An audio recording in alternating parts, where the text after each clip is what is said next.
Captain will for a second. Okay, that's Oh, somebody, we're live, we're on, Wow. we're live, okay. Welcome, everyone. Sorry about that delay, but we can't start meetings anymore unless we have audio and visual so we can stream live. So good evening. I would like to call the March 10th, 2026 regular City Council meeting to order. City Clerk, may we have a roll call, please? Thank you, Mayor. I would like to point out that this meeting is being hosted live on the city's website and via Zoom teleconference. I would like to remind council to have their microphones turned on and positioned so the audience can hear. With that, we will proceed with a roll call. Councilmember Clark. Present. Councilmember Lodge is absent. Councilmember Peterson. Here. Mayor Pro Tem Malice. Here, males. Mayor Krupa. Here. All members are present with the exception of one. Is Councilmember Lodge going to join us from his hotel or from his hospital room, or is he just not on at all tonight? Do you see him online?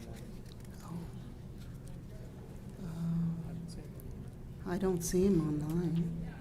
Okay, well, he tries, Councilmember Lodge is in the hospital, so we will continue and see if he gets on. The invocation tonight will be by Pastor Jesse Caron from Living Way Christian Fellowship, after which Councilmember Clark will lead us in the Pledge of Allegiance. Would you please stand?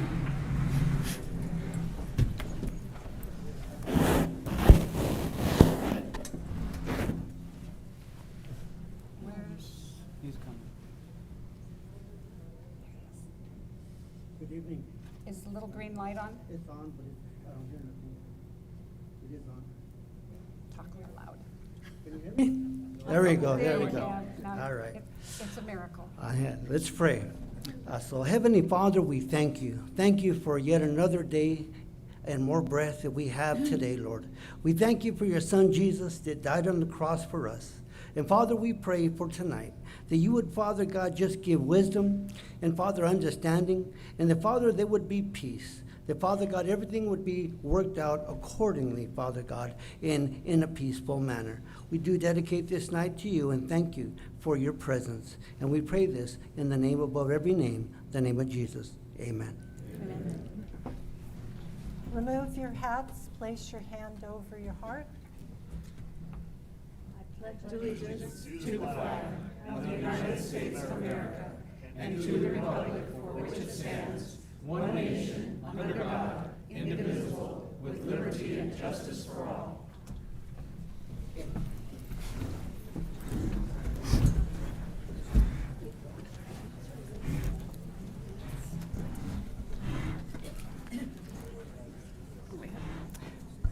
Okay, thank you very much. We will now move on to the presentations.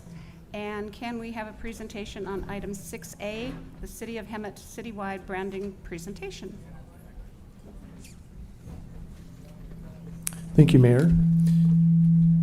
That's not good. I'm going to try that again. Okay. Well, tonight we're bringing you final product on our branding presentation, which actually started in this room just under 2 years ago during your strategic planning session. So this was an idea that was incorporated into the fiscal year 24-25 work plan. It was identified as a highest priority, and that was to update the Hemet brand and identity. So we awarded a contract in early 2025, just under a year ago, and we're here to present the results of that work. And with that, I'm going to introduce our Communications and Event Coordinator, Jenny Cortez.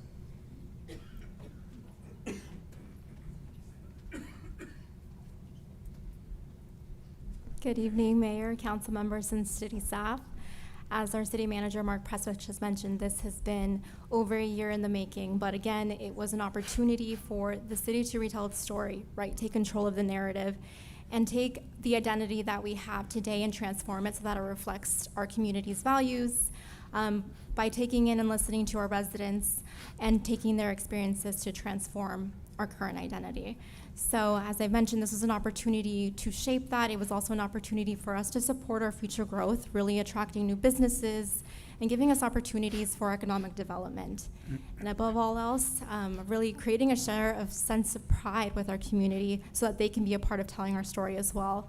So we are excited to share that we have Sam Preston from North Star Place Branding and Marketing here to share a little bit of the overview of that project, really talk through the phases of the initiative, and give us an overview of everything that the work was laid out and where we are today. So if you can all help me joining Sam Preston.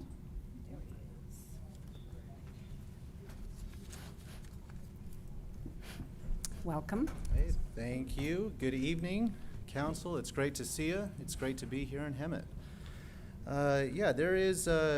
Just wanted to give everybody here an opportunity. Can you hear me okay? A little closer. Gotcha. Council, y'all have seen this presentation. You've been along for the ride, but now it's an opportunity to give our residents a little bit of some insight as to where we've been for the last year, what we've been working on, and now kind of the output of this branding project. And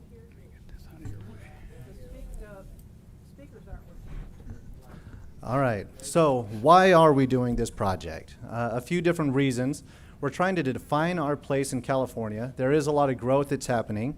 And we're just trying to own our narrative and really stand proud. There have been some reputational issues or some perception issues surrounding Hemet.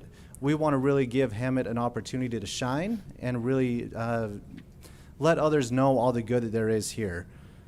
One of the other things is economic development. We're trying to retain and also attract the right kind of jobs and investment.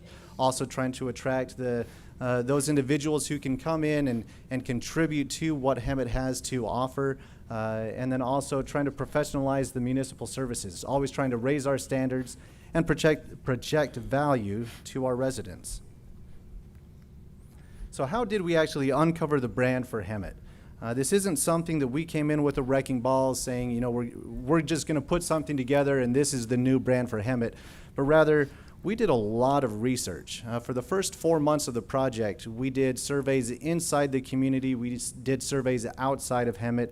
We had focus groups and one-on-one interviews here inside Hemet. We also spoke with a lot of people outside of Hemet to figure out what are the challenges, the opportunities, the assets, what things is Hemet doing well, what can we improve on. So we did a lot of research, and then we moved into strategy, figuring out how we want to position Hemet. And then we moved into creativity, working on a logo and a tagline, fonts, colors, the whole brand. And then finally into action, how to put this in place and roll the brand out. So our process looks a little bit like an hourglass. I mentioned all that research. That's at the top half. At the neck of that hourglass, or at that center of the X, is where the DNA and strategy is formed. And that's where we boil all the different elements of the research down to give us that strategy, how to move forward, and then we move that into the creative, looking at the logo and tagline and more, and then the brand action ideas. When we delivered the final report, there was about 20 pages worth of ideas of how to implement the brand, from grassroots efforts to initiatives to different events that you guys can do to really bring this brand to life, more so than just putting a logo on different merchandise. So just to recap a little bit of the research, and I won't bore you with all of it, there has been, we gave some of the council members a 90-minute version of all the research. I will spare you all of those details. But one of the things I do want to touch on is the community survey. This was open for a little over 2 months. This goes back to maybe July of last year. It was open for 2 months, and we heard from over 1,000 residents, which is just phenomenal. We've worked with cities 2 or 3 times the size of Hemet, and we get about 1/3 of the response rate. So really want to commend you guys for the informed, protective, and very invested residents that you guys have, as is evident here. But some of the things that were uncovered, we asked people, what are Hemet's greatest assets? And the top vote getters here were the scenic views and access to nature, the convenient central location in Southern California, and then the Valley-wide Rec and Park District, and also Diamond Valley Lake and Lake Hemet. We also asked people, what are the greatest challenges currently facing Hemet? The top responses here: making the community feel safe, addressing hardship and unhoused, building a positive reputation, and then the fourth one here, a big reason why people are here tonight: attracting investment and jobs, or attracting the right investment and jobs. Some quotes here, but we asked people what distinguishes Hemet from other nearby communities in Riverside County. The top 4 themes that came up were the natural beauty and access, the connected community and more laid back, the affordability and value is really great here, and then also the challenges with homelessness, safety, and that public image. And on a scale of 1 to 5, let's rate some of these attributes and characteristics. The highest rated attributes are affordability, the schools, parks, trails, and recreation. And then the lowest here is entrepreneurship, business opportunities, jobs, and then the downtown needs a little bit of help. We surveyed people outside of Hemet. So we surveyed 100 people from Orange County, 100 from San Bernardino County, and then 100 from San Diego County, so that we could get an outsider's look as to what Hemet is doing well or what some of the issues and challenges are. And we asked those people, what phrase best describes Hemet? It's relatively affordable, it's calm and secluded, and then it's got that really historic and rich heritage. And it's a good retirement community. Based on your perception of Hemet, let's rate those same attributes that our residents rated. And you can see that across the board, affordability all the way down to entrepreneurship and jobs, an outsider rated these attributes higher than our residents do. So we are a little bit more harsh on ourselves than outsiders are. Outsiders see us even more favorably than some of our residents do. And from those people, from those 300 responses, 249 have actually visited Hemet within the last 2 years. And we asked what was the primary reason or purpose, and the number 1 response was visiting family members and friends. So our residents are the greatest advocates for the brand, for the city, and as people come in to visit family, we want them to stay a little bit longer, but the number 1 reason why people are coming is family members and friends. And what's most important to the future success of Hemet? From an outsider's point of view, it is making the community feel safe, increasing tourism opportunities, beautifying the community, and again, attracting better businesses and jobs. So with that, we took all the information, all the research and the data, and boiled it down into a strategy. And this isn't, what we've got here is really just a DNA statement. This says who and what Hemet is. This isn't any outward-facing or forward-facing messaging here, but rather this is what we used along with different members of the creative committee. There were several members from Hemet, a couple of council members, city manager, local business owners, artists. We really tried to involve several people to figure out, or so that as we moved through the creative process, we had to answer every question to this DNA statement. But it says, for those looking to build their California dream, Hemet, home to the historic Ramona Bowl with sweeping views of the San Jacinto Mountains, is an accessible natural haven from the coastal crowds and pretense, where your energy and opportunity can be amplified by a community with rising momentum. And then we do have, let's see.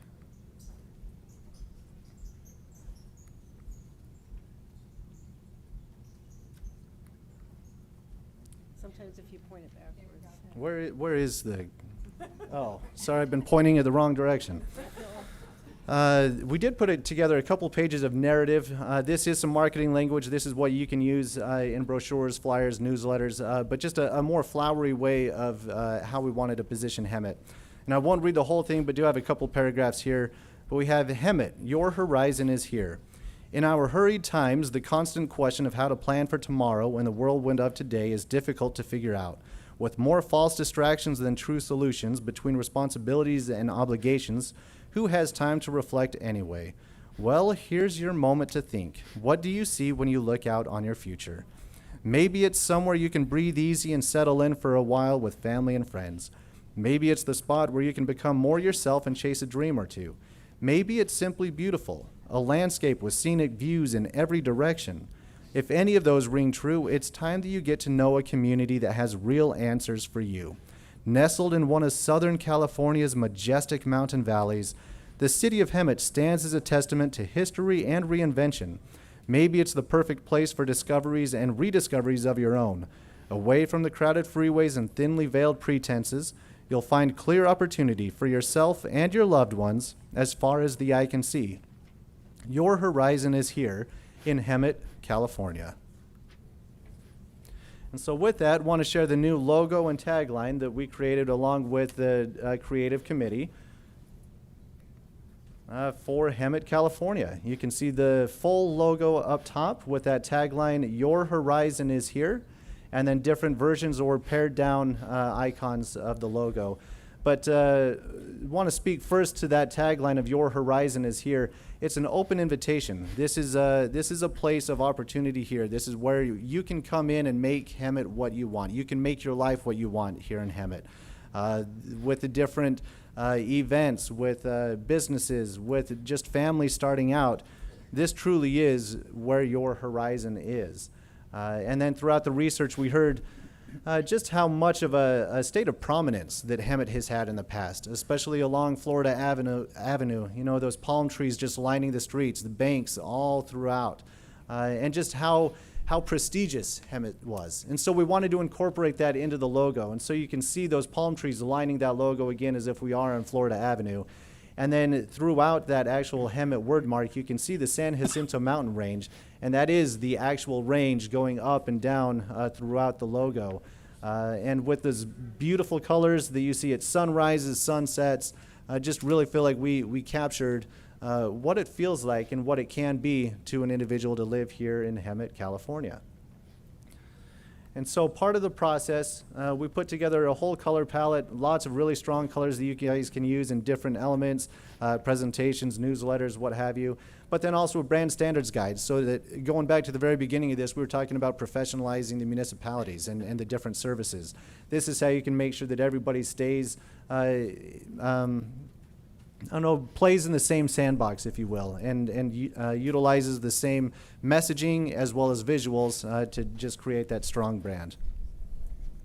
And I will share several brand executions, just how this brand can look on different materials throughout the city.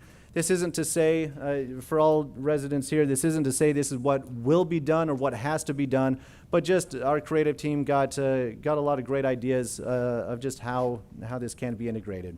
So here's a full-page print ad that really talks about there's room to live and space to grow.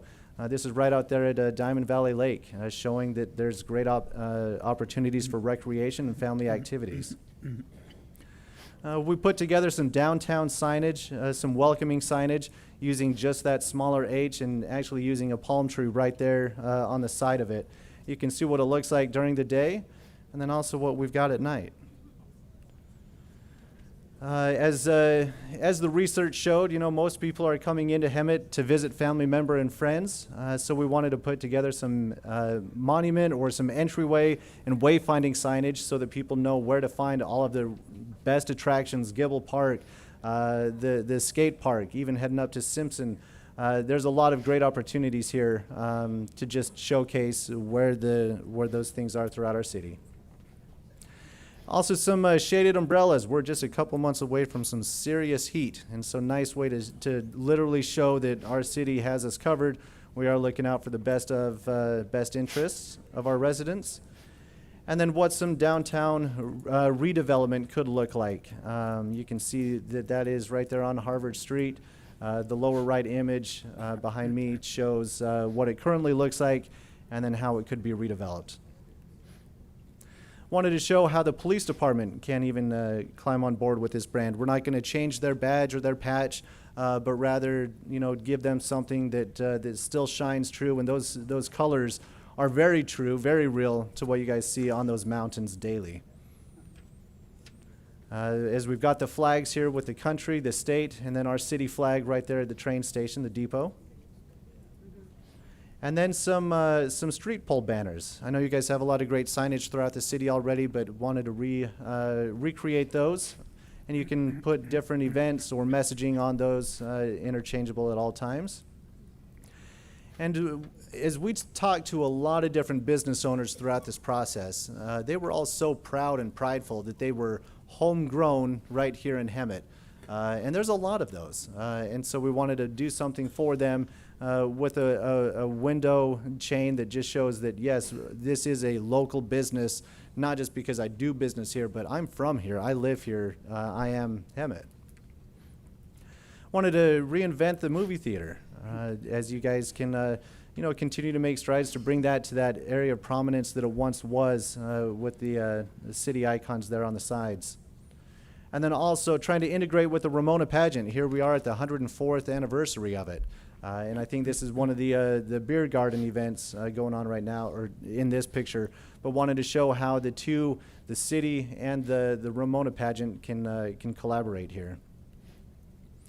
Also looking at this beautiful building that we're in right now with some simple signage out front.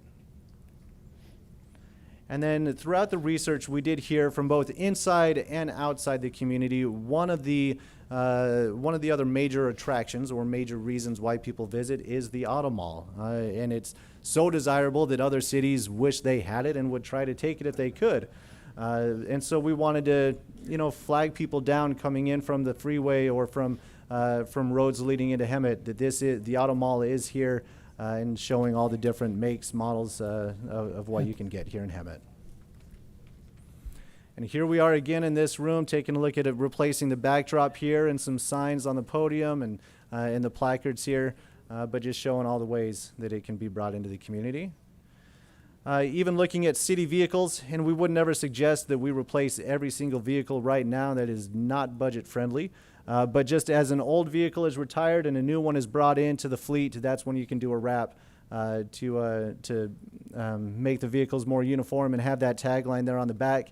Your horizon is here, again reminding residents that this is where they should be. And when we were here for our site visit trip, it was during the Juneteenth celebration last year. Phenomenal event, had so many people showing out. It was great to see all of that. And so this is a photo.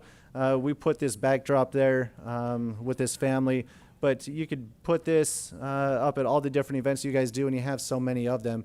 But then allowing our residents to take pictures and do the promotion and the marketing for us on their social media, letting their friends know that I am from Hemet, I live in Hemet, and I'm proud to say so. Same thing with his mural downtown. I'm having the best time in Hemet, California.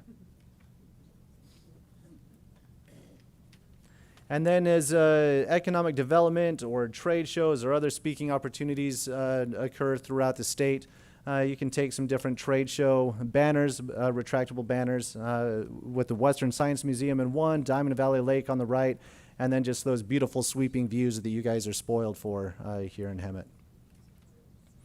Redesigned the newsletter, really talking about driving momentum and what's new, what's on the horizon, but just how, again, showing that everything is very standard and uniform and works well together.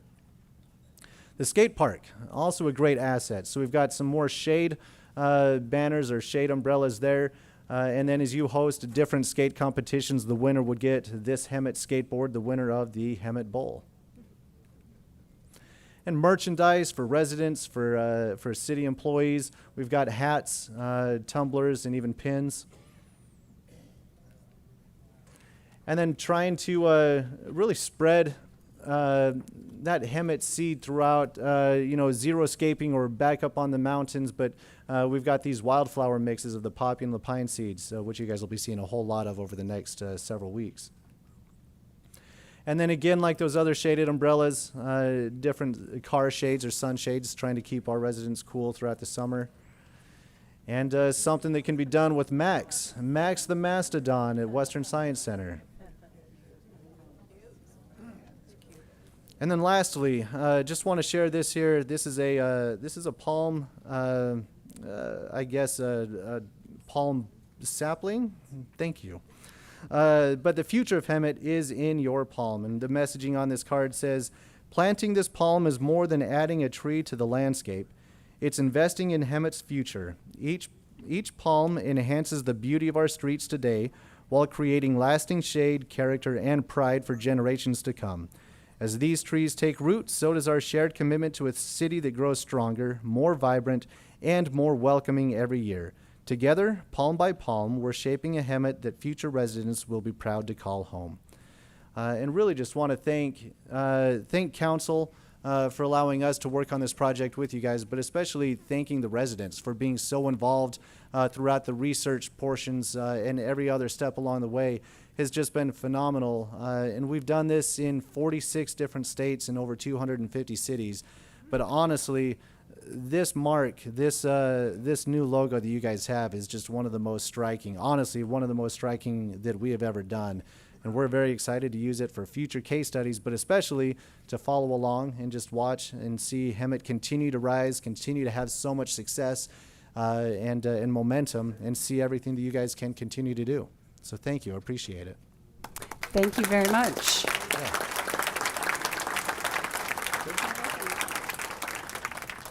You got yours open? Yes, please, comment from council. I just want to say that I was on this ad hoc committee with Mayor Krupa, and we had so much fun and so much input from our own committee that we had. Like Sam said, we had some business people in town, we had some younger entrepreneurs, and it was just a wonderful committee. And all along the process, they said, you guys have such great participation. They said that from the beginning. And again, like Sam said, that was from you, the people that came to the different events. They came out to the Juneteenth, they came out to another one earlier in the year, and they had surveys, and people participated. And it was just so fun to see the result of this, and we are so excited about this. And of course, we need to find some good grants to put all of this to use. So we are going to be looking to have things pop up gradually, of course. You can't do it overnight, but it'll be a process, and I think it's great. And thank you, Sam, and your whole staff was just wonderful to work with, so thank you.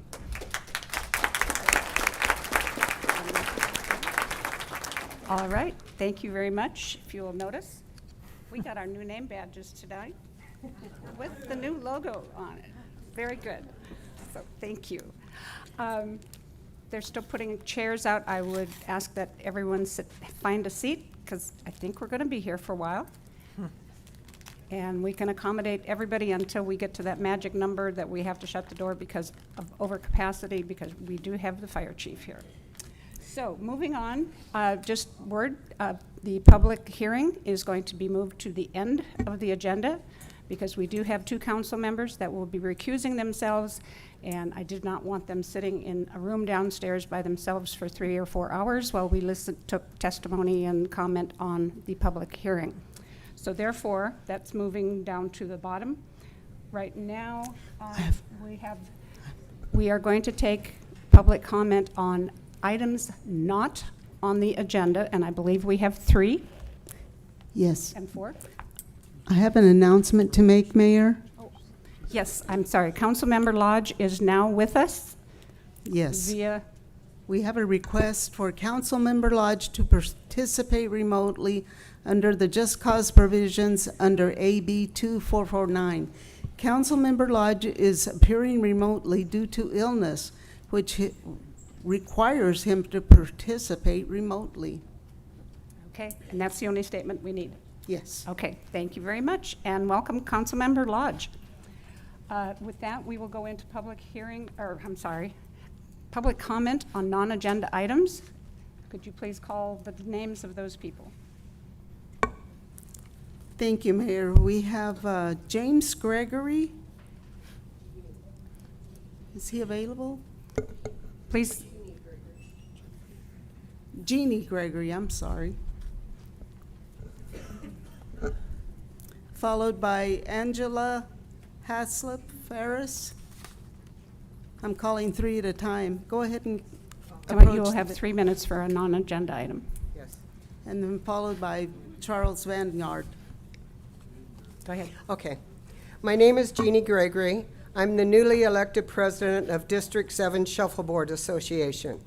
I am here this evening to make a plea to save Hemet Municipal Shuffleboard Building at Weston Park. Hemet Muni, as we call it, represents a vital part of our Shuffleboard Association, being the only public shuffleboard facility in the area which fills the need for those who do not live in a private community. Shuffleboard is a game for all. We have players that use canes, walkers, wheelchairs, and oxygen. Hemet Muni is a busy place with games going on weekly during league. There are 4 teams with 10-plus players on each team that currently play there. Our league runs from October to March. The remainder of the year, we have 3- and 4-day tournaments with Hemet Muni as one of our host clubs. They also have Fun Fridays. There are 10 venues in our league, Hemet Muni having the most teams of any of the venues, and again, the only public venue. We rotate playing at home and away weekly, which means everyone in Shuffleboard plays at Muni. Losing Hemet Muni would affect our entire league, so I ask you to please save the Shuffleboard building. If you're interested, our annual Saboba Classic will be March 24th through the 27th. Games will be played all day between the hours of 8:30 a.m. to 3:30 p.m. at Muni and other venues, but feel free to stop by and see for yourself what Shuffleboard is all about. Thank you very much. Respectively. Okay, thank you, and we have heard your voices. Please, no clapping, no clapping. We have heard your voices, ma'am. The Shuffleboard, Muni Shuffleboard will stay. Powerful, powerful. Okay, next speaker. Angela Haslip Ferris, followed by Charles Vineyard. Good evening, everyone, to our honorable mayor and members of council. I'm standing here, Angela Haslip Ferris, as the historian for the American Legion Post 53. To my left is my commander, and I say that proudly, my commander, Ari Williams Jr. First of all, I had something I wanted to say, but when Brandon got up there, that made a lot of sense to what I'm going to be talking about. In 1880, a building was erected at March Air Force Base. That building then was relocated to the city of Hemet. The city of Hemet gave us land. And in 1947, the doors were open at American Legion Post 53. I don't know if everyone understands this or not, but one of the largest population of World War I and World War II veterans lived in Hemet. That means some of your parents, your grandparents, and possibly your great-grandparents walked in the doors of the American Legion Post 53. We know the economic situation that we're all in. Our post is in dire straits. Again, that post was created in 1880. We're talking about, we have the original building that was broken down into puzzle pieces and moved to Hemet in 1947. It would be a shame if that building was now let go, not able to be housed by veterans who need the services that we attempt to support. So I want you to understand, the building is built from the old wood that now we have, what do you call it? What do you say? Termites, that's what I'm trying to say. Termites eating at windows. And we're talking about this as a historical building. What a shame it would be that you would come down Florida, okay, and then go to Ramona Street and see that building gone. So we're asking for your help. We're asking for your help to help us rebrand the American Legion Post 53, because that's a place that I chose over 5 years ago. My commander chose over 4 years ago, because we are veterans. I served in the military for 32 years. My commander served over 10 years and is a disabled veteran. We wanted a place to go to where we can find like-minded people that can talk our talk, walk our walk, communicate, and not be shunned or disrespected because they didn't know who we were. So this is how we ask for your help. We have so many activities that we're doing there, but but that can only give us so much, right? We have breakfast on Tuesdays. We have karaoke. Your time is up, miss. Oh, I'm sorry. We'll extend your 3 minutes. Okay, I Keep going. appreciate that. I'm just so passionate, I apologize. Wrap it up, yeah. So we have an event that's coming up this Friday. Randy and the associates, including the renowned Melvin Lee Davis, who is a bass player and a musical director for Shaka Khan. Some of you probably don't even know what I'm talking about, but if you know that Shaka Khan and her band won Grammy Awards. And so we're gonna have those individuals at our post this coming Friday from 6 to 9 p.m. where you can come and get your groove on and you can eat a good meal. Now with the meal, I have to let you know, it's gonna be corned beef and cabbage because we're celebrating St. Patrick's Day, but if you want to get that, you need to get your tickets tomorrow. So I'll be at the post tomorrow if you want to pick up some tickets, okay? We have a Facebook page. Please follow our Facebook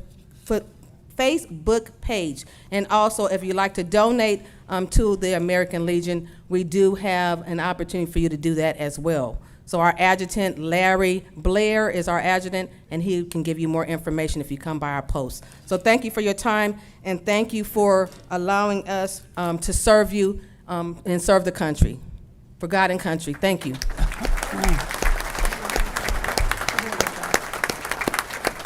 The next two speakers are Charles Vineyard and Ishmael Gonzalez.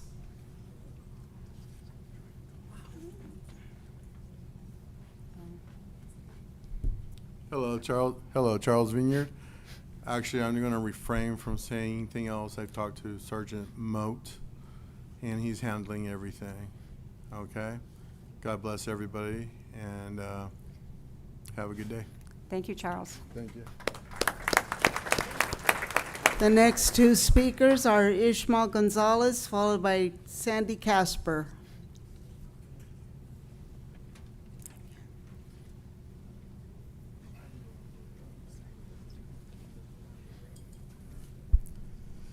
Hello, everyone. Council, staff, and residents of Hemet. My name is Ishmael Gonzalez. I'm the vice chair of the Box Springs group of Sierra Club here in the San Gorgonio chapter. I'm also a member of the Inland Valley Alliance for Environmental Justice. I want to use this time as an opening statement to advocate for compliance with the new state laws AB 98 and Senate Bill 415. They went into effect January 1st of this year, and they're new legislation, that aims to protect residents all across California from overburden of pollution by trucks and warehousing. I come from Reno Valley, and we've had a workshop already where the public, our constituents, were able to provide feedback to our council and to the people in the traffic department in our city. We hope to see other neighbors, our surrounding neighbors, all across the Inland Empire do the same. We share a huge road artery, which is Gilman Springs Road. That is controlled by the county, from my understanding, but I think Hemet has some weight in the matter with that road. I would be I would implore this council to see if there's any way you guys can close that corridor off to major trucks, because as it stands now, it's only 2 lanes. There's no,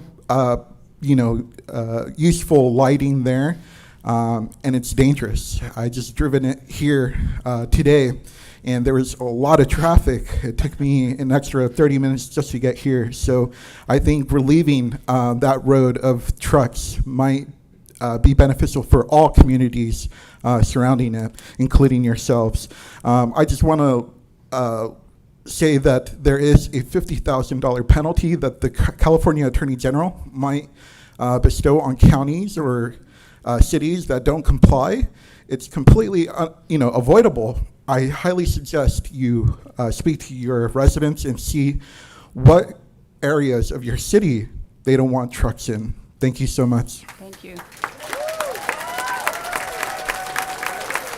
The final speaker The final speaker is Sandy Casper.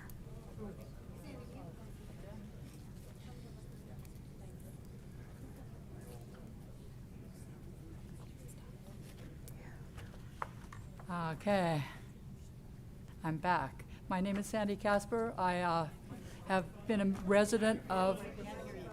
Oh, sorry. I will make sure that you can all hear me. I've been a resident of this area since 1955. I have a lot to say, and I'm not going to get to say it because I can't stay awake that late.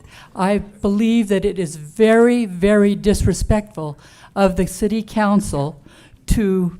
I'm sorry that two of you have to be recused tonight, but there's a lot of people here to talk, and I think they should have gotten to go first before you got recused. Thank you very much, and good night. Good night, Sandy. That concludes public comments on non-agenda items. Okay, moving on, we will go to the receive and file. Are there any questions or comments from council on the warrant registers or payroll period payments this period? Mayor, Yes? I would like to point out, Tiffany is pretty responsive when I ask about this. And You need to move your microphone bigger. I love the fact we've used B&W Pipe, Anady, Cozart and Fox, Curry Copy, FM Lock, Hemet Blueprint, Hemet Fence, even though they're in Winchester, Hemet True Value, Hemet Tool, Jesse Auto Upholstery, they're in San Jacinto.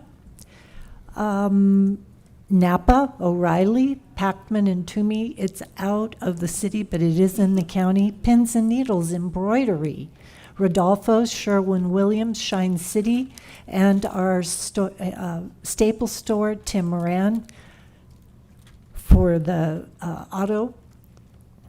So give them some love. I think that's awesome. Thank you. Okay, any other further questions or comments? Seeing none, we will receive and file these and move on to the consent calendar. All consent calendar items will be acted upon simultaneously unless a council member... Well, I can hear you. Unless a council member requests separate consideration. Council, are there any items you would like to pull for separate consideration? No? No? I want to get to the real stuff. Okay. All right. I will entertain a motion to approve all of the items on the consent calendar. Oh, wait a minute. I did have one. I'm Okay. sorry. Okay, I couldn't find this 2 weeks ago, but then I read through it again. And on 9C, I'd like to pull that one. Okay. We will pull 9C. And can I have a motion to approve all of the other items? I'll make the motion to approve all other items from everything but 9C. Do I have a second? I'll second. Could we have a roll call vote?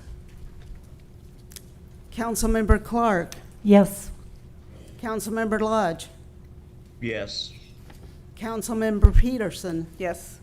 Mayor Pro Tem Malice, Yes. and Mayor Krupa. Yes. Okay, item 9C.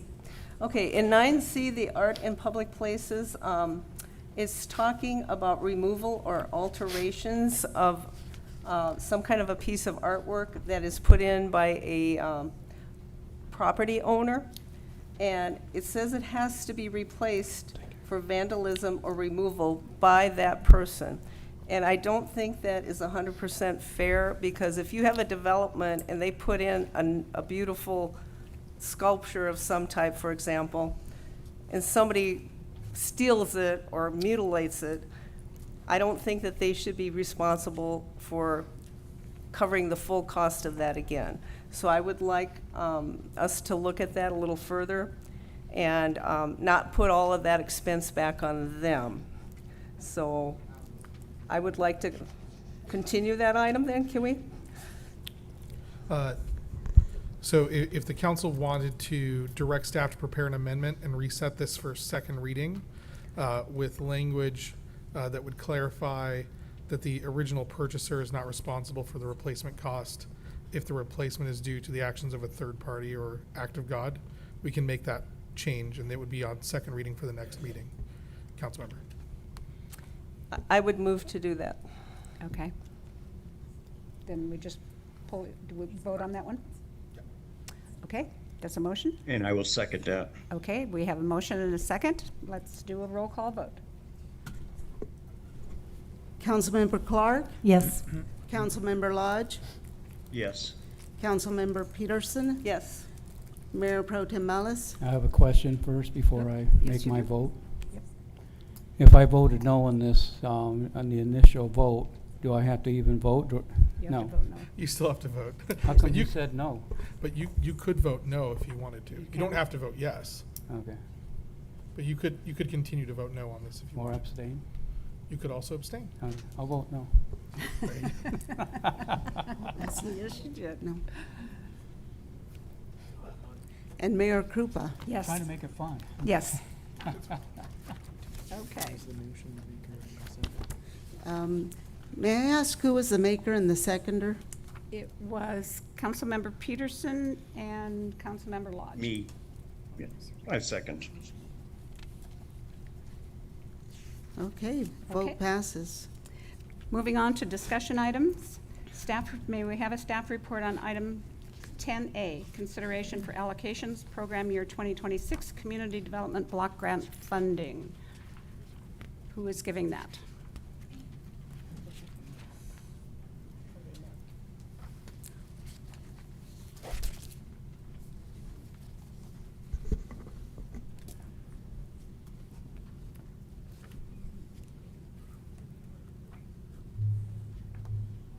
There is a presentation, there it is. Put the mic closer to you. Good evening, council. Tonight we have a presentation regarding the consideration of allocations for the 26 program year for the Community Development Block Grant. Next slide.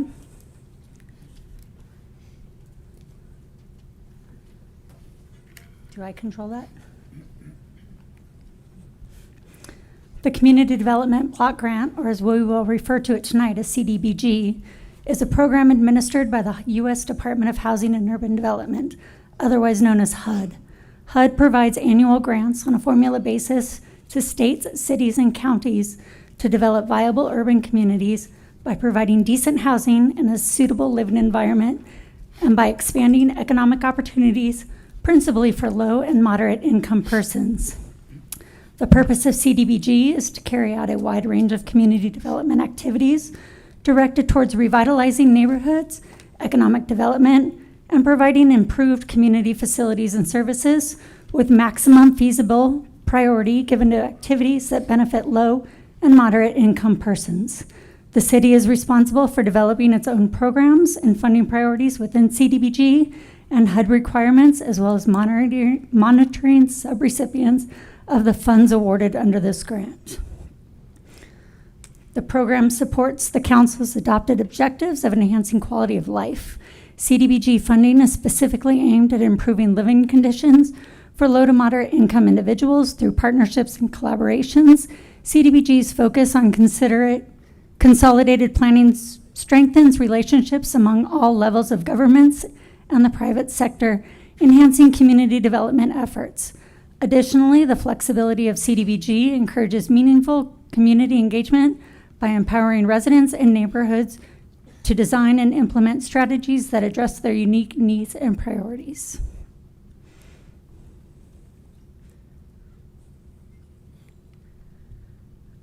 For program year 2026, which started July 1, 2026, we received 17 applications. 4 of the applications were city operations, and 13 applications were from nonprofit agencies. There is a planning and administration component of the CDBG program, and there is no requirement for an application for that aspect.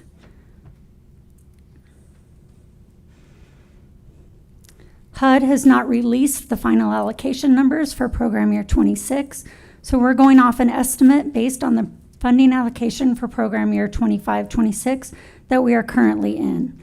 For program year 25, we received $894,066 So we are using that number as an estimate for program year 26-27 allocation. When the final numbers are released from HUD later this year, usually around May or June, we will need to reallocate some of the money depending on if the actual allocation decreases or increases.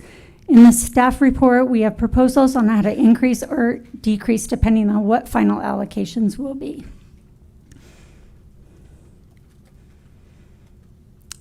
So the allocation method, here's a breakdown of the allocation method is between 3 different categories of project.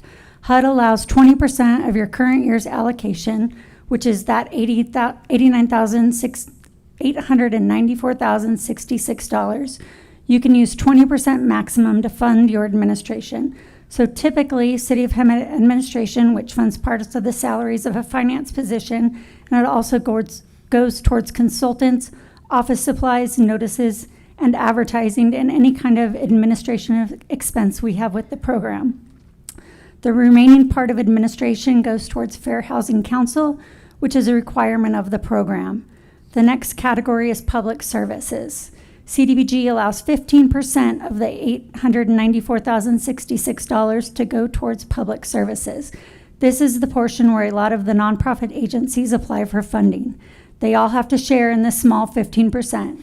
Naturally, we receive a lot of requests for funding in this category, but this category also has the most limited funds that we can allocate. The third category, economic development or housing and public facilities, has no cap. You could spend your whole allocation on this category. This is the main priority for HUD. So as you can see, out of the $894,066, we can spend up to $178,786 for administration, up to $134,000 for public services, and we can use any amount for the third category. For the administration allocation, with the $178,066 we will have available in this category, we are able to fully fund fair housing at their requested amount of $49,000 and cover a portion of our administration in the finance department.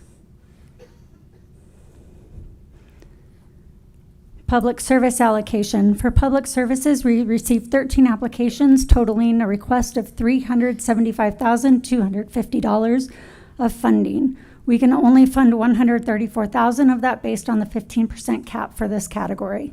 The ad hoc committee reviewed all applications and prioritized funding recommendations based on community needs, alignment with CDBG objectives, project readiness, and the applicant's ability to successfully implement the program.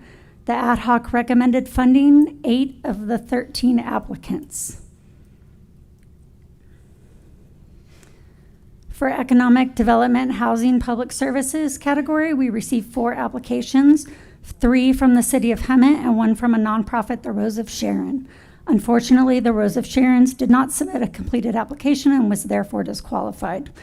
2 of the City of Hemet applications were for public works sidewalk projects, but after a conversation with the Public Works Department, they felt it was better to have 1 fully funded project as opposed to 2 partially funded products and requested that we withdraw the request for the sidewalk project at Charlton and fully fund the Acacia sidewalk project. The final application was from community development to fund the senior home repair projects. That is all I have. Okay. Do we have questions or comments for staff on this item? I do have a comment. We can start.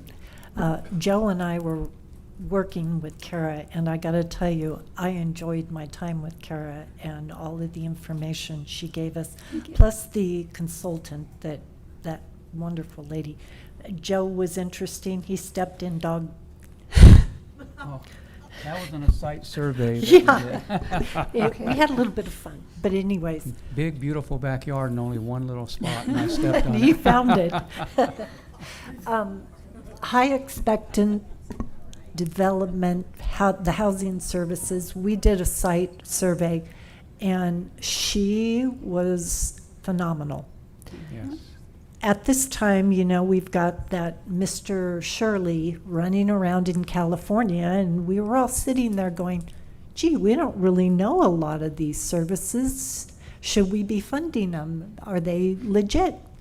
And so we just chose one out of the group, and I think we should do that every year because I think we came away, and I really encouraged her to come in and do a presentation to the council because there are a lot of needs and services that she has.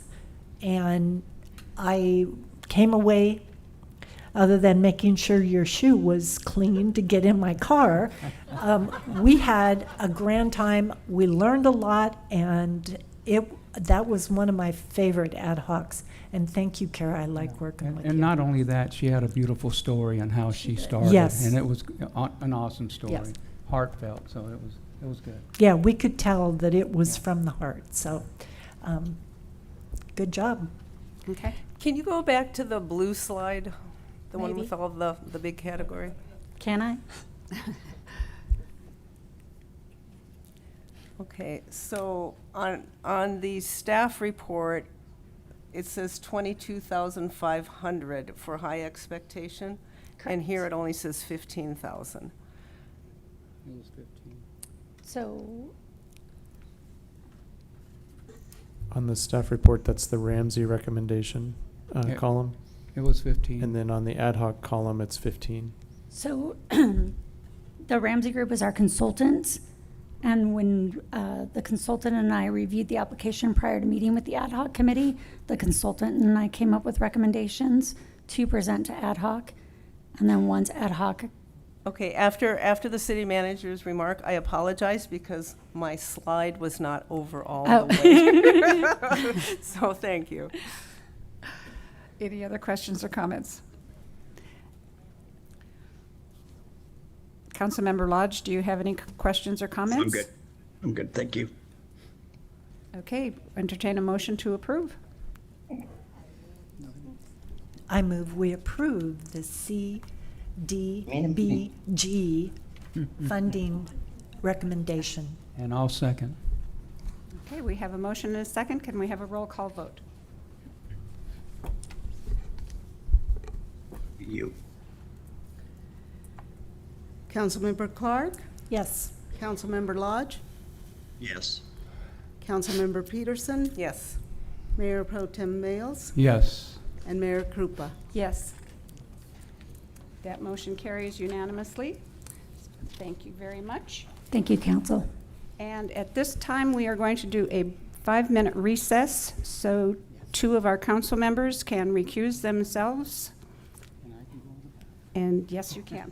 So we are recessed for 5 minutes. Connie Peterson.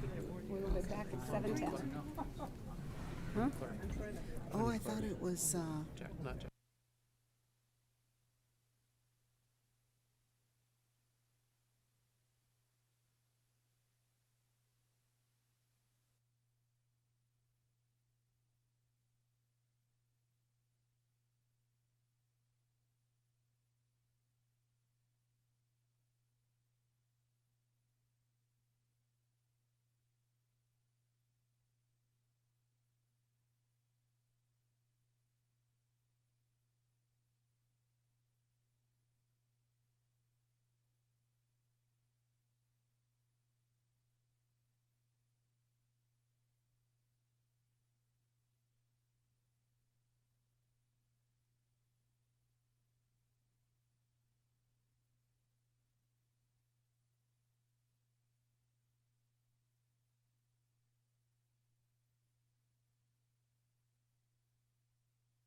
You're not even on.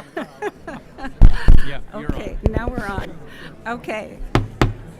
Ladies and gentlemen, we are back in session.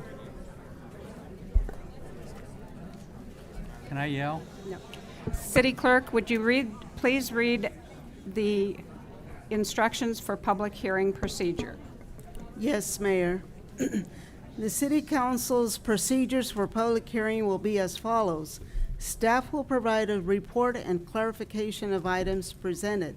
The public hearing will be open for comments for those in favor and/or in opposition of the item, followed by rebuttal to any comments made.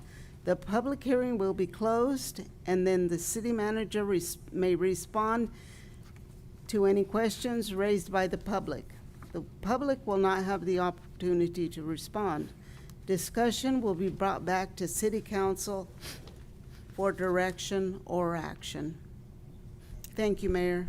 Thank you very much. And before we get started on this, I'm going to remind you all that Resolution 4545 is in effect for all meetings, and remind you that clapping, whistling, stamping of feet, or other acts that are going to disrupt or delay the procedure are asked do not do that.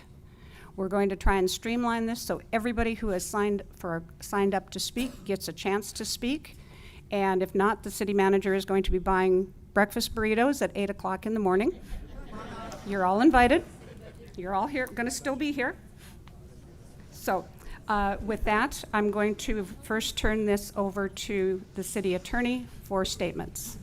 Thank you, Mayor. So I'm going to take this opportunity. I'm going to reread the report I made out of closed session a month ago because I think we have a few more people in the audience today.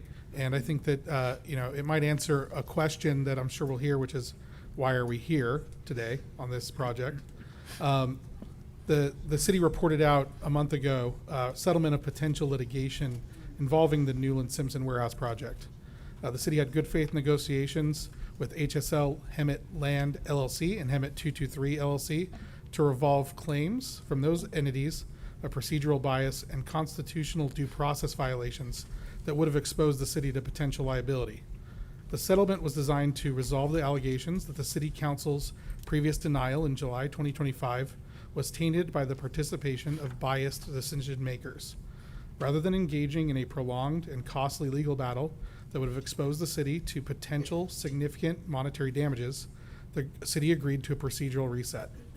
The primary thing that we agreed to was a de novo public hearing, which is what we have today on March 10th, 2026. The settlement also involved the voluntary recusal of council members Lodge and council member Clark, both of whom are recused from this hearing today and have left the dais. It also involved the full indemnification of those entities in favor of the city against any third-party challenges to the settlement or the subsequent hearing process, and a release of all the claims that had been asserted. The city recognizes the significant public discourse surrounding the project, just looking out into the crowd today, which is why I had been directed on February 10th and why I've been asked again to read the statement here. To be clear, the settlement was not an approval of the project.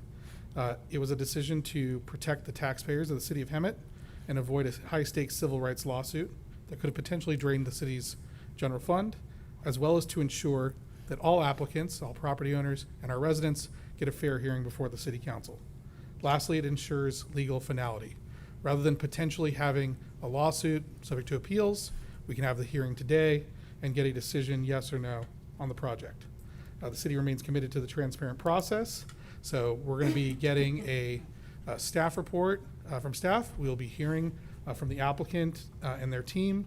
Then we will have public comment for all those who are interested in speaking, followed by a rebuttal from the applicant team to address any concerns that were raised. Something that occurred at the last hearing, and I just want to address from the get-go. I've already heard a lot of clapping, a lot of cheering. I understand that folks want to express their support for what's being said. However, everyone's entitled to have their voice heard.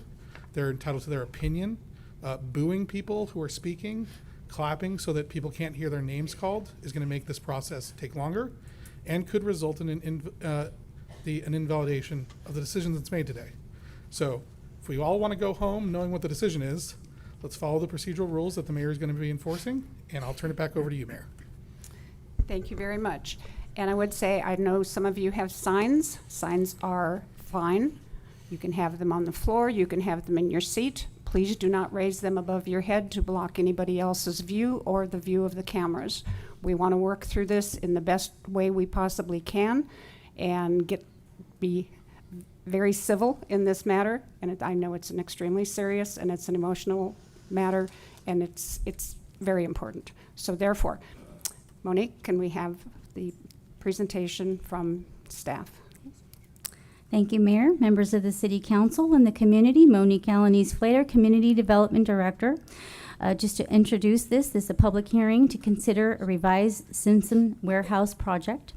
The General Plan Amendment, GPA 2020-003, Conditional Use Permit 2022-006, and Tentative Parcel Map 38800, Map 23008, to allow construction of one industrial building totaling 884,760 square feet, tentative parcel map, and associated improvements. This is a re-noticed hearing from the City Council meeting of July 14th, 2025, in which the City Council considered the amended project.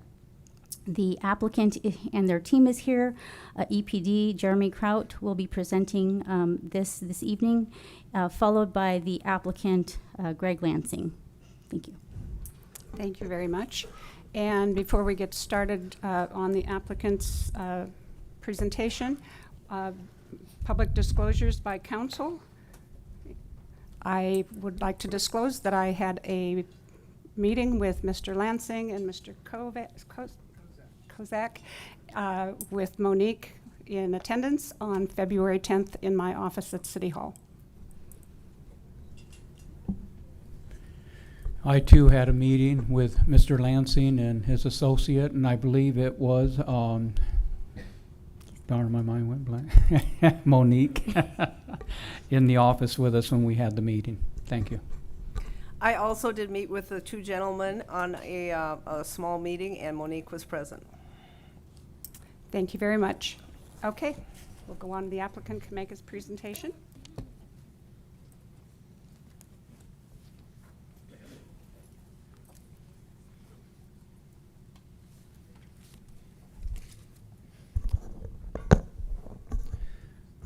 Thank you.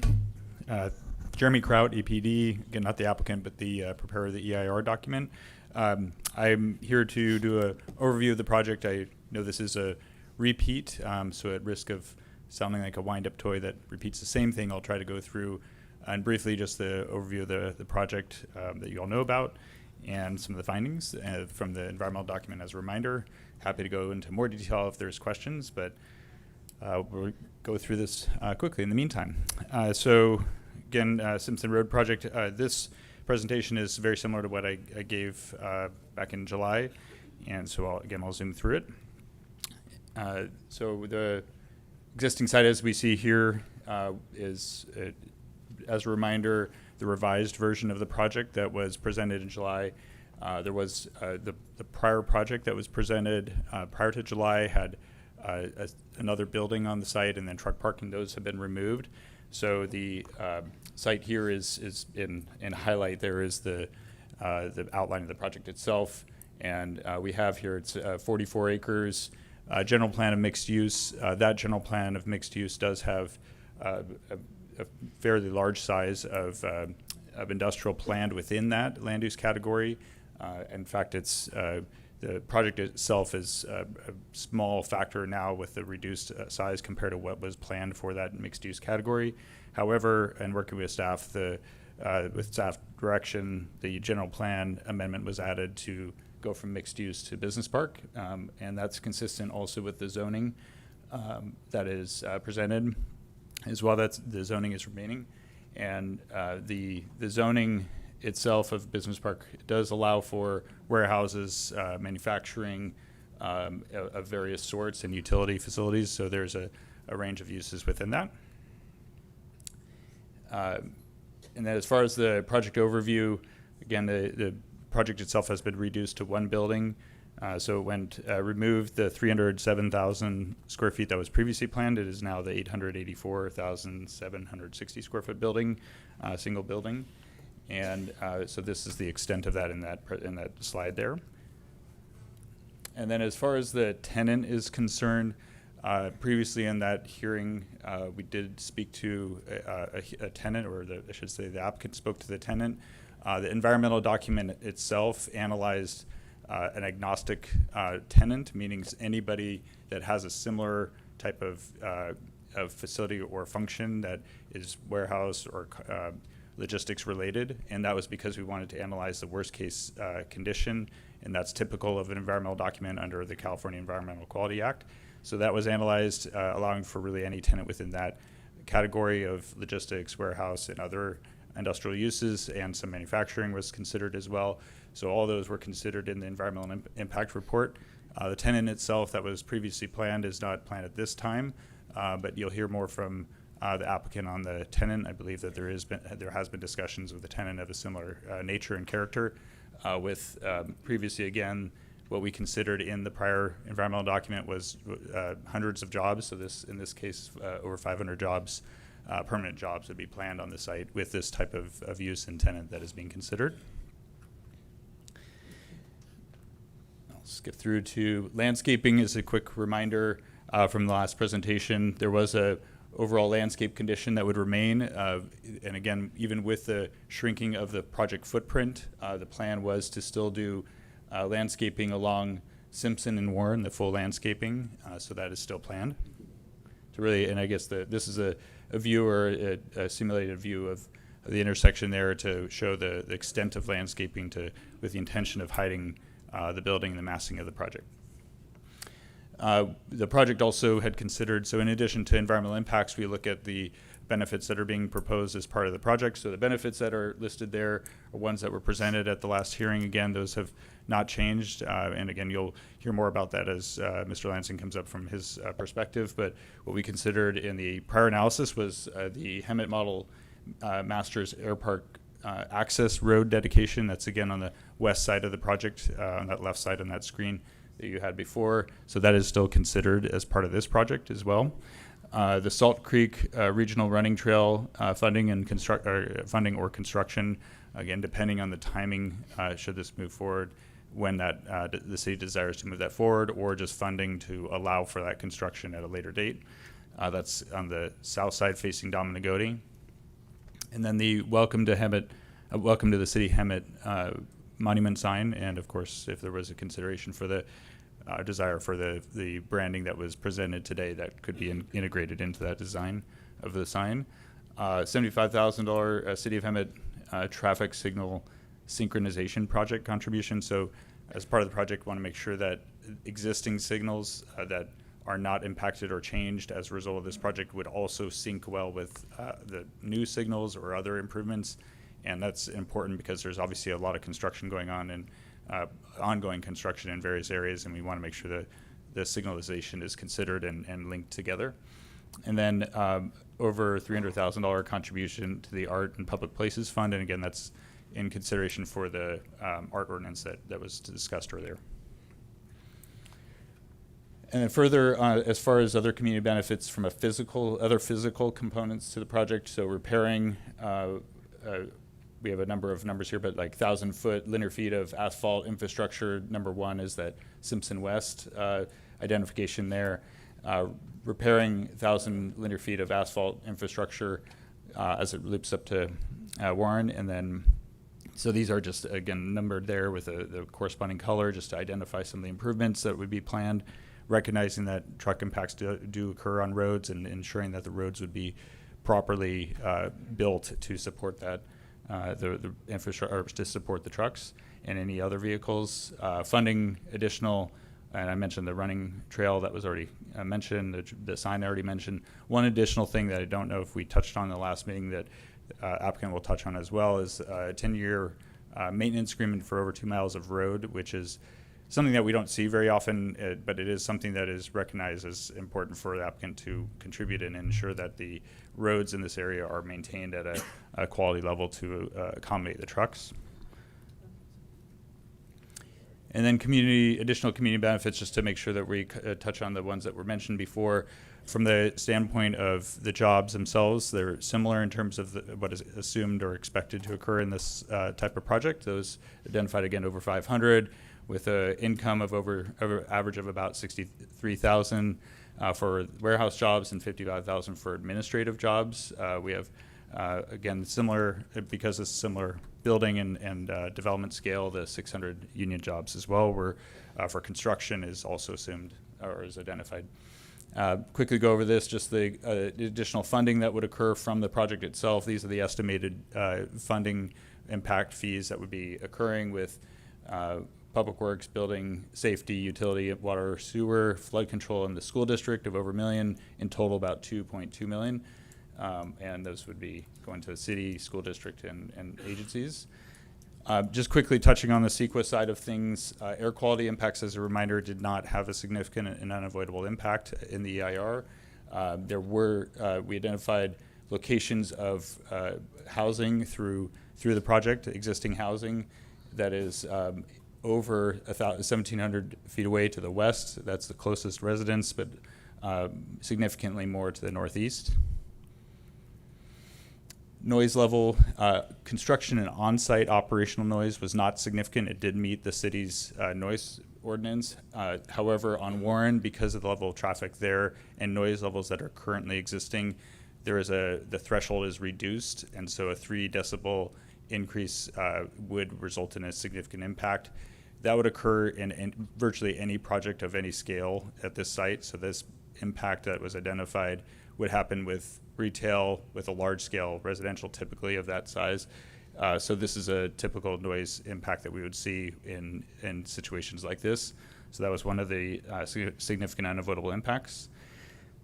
Truck traffic, just to make sure we touch on that, we did highlight where the trucks would be going, and we split from the modeling and the extensive work with your engineering team, identified that the distribution of those trucks, Warren, Simpson, Dominigoni, were occurring in about 3 trucks max in the peak hours is really the highest level in a peak hour that would occur. And so that's what would be really just experienced on Simpson and Warren roads, 3 trucks max for that hour in that peak period.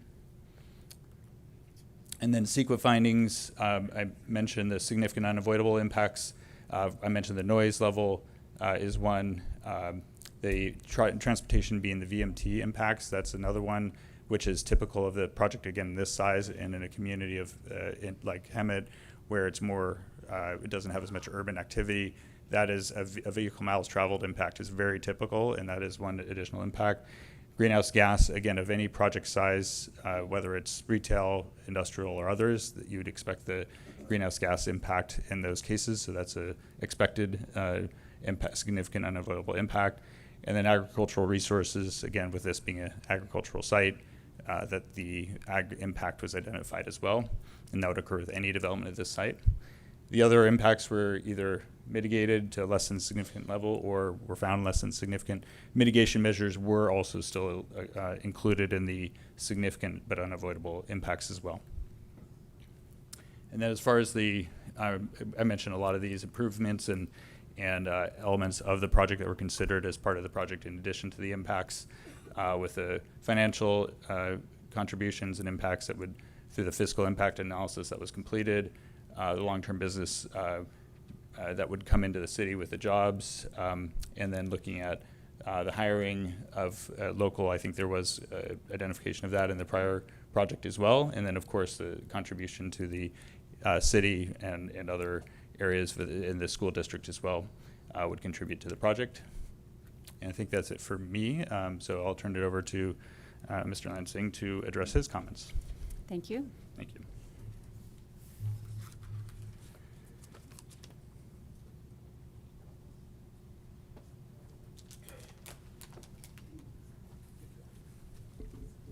Honorable Mayor, honorable council members, thank you. My name is Greg Lansing, Lansing Companies. Grateful for being here tonight, so thank you. I think that it's important to point out that I've been doing land development 44 years, mostly in the Inland Empire. we'll get into some of the projects in just a second. But what's happening tonight is very important. It's very important. I have a big stake here, large landowner, contributed a lot of capital to this area and to the city. But last time when there was a denial in July last year, the next day or 2 days later, I received no short of 4 or 5 phone calls from capital groups. And they were shocked. How do I?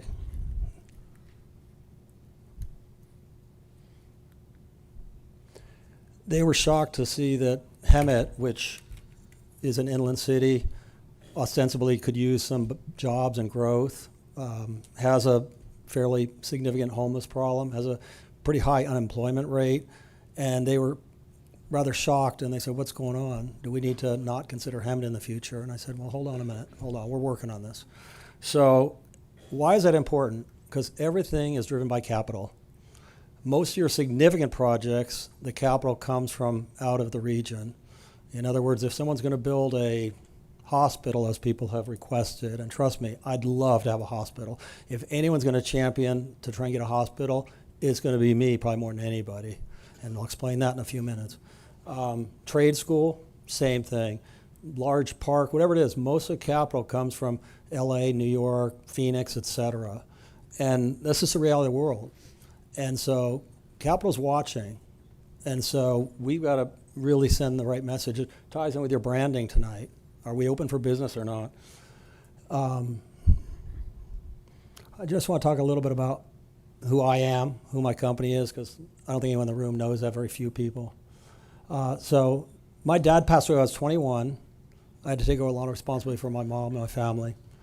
And I started a land development business. He was a real estate broker. It's kind of cool. We have a sign from 1967 in Ontario. It was kind of neat. My dad was selling land. And at that time, I made a decision to put my name on the door. My name is on everything. Lansing is my name. Always has been, always will be till I'm gone. It'll be my kids' names. That means a lot to me. It means my word is important. It means what I set out to do is important. It means the legacy I leave for a community of Hemet, for other communities, is super important to me. And even though I was 21, 22 years old, my advisor, my attorney said, no, call it global development. Call it global development. That way, if something goes wrong, you just file bankruptcy. I said, no, that ain't me. That's just not me. So I just thought it was important to point that out. This is one of our signature projects. This is the entrance to a project called Skyborn. Skyborn is a 2,000 unit master plan in the city of Desert Hot Springs. That's significant because years ago, Desert Hot Springs had a horrible reputation. It was just crime-ridden, drug-ridden, homeless, bad. My friend Jim Kozak and I went in. We bought this project. We turned it around. It was a legacy project. It was so bad that D.R. Horton left. They didn't walk away. We bought it, but they couldn't make it work. We fought through it. We worked with the city of Desert Hot Springs. We helped them come up with, in this case, it was creative. They wanted to tax the land at an exorbitant rate. We fought that. We won. But we convinced them and worked with them. They were one of the first cities that passed the cannabis tax and indoor cultivation, and they've continued to make millions a year off of that. That has allowed them to do art festivals, clean up the streets, hire more police officers, and we actually helped them draft, of all things, our art in public places ordinance. And we helped them, because of our entrance is gorgeous, we were kind of the catalyst for doing that. Likewise, I own a project in Lake Elsinore. It's called Albert Hill. It's a 2,000-acre master plan.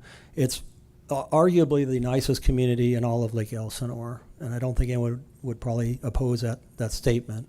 And we're developing that out. We get really creative, my team and I. We have solved problems that David Murdoch, my predecessor, couldn't solve. We've solved infrastructure problems.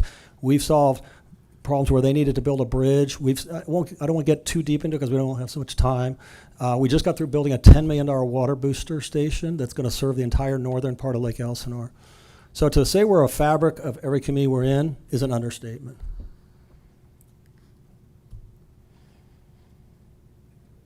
I think our friends here, a lot of them live in Solara. You may recall I was the original developer of Rancho Diamante along with Jim couple other guys.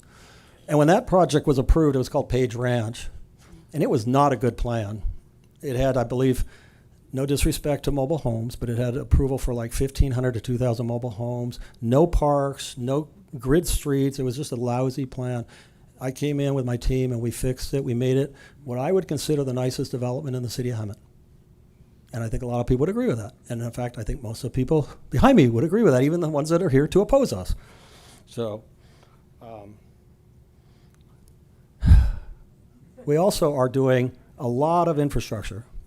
This happens to be nearby. It's not in the city of Hemet, but we just got through it's not quite done, excuse me. We are building a sewer line down Highway 79 from Stetson down to Olive. It's about a 2.5 mile stretch. It's a $2.5 million investment. We also are widening with Lennar. We've sold the project to Lennar, but we paid for it.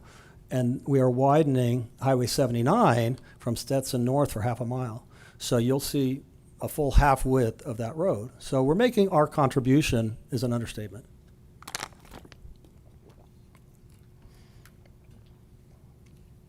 Just to show how long I've been doing this, this is Menifee North. This is an assemblage of 1,300 acres, 13 property owners, sits off of Menifee Road and Highway 74. It's in the county. I got together 37 years ago with a gentleman named Marion Ashley. You probably know him. He was a county supervisor, well-respected businessman in the community. And I said, Marion, and I was 27 or 26 at the time. I said, we need to coalesce together and get the owners, the Motts, some of the other families together and plan this, because it's hodgepodge. Nobody wants hodgepodge. I don't want a 40 acre and a 10 acre and a this. So we put together 1,300 acres and we developed a beautiful master plan that's still being developed today under the guidelines. Similarly, Winchester Hills. I used to own 250 acres there. Again, this goes back 35 years or so. We assembled 26 owners. I did, my team. And we put the owners together, same thing, with the idea that to solve infrastructure, to solve a cohesive planning, to make it a really neat community, you have to do that. It's a lot of work. And I think most people who drive from the freeway here, going down Dominigoni Parkway, I think most people would agree it's pretty nice. You know, the roads are wide, they're landscaped, and so on and so forth. I'm saying that because 44 years in this business, a lot of bruises, but we do things right. My name's on the door. My name's behind everything.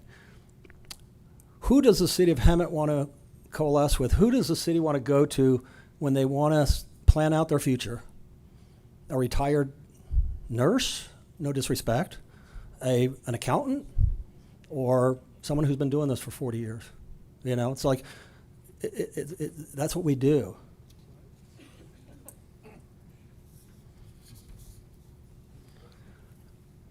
So again, Jim and I, a couple other partners, are ostensibly the largest landowners in the city, or certainly one of them. We own 540 acres in and around this area. The original acquisition of Rancho Diamante, plus we've acquired several hundred acres since then. The part that you see in yellow, light yellow, we have a proposal in for 873 single-family homes there. It'll be similar to the Solara development, not identical, but similar. And we'll have monument entries, and we will enjoy your art in public places. That will improve over 0.5 mile. So Warren Road, from that pink property, which is owned by a Dr. Ho, from that property to the railroad tracks is about 3/4 of a mile almost. That's going to be at full build-out within probably a year and a half. It depends on how quickly we get through the city. We did have, Jim and I, most of you, had a meeting with the city staff and a DRC or PAR development review meeting, and it went really well. So kudos to your staff. I want to, thank you for that. Good staff you have. Also on this map, I want to point out on the right side, the kind of beige orange color, that's 94 acres. On that parcel, we're planning also detached houses, but very small lot. They're called motor court or courtyard. You see some of them in Winchester. And what that does, it's still a single-family detached house, very small yard.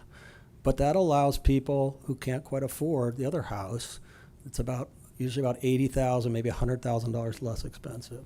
So it's just another option that's also done high quality. We're calling that one Stallion Ridge. So I envision a horse out in the front, a stallion at the entrance, you know. And that would, with that one, we would improve the east side of Warren going down, but there's a caveat. The problem is Dr. Ho owns 150 acres in Pink. I've tried to buy it. He's been very difficult in the past. In the last year or so, he's gotten a lot easier. He's getting up there, right, like a lot of us. And so I think there's something to be done with him in the near future. At the very least, I think I can finally get him to cooperate. Why is that important? Well, look at Warren Road. You see how Warren Road comes off Dominica Parkway, and you go and you stop at Simpson? Should I use my pointer? Are you following? No? Okay. Hold on. I think I have a pointer. Okay. I'll try not to get anyone. Oh, it doesn't work. It's too light. Anyhow, I'm sorry. But the pink parcel, you see that blue dashed line, that needs to be, no one told me this. The city hasn't said, we need to do this, Greg. This is what we do. We need to solve these things. That needs to be a four-way intersection, because look at that. You turn right, when you go across the bridge, you turn right onto Simpson, you make that loop. That's just not safe. It's not a logical road. It's not logic. So our plan would be to work with Dr. Ho and straighten that out as kind of roughly how you see that dash line, create an intersection. That also benefits what we envision as our future little retail site that you've seen some renderings of at the southeast and southwest corner of Simpson and Warren, where we are planning retail. We just got through building a Dutch Brothers on our project in Reno. We've been talking about Dutch Brothers about this site, and they like it. But they don't like it until that road gets cut through. That's, yeah.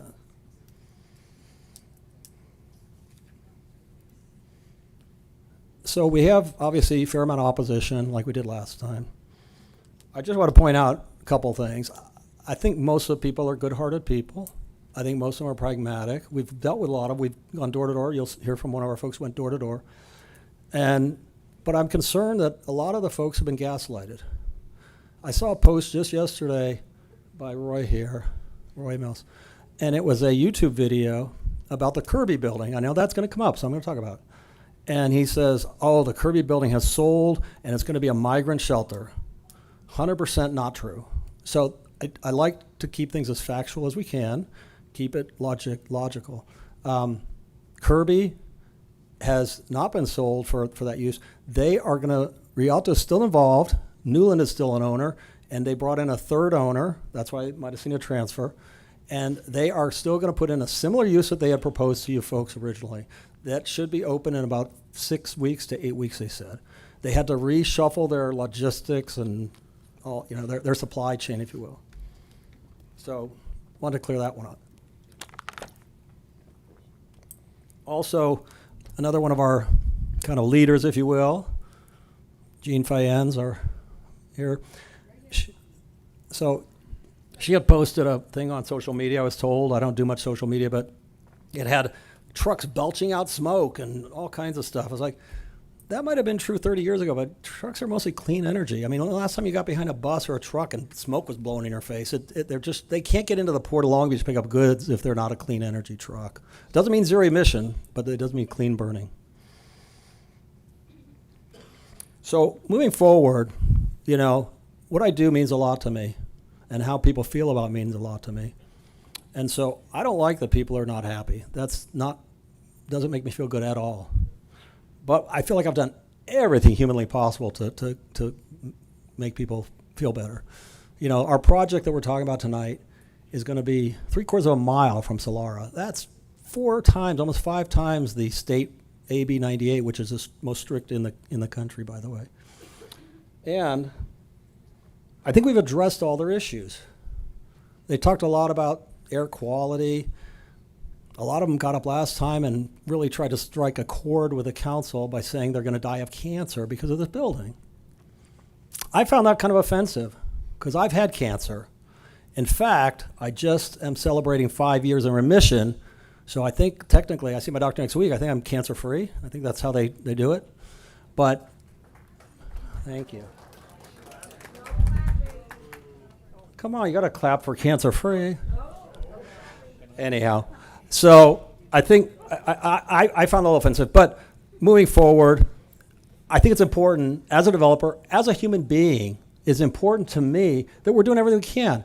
And we have done studies, and we have in all of our reports, this building being here will be more healthy than not. And let me explain that. Because right now, imagine 500 people leaving Hemet, driving to Fontana, driving to Rialto, driving, the average is, I think, 45 minutes, what I heard. They're using cars that don't have as clean energy as the trucks. So goods coming in from the port in these clean trucks are, and you can look it up, you can Google it, you can do, you know, we have reports, you can read them all day long. But just, let's put our common sense on, right? It's common sense. You're going to have cars, 500 people leaving the town, not spending their money here, by the way, and having a lesser quality of life. But you're also going to have a healthier air quality. And in fact, you can look, air quality in the Inland Empire has improved significantly in the again, all kinds of studies. We have lots of people here on the computer. You can research it. I'm not going to teach you this. You already know this. One of the other things that folks talked about last time was, I don't want to look at a building. Well, I mean, you know, people don't want to look at your house. I mean, that doesn't seem like a real solid argument to me. But the city even went further and said, you know what? Let's pass art in public places. I like that because that's what we did in Desert Hot Springs. So this project is going to pay about $300,000 towards that or beautify the building. From our understanding, the building will be barely visible because of the landscape berm and the trees. And if it's visible, then we can put a lot of art. We actually have a kind of a concept of a mural. It's really beautiful. It could tie in with this branding you're talking about. That'd be kind of cool.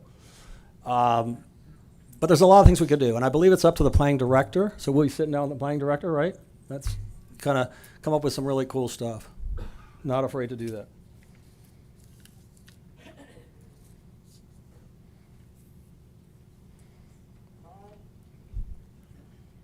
So we talked a little bit about this, the traffic. I'm not going to belabor it. Jeremy already covered it. I think when you boil it down to, folks, 3 trucks an hour at peak time on Warren Road.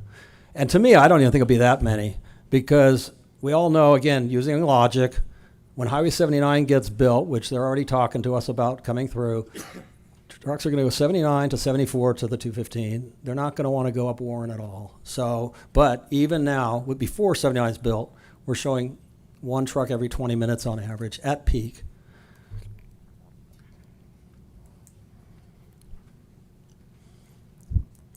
So I'd like to point out here, again, we've tried to take in everyone's concerns, residents, community, council. On this map, you see roads outlined in yellow, okay? Over the next few years, I'll probably be building most of those roads. But regardless, I've committed, and you can condition us tonight, I will repair those roads for 10 years. And that is a 2 miles, unheard of 2 mile stretch. If you look from the county line on Simpson, you come around, you go to the curve, which again, hopefully in the near future we can get that segment, all the way up to the railroad tracks, and then that segment down to Dominagoni. So that's a 10-year commitment.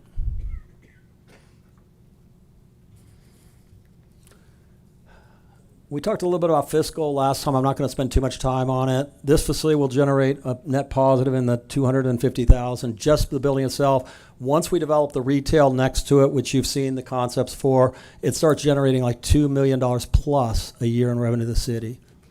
These things are all kind of one thing after another, right? Domino effects happen in a good way, and they happen in a bad way. I want them to happen in a good way.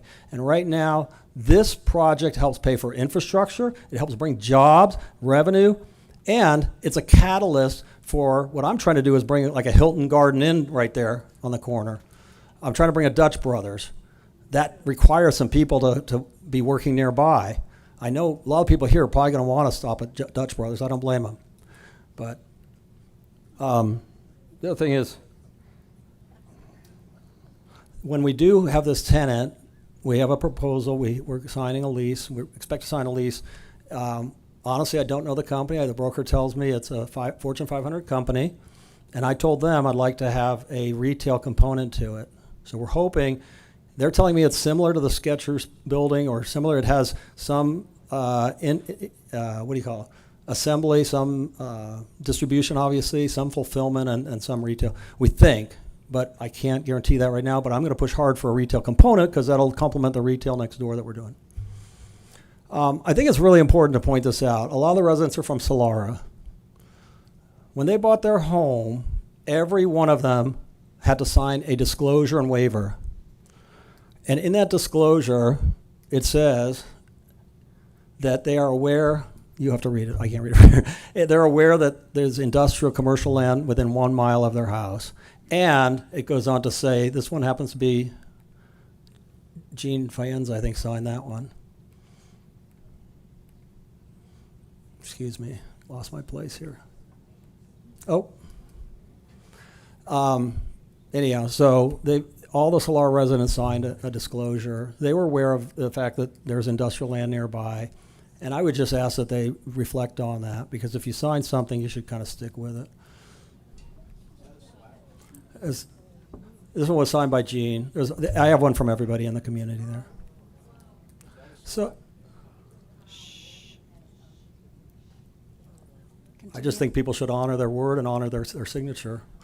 Again, when you saw it last year, the Kirby Street building, Rialto had 1,200 or 1,100 applicants in one day.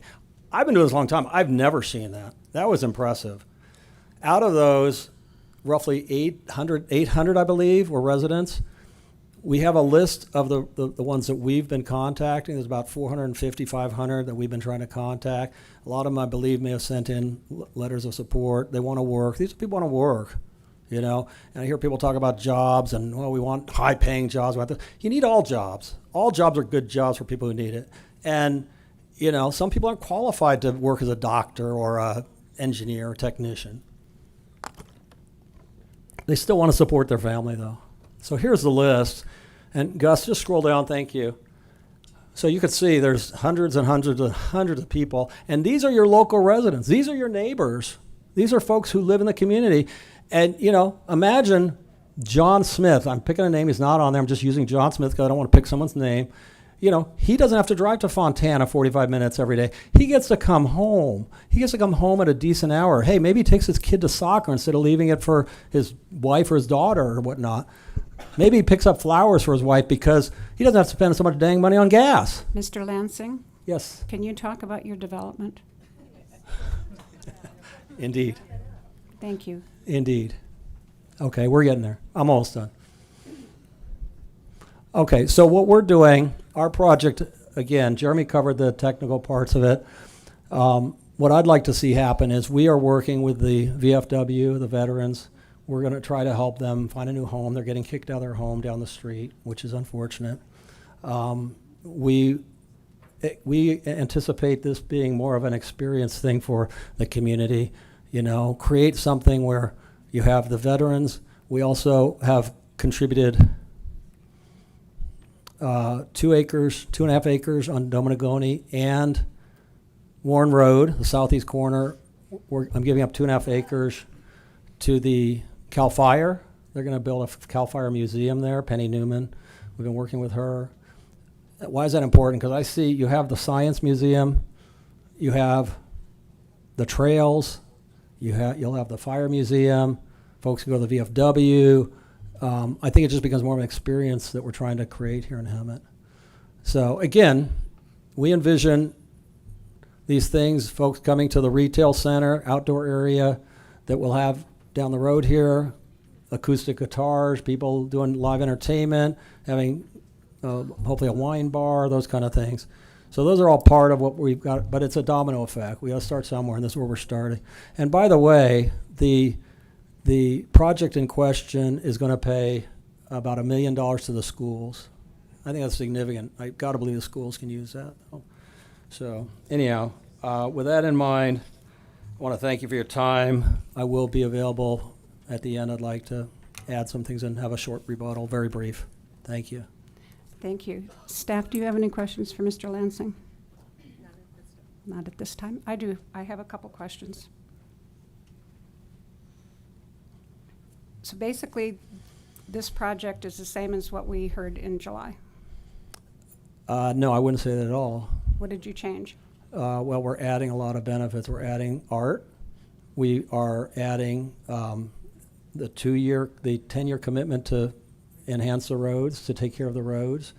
And we're committing to help the veterans. We're committing to help the fire, CAL FIRE. We have, and then we're paying a lot of fees. We're paying a lot of fees. Do you currently have a tenant for that warehouse? We do. We're getting ready to sign a letter of intent. Who's the tenant? Well, the locator calls them Project Saturn. It's a Fortune 500 company. They don't want to be known at least yet who it is. They just tell me it's a company that will have some retail. But it's similar to a typical 3PL logistics company. Thank you. Okay. Okay. We will now open public comments. So we would ask that our city clerk is going to call 3 names at a time, and I ask that you line up down the center aisle. If you hear that whatever you're going to say has been said by somebody else, feel free to say, I agree with them, or I disagree with the project, whatever, but you are all entitled to your 3 minutes. So here we go. First 3 people. First 3 speakers are David Moore, followed by Mike Becker, followed by Juan Serrato. Good evening, Mayor, City Council members. Thank you for the opportunity to speak at this item. I'm a 15-year member of La Una, here in support of this project, and hope you are as well. This project is in my backyard. I'm a resident of Riverside County. This is a good project that will bring jobs and revenue to the city. Please move forward on this project, and thank you for letting me speak at this time. Thank you.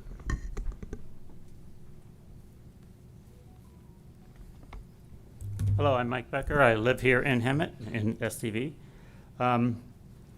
Why are we here tonight? The attorney started off his talk with the same question. Mine's a little different. We're going to hear many speakers tonight for many reasons. For me, it comes down to a single reason: bullies.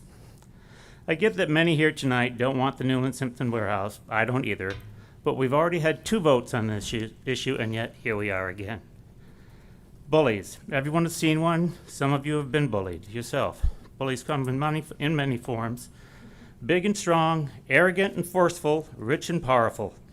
I believe that we are here tonight for a 3rd vote because our city council has been subjected to the rich and powerful version.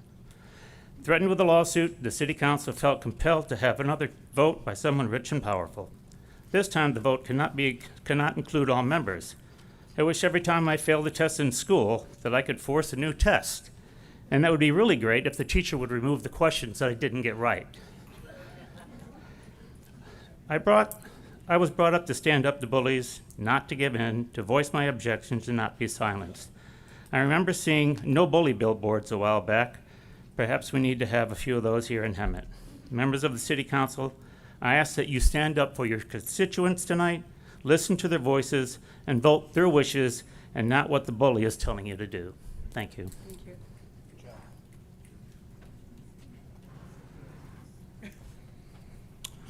Hello, good evening, Mayor and Council. My name is Juan Serrato, and I'm with the Laborers International in North America. I'm here tonight in support of the revised Simpson Warehouse project.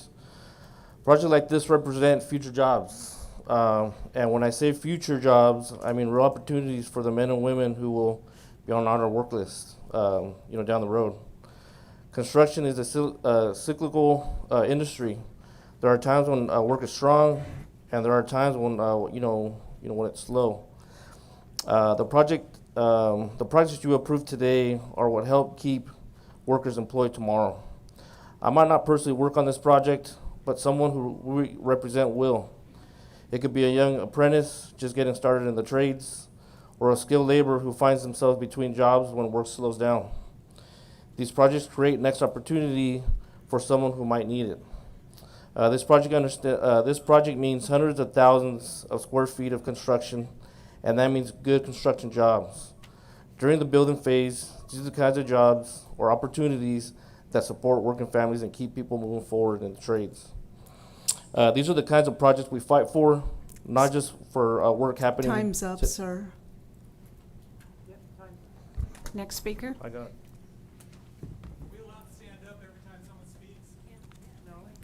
I would prefer that you stay seated and you keep your signs down. Thank you very much.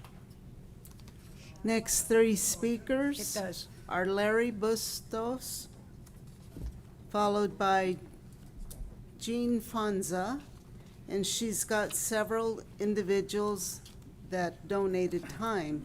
Will you please raise your hand when I call your name? I just want to make sure that you're present. Alda Pitt, Roy Fells, and Donna Swank, and Teresa Acuna. Okay. So Jean, you have 15 minutes to speak. You ready? Your Yeah, time, your she's time the was second up. speaker. And then the third speaker is Jenny Mess, and she's got Jenny Hess. She's got people that donated their time. Please raise your hand. Clinton Hess. Okay. Marie Best.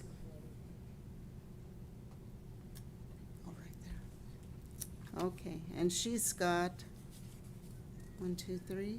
9 minutes. So go ahead, sir. Okay, thank you. My name is Larry Bustos, and I am a member of the Laborers Union. And I am here tonight to strongly support this project and its developer. Projects like this keep our local union members working close to home, earning fair wages and strong benefits so they can support their families with dignity. This developer believes in investing in workers and in the community. These are tough economic times, as we all know, and this project is exactly what the city needs. It brings real investment and creates hundreds of high-quality union construction jobs.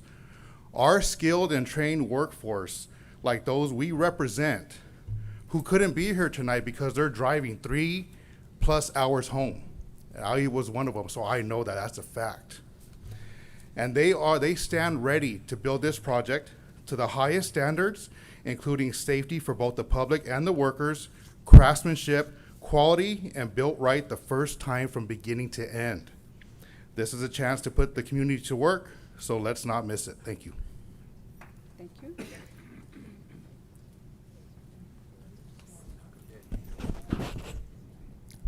You hear me? Hi, everybody. Mayor, City Council, 2 of 2. I'd first like to say thank you for hearing me out again. This is a 4th public hearing. The first was the Planning Commission, and now this is the 3rd for our City Council. This has been a lot of effort for everybody. Everybody in the room, the developer, the landowner, the citizens, the council, the staff. What I was told for today was it was a rehearing of the exact same project. And what I've heard today is the developer is no longer Newland. It is now the 2 LLCs that are owned by the landowner, two different LLCs. And we no longer have a tenant, which was originally Rialto. And I couldn't be happier to hear that, because the Kirby project has failed us. We were promised all those jobs. We were told Rialto would be working. They are now, by the security statement from the securities through Edgar on the security.gov, they're winding down their business. We also know that 5 kids have assumed the lease, and they're not to assume that for 6 to 12 months if they assume occupancy at all, says the security statement. So to hear that they're going to be in there to 2 to 3 weeks, I would believe what they filed with the federal government to be in a securitized pool of loan sales more than I would believe what's on the street. In regard to the speculation, I just can't see it. I don't know why we would do a speculative project. We don't have a signed agreement. We don't have a signed tenant. We are here tonight because we are concerned residents. We have a right, a civic duty, I would say, to speak our mind and to publicly object to a project. Unlike what Mr. Lansing said to me on February 11th, you should not be opposing this project. You have no right. Take down your social posts. If you don't, I'm going to sue you personally. I have 2 witnesses in the room that witnessed that conversation. You all received that information from me on, I believe, February 24th as well. I gave you all copies of all of the contemporaneous notes, his email, and his text to support it. We pay taxes here. We live here. Our children go to school here. We go to the churches here in the valley. We are not anti-business. It's anything but that. We are pro-smart development, pro-environment, pro-health and safety. More importantly, we are pro-Hemet. We want smart development for Hemet. We don't see a warehouse being built by Diamond Valley as meeting our new brand. Your horizon is here with a beautiful 850,000 square foot building blocking the horizon view. I don't see it. It doesn't fit with land compatibility. As far as CEQA goes, it has failed CEQA on multiple points. If this project is so different and the traffic is so different, why has this not been recirculated to the legislative body such as CEQA? It should have gone before CEQA with all the changes I've heard tonight from the developer and the landowner. Why has it not? Why is this project considered a rehearing? The exact same project. It is not the same. Anybody who has heard what the land developers has said, it's not the same project at all. It erodes the vision for Hemet. Our vision here is to have life that is compatible, life, safety, cleanliness, all the things that we live for. It does not do that. It does not strengthen our economic future. The three communities that the landowner mentioned, that's Saddle Point, Solera Diamond Valley, and Morgan Crossing. Together, we have $620 million of home values. Do the math on that. That's 1% in taxes to the Riverside. As the city attorney kindly educated us, that's 14 to 17% to Hemet. That's anywhere between $1 million to $1.2 million.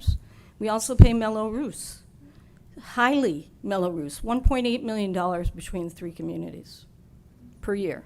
So we are doing our share as well. What we do object to are the roads. When we hear here, and Ben does a fantastic job, right? He's so full of energy. Jobs, jobs, jobs. You know what we hear? Terrible roads, roads, roads. They're horrid everywhere in Hemet. Trucks coming through here with the truck routes that we have are just going to further erode those roads that we currently experience. I mentioned CEQA, failure on several points. It does not check all the boxes, this project. The prior project, because I don't know what this one really is anymore. It's failed CEQA. It does not meet our general plan. It's on mixed-use property, so when I bought my house, I did my homework. I was told it was mixed use. We were going to have more homes there. We weren't going to have a warehouse there. We weren't going to have a general plan amendment. Now I hear my illustrious leaders are free to change the general plan and the zoning to accommodate the developer. Well, what about the rest of us that bought our homes? We have 1,200 homes between the three communities. Do that math. As far as traffic goes, the cars that drive through there right now for those homes are 3.2 cars per home per day. If we're impacted by this project in a negative way, those cars are going to be, we're going to experience all types of problems with queuing.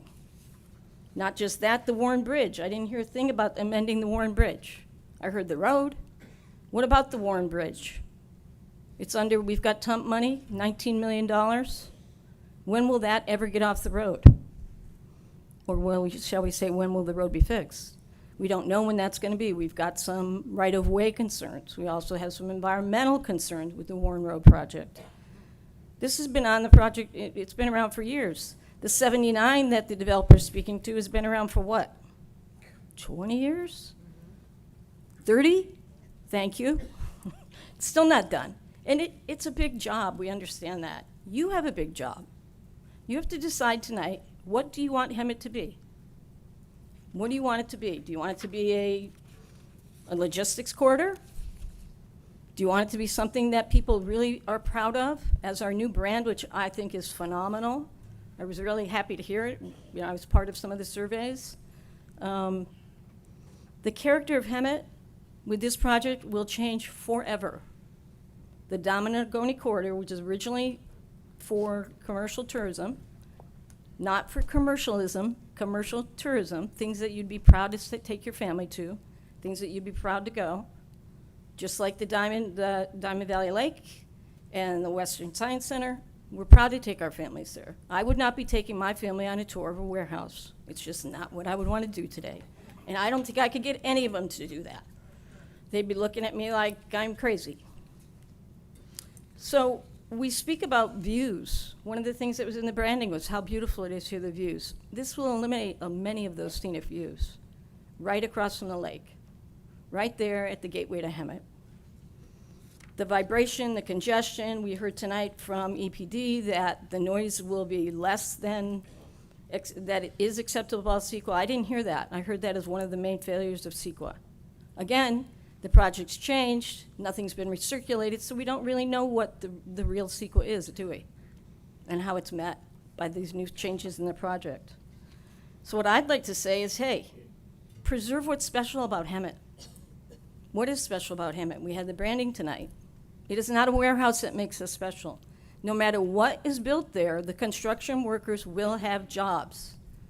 If he puts in a 479 home like Saddle Point, those jobs would be there for 3 to 5 years versus perhaps an 18-month construction for the warehouse. And again, the roads are just horrific. We cannot handle the roads. The change in the infrastructure from the trucks and the heavy traffic. So with that, I thank you. I urge you to again deny the project. I won't speak to any personal aspersions that Mr. Lansing has cast upon me because I will not lower myself to his level. So thank you for your time. Thank you, Jean. No clapping. Go like this. Well, that's good. We're all deaf. We're deaf now. That's the way the deaf do it.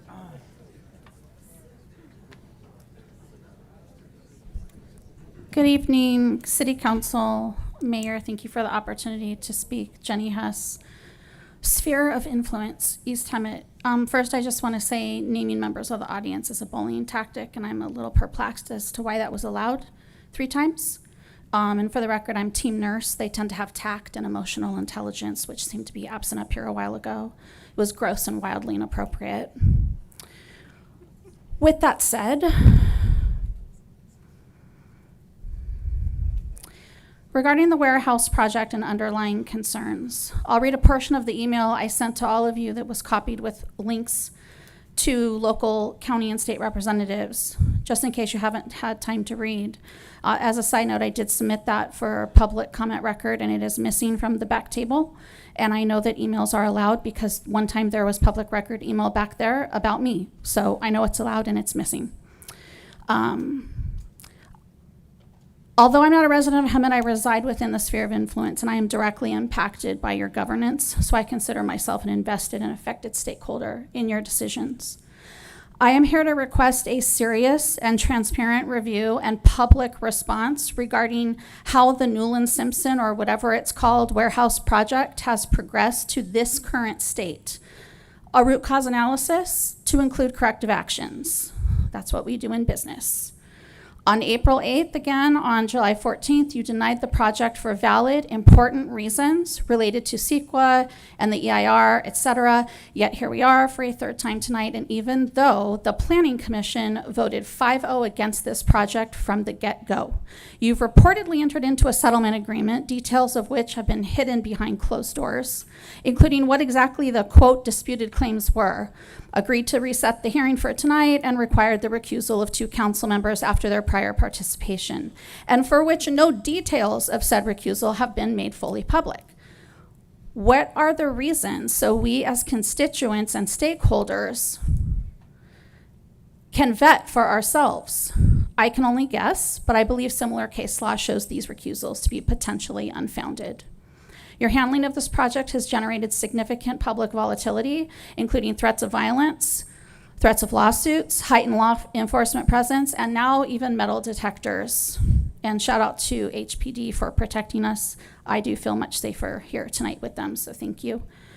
These are not minor consequences and likely all avoidable. My concern is not limited to this warehouse proposal, but rather centered on governance, competency, risk management, and institutional accountability. You're going to hear all about the warehouse deals. That's not exactly what I want to talk about.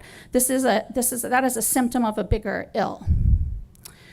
It is publicly documented that the lawsuit filed by Gregory Lansing against San Diego County and local community groups for a similar type situation was dismissed by San Diego Superior Court, with attorney's fees awarded to defendants. Given that history, I think it's reasonable for me to ask you, was sufficient due diligence conducted regarding prior litigation patterns before you engaged with them?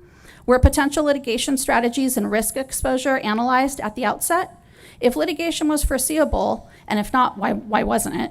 Was outside counsel with specialized land use defense experience consulted? Were county or state level agencies with deeper land use litigation experience invited to provide input or guidance? Was the decision to enter into a settlement-based procedural reset the strongest defensive posture you could come up with to protect your constituents?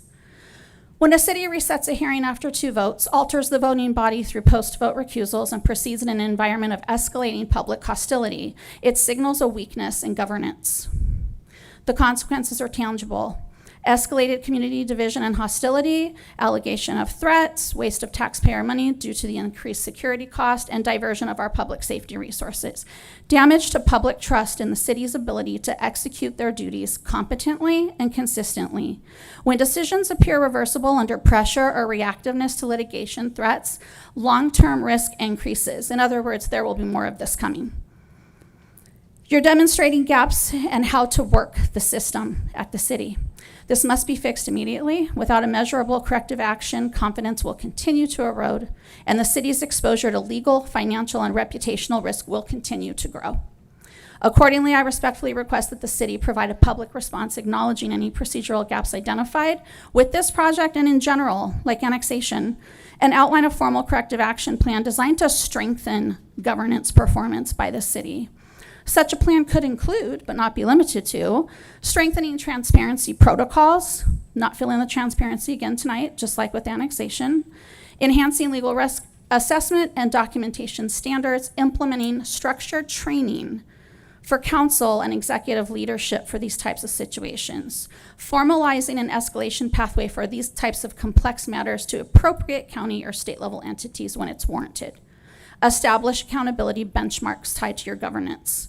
Consideration should be given to establishing an independent oversight review committee to assist the city to improve decision-making practices, risk management protocols, and transparency standards going forward.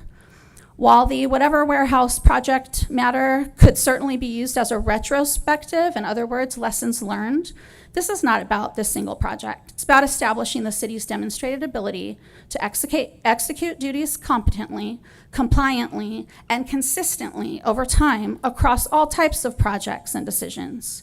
I hope this can be accommodated because there seems to be ample resources available to oblige the non-city residents' pet projects like private citizen annexations, and I see commemorating the De Anza Trail, which the county is covering just fine. And it's very suspicious to have qualified for any time devoted by the council with all this other stuff going on. Honestly, my eyebrows cannot raise any higher about that. I remain concerned about the use of taxpayer money, potentially intertwining with personal relationships between council members, city government, and certain applicants, some of which aren't even residents, as well as the structure of some local nonprofits, including the historic Hemet Theater. Please do the right things and vote down the warehouse for an unprecedented 3rd time, and take the other requests I've mentioned seriously.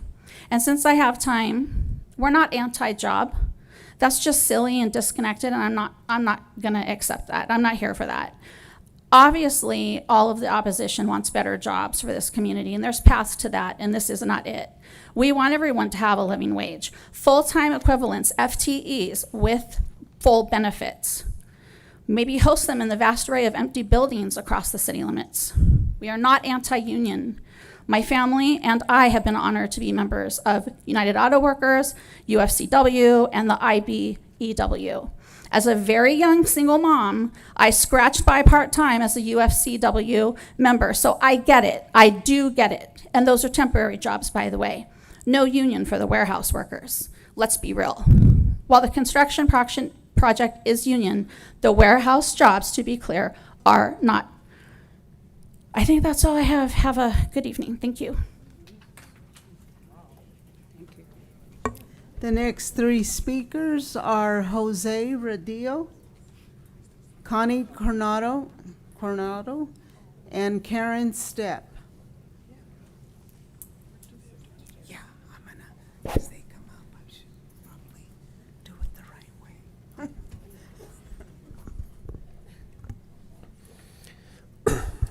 Good evening, Mayor, Councils. My name is Jose Rodillo, and I'm here today as a proud La Yuna Union member who understands what this project means to working families. Union jobs allow me and many others to build a career, provide for our families, and earn stability with dignity.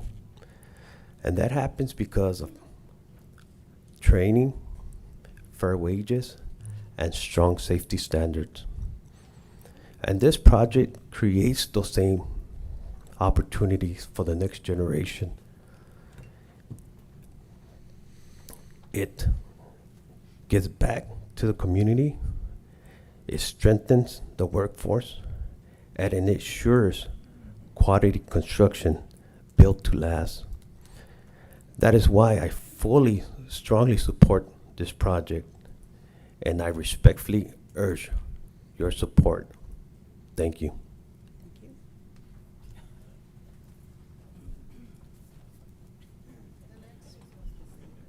The next speaker is Connie Granado. Please raise your hand if you've donated time, minutes to Connie. Kimmy Coronado. Leslie Butler. And Randy Butler. Thank you. Good evening, Mayor and Council. Connie Coronado, East Timmit, SOI. First of all, let me say the new logos look amazing. Just amazing. I know, I love the jazz hands. I'm like, I like this better than clapping. Okay, and let me just say, I will buy a palm tree seedling to fund the rebranding. Anybody else? Anybody else? Jazz hands. Okay, or maybe more than one. Okay, into the meat, the nitty gritty. It's a little surprising. I'm actually going to ask the question that the attorney said we're probably going to ask, but it's a little surprising to be standing here tonight speaking about this warehouse project again. Not because the community suddenly changed its mind, but because this project has already been debated and rejected multiple times. Why are we here again discussing this warehouse project after the multiple votes with the same outcome of no to the project? Starting with the Planning Commission, voting 5-0 against it. The same Planning Commission that each of you appointed to carefully review projects like this and make recommendations based on the impacts to our community. This council also voted no. Yet despite that clear decision and despite this council's previously voting no as well, somehow we find ourselves here again. It is strange because the process already worked. The project was reviewed, the concerns were raised, and the decision was made. Yet, in my opinion, the process began to unravel when the scope of the project changed and it was not sent back to the Planning Commission for further review. That would have been the transparent and appropriate thing to do. Instead, the project continued to move forward without giving the very body appointed to review it the opportunity to weigh in again. And even after those bureaucratic shenanigans, the project still came before the council and again was voted no. And yes, again, here we are.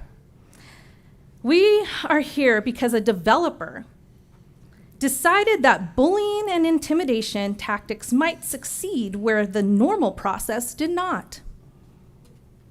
Did you see the bribery pizza out front? Yeah, I declined it.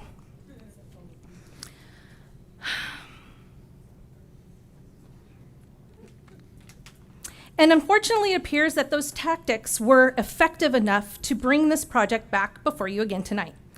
We were told that the solution was to appease the threat of litigation by backing two council members into a corner and encouraging them to recuse themselves for supposed bias. In my opinion, those council members allowed themselves to be backed into that corner rather than standing up against a developer's nonsense. But if we are going to talk about bias, then let's be honest.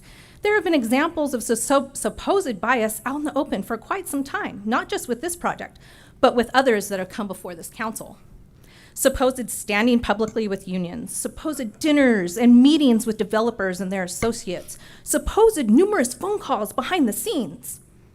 Quite frankly, some of those conversations probably should not have been happening at all, especially once the threat of litigation was being raised. And while we are discussing intimidation, let's talk about what is happening to a resident of Hemet who has dared to speak out against this project.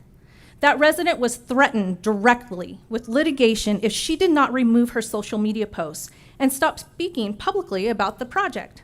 Since her name was mentioned, it is our very kind and dear, courageous Jean.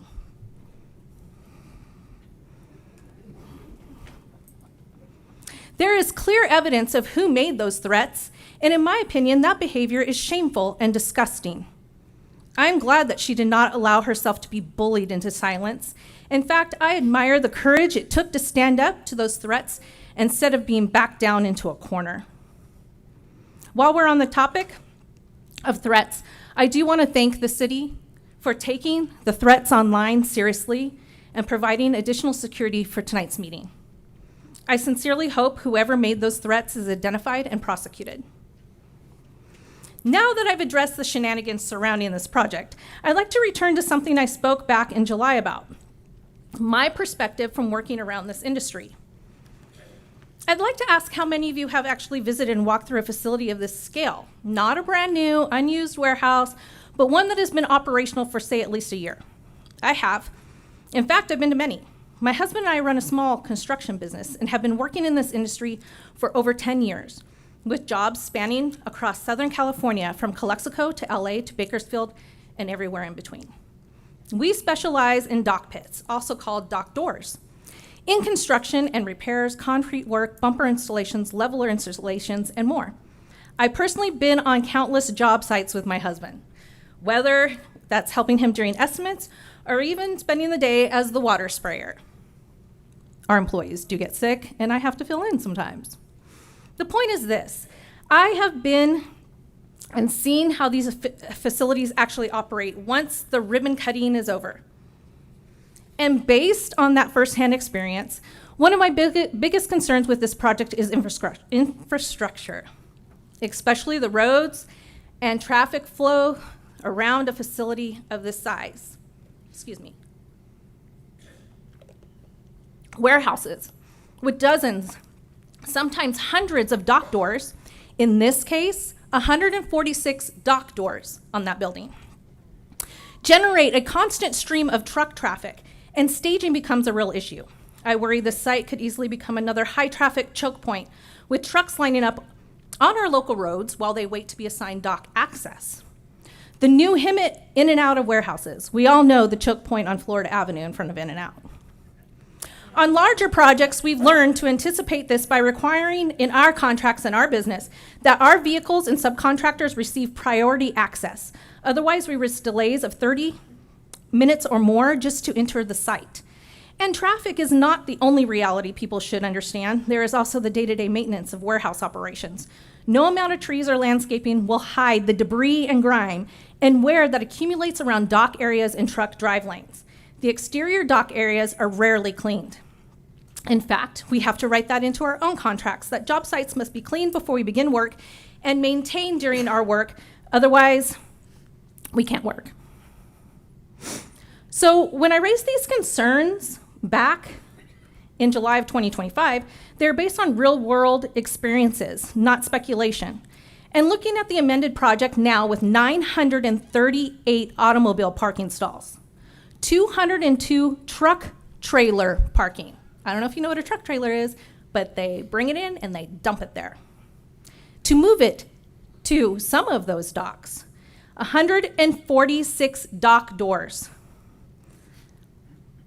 Those concerns still apply, and even more so now that I've seen this. Because when we talk about 146 dock doors and 202 trailer parking stalls, we are not talking about a quiet building sitting in the background. We are talking about a facility designed for constant truck movement day after day. And by the way, I do not live in Solero.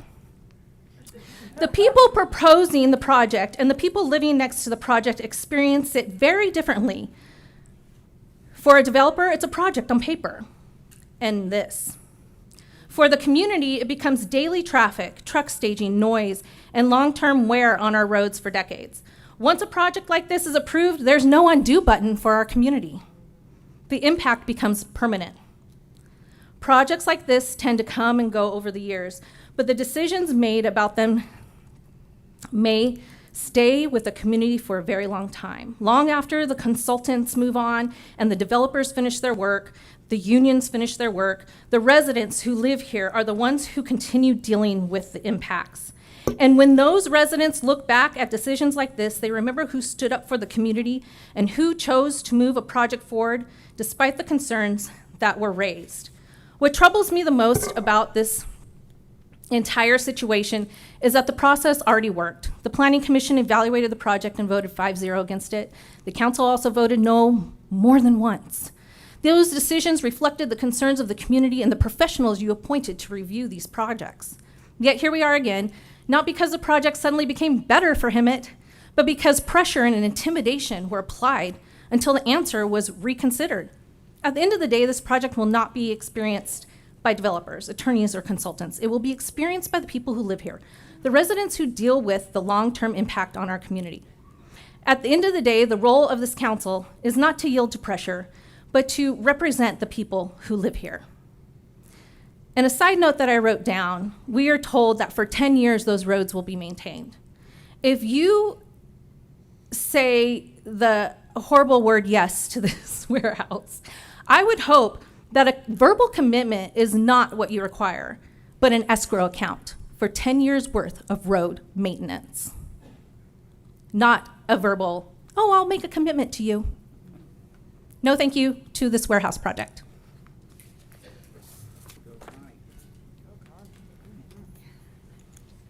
The next speaker is Karen Stepp, and she has been yielded 3 more minutes. Vicky Moran. Is Vicky here? Okay. Good evening. I'm Karen Stepp, and I do live in Solara. The first thing I want to say is thank you, Mayor Krupa, for stopping and refocusing Mr. Lansing before he yet again insulted this audience. I can tell you I have worked with this group of people for the last 2 years. They are intelligent.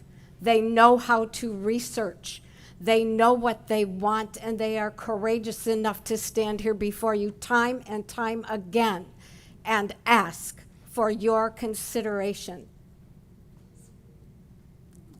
The fact that Mr. Lansing could stand here and insult teachers, nurses, tradesmen, blue-collar workers, union members, everyone who is sitting in this audience tonight, because we don't have his resources, because we are not property developers, because we are not laughing all the way to the bank. I am entirely, completely insulted by that comment. The other thing I want to mention is Mr. Lansing uses Solara Diamond Valley as an example of one of his premier developments. He brings it up every chance he can get.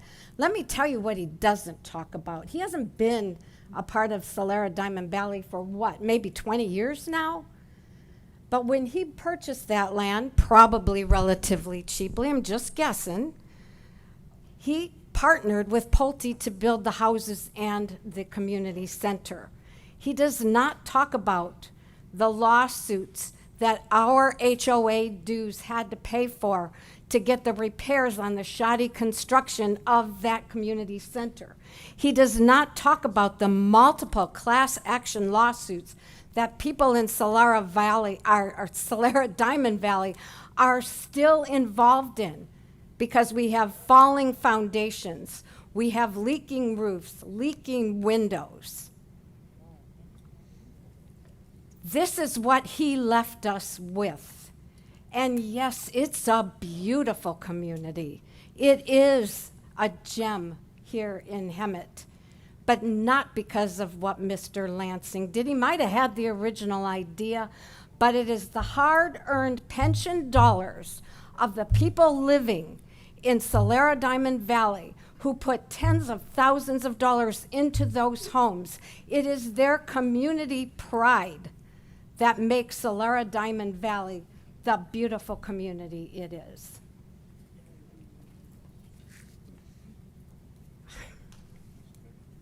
Now, Mr. Lansing is actually going to hurt the members that he speaks so highly of, because we are within 1 mile of a major warehouse, and the research and the data tell us residences within a radius of 1 mile or so of a major industrial center will lose 15 to 20% of their home equity.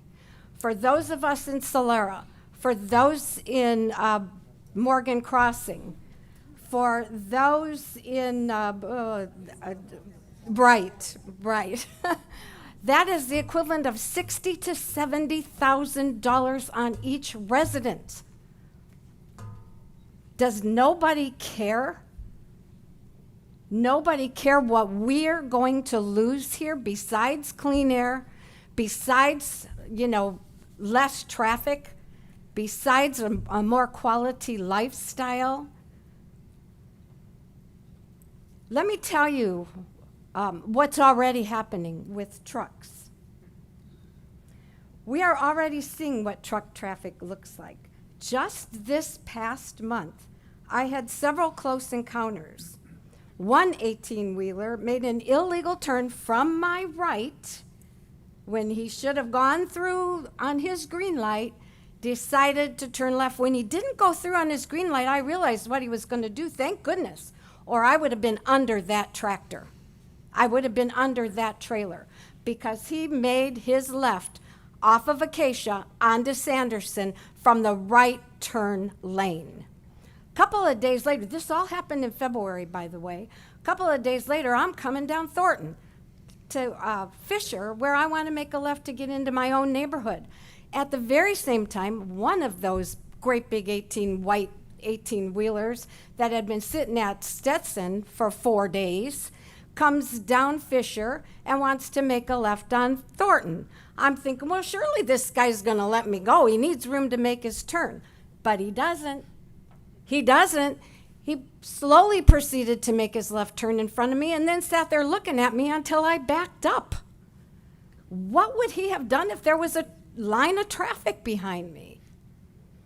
Finally, sitting at the light one morning a few weeks ago, my husband and I, at about 10 o'clock in the morning, are sitting at the light at Costin, and I'm counting all the semis parked there on Stetson. And I go to my husband, God, those 9 trucks have been here for a while. My husband, who observes a few more things sometimes than I do, says, yeah, and look at that. There's a woman walking to a late model black Toyota that's parked amongst the trucks. My husband's comment, I'll bet you she ain't delivering pizzas. This is the culture we're looking at. Time's up, Miss. I just want to say, Hemet should be a gem. Please do not take away our horizon. The next 3 speakers are Al Sanchez, Harriet Brunner, and Fatima Rahman.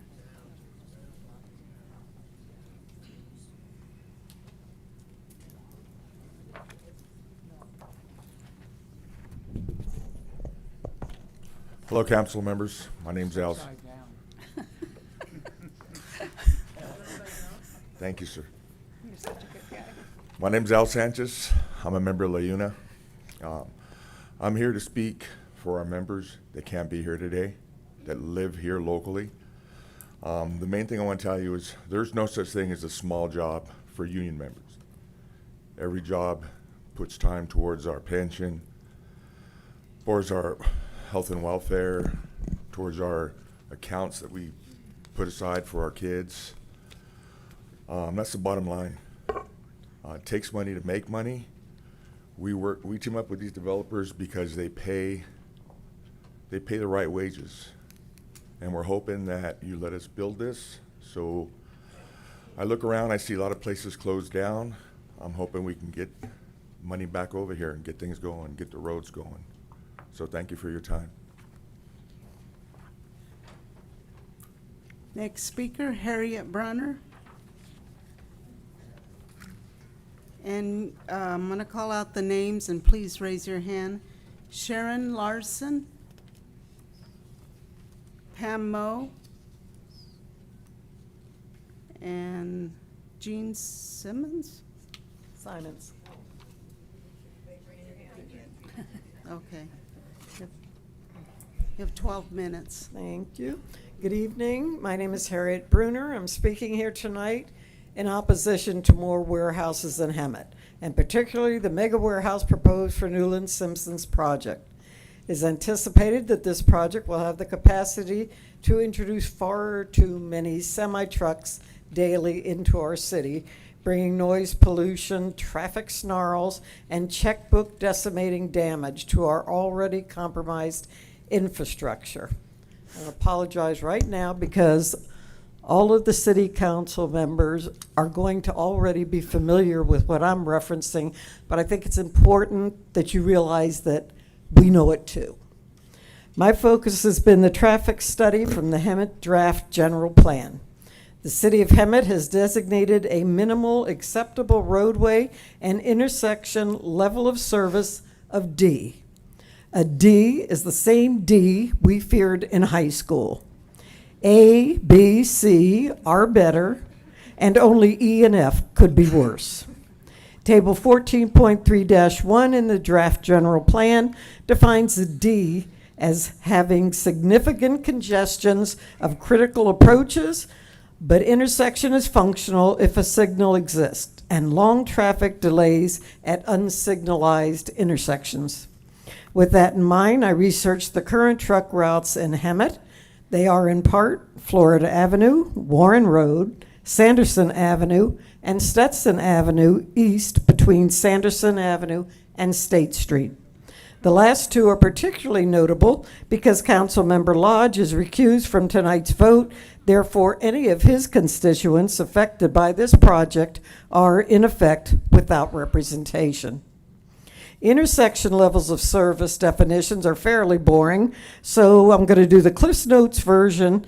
And the level of service for ABC are typically uncongested flow of traffic with a signal, little or no delays without a signal, occasional short delays. Hemet's minimal acceptable level of service D with a signal, significant congestion of critical approaches, but the intersection's functional. Cars are required to wait through more than one cycle during short traffic peaks. With no signal, there can be long traffic delays. Level of service E. With a signal, you have severe congestion with some long-standing queues on the critical approaches. Blockage of intersection may occur if the signal does not provide protected turning.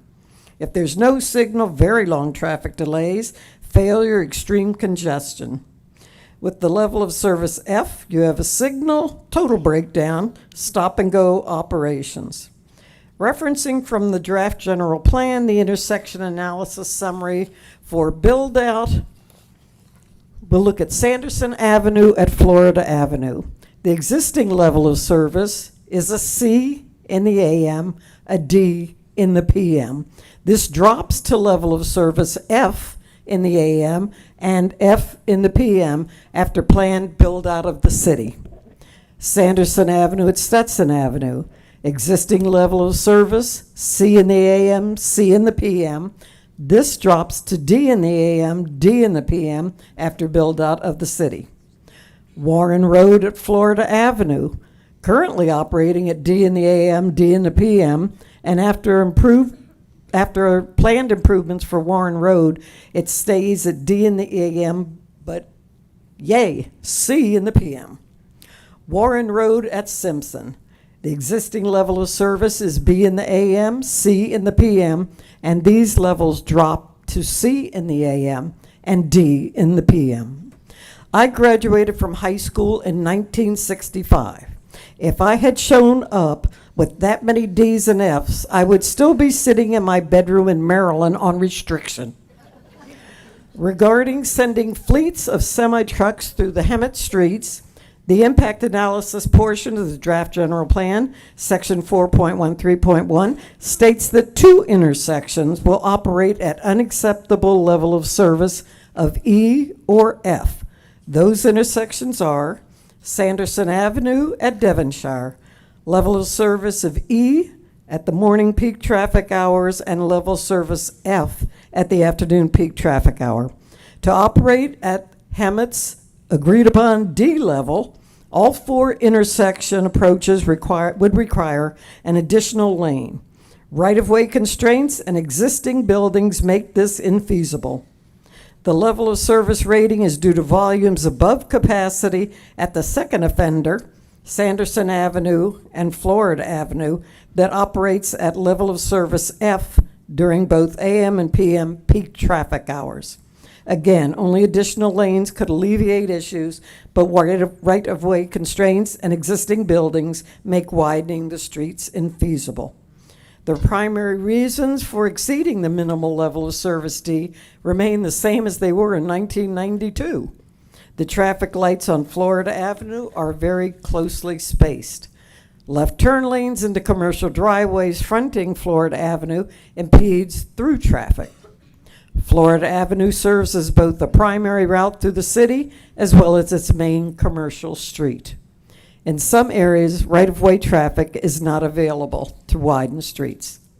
The conclusion of the traffic study in the draft general plan portion states, quote, no additional feasible mitigation measures are available to reduce the intersection level of service impact at Sanderson Avenue, at Devonshire, and Sanderson Avenue at Florida Avenues. These impacts would remain significant and unavoidable, end quote.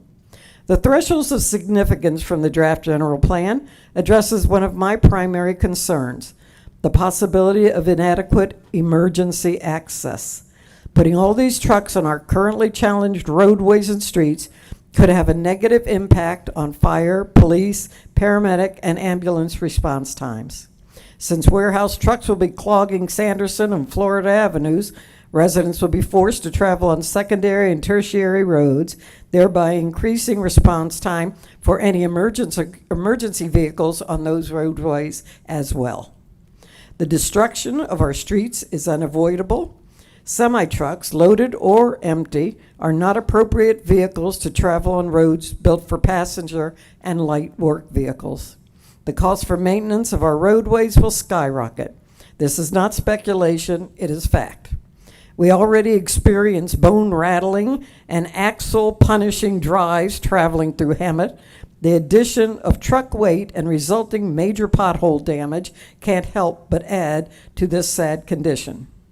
The passage of AB 98 should be evidence enough to feel secure in offering a no vote today. The Inland Empire is overbuilt with warehouses. In Paris alone, there are close to 30 warehouses empty and for sale. The warehouse boom is over.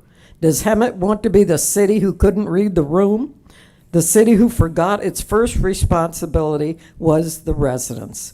Residents who will be the one to feel the pinch of reduced property values, the ones dealing with the pollution, the congestion, the noise, the frustration of local trips that used to take 15 minutes now take 30 because we must detour so far out of the way to avoid traffic.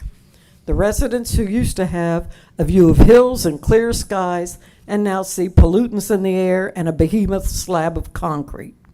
As of January 29th this year, Rialto Distribution stepped back from the Kirby Warehouse project, and its new tenant is 5 Star Kids, LLC.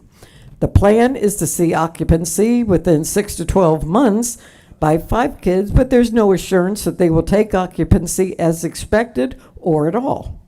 I recall all those Rialto employees speaking here on behalf of their employer and shedding crocodile tears about how proud and thankful they were to be longtime employees, with additional teary pleading for Hemet workers to join their vaulted ranks. Well, the word rank still applies.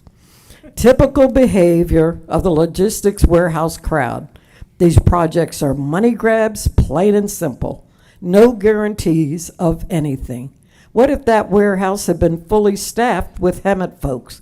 They could be out of work now until, or if, Five Star Kids ever assumes residency.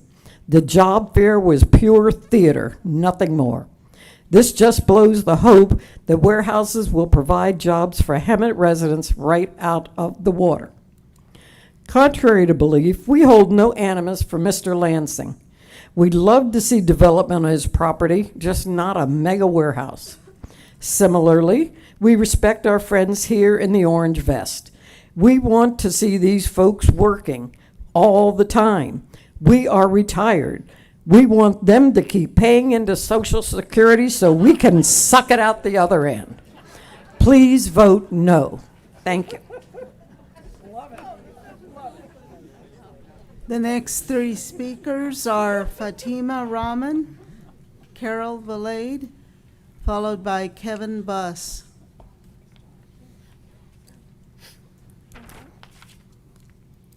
Okay. Can I start? Okay. Good evening, Madam Mayor and council members, and thank you for giving us this time. I truly appreciate the weight of the decisions you make for our city. My name is Fatima Rahman. I've been a business owner in the Valley for more than 20 years. Hemet is where I raised my kids, where I built my life, and where I've watched families struggle, hope, and fight for a better future. Tonight, I'm speaking for the people who couldn't be here, for the parents working 2 jobs just to keep a roof over their heads, for the workers on the night shift right now, doing everything they can to provide, and the loved ones we lost on Ramona Expressway, Gilman Springs, and Domingani, going to jobs to Ontario, Paris, Moreno Valley. Warehouse jobs, mind you. Because we don't have enough opportunities here at home. Their absence is painful and it should not be forgotten. We need local jobs, jobs for our kids, jobs that let families stay together instead of spending hours on the road every day. And when fewer people have to leave the valley, we don't just help families, we help our environment. We reduce traffic, we reduce smog, we protect the air our children breathe. Oh. I also want to say thank you to Mr. Lansing. Thank you for believing in Hemet, for trying to beautify our city, and for investing in us.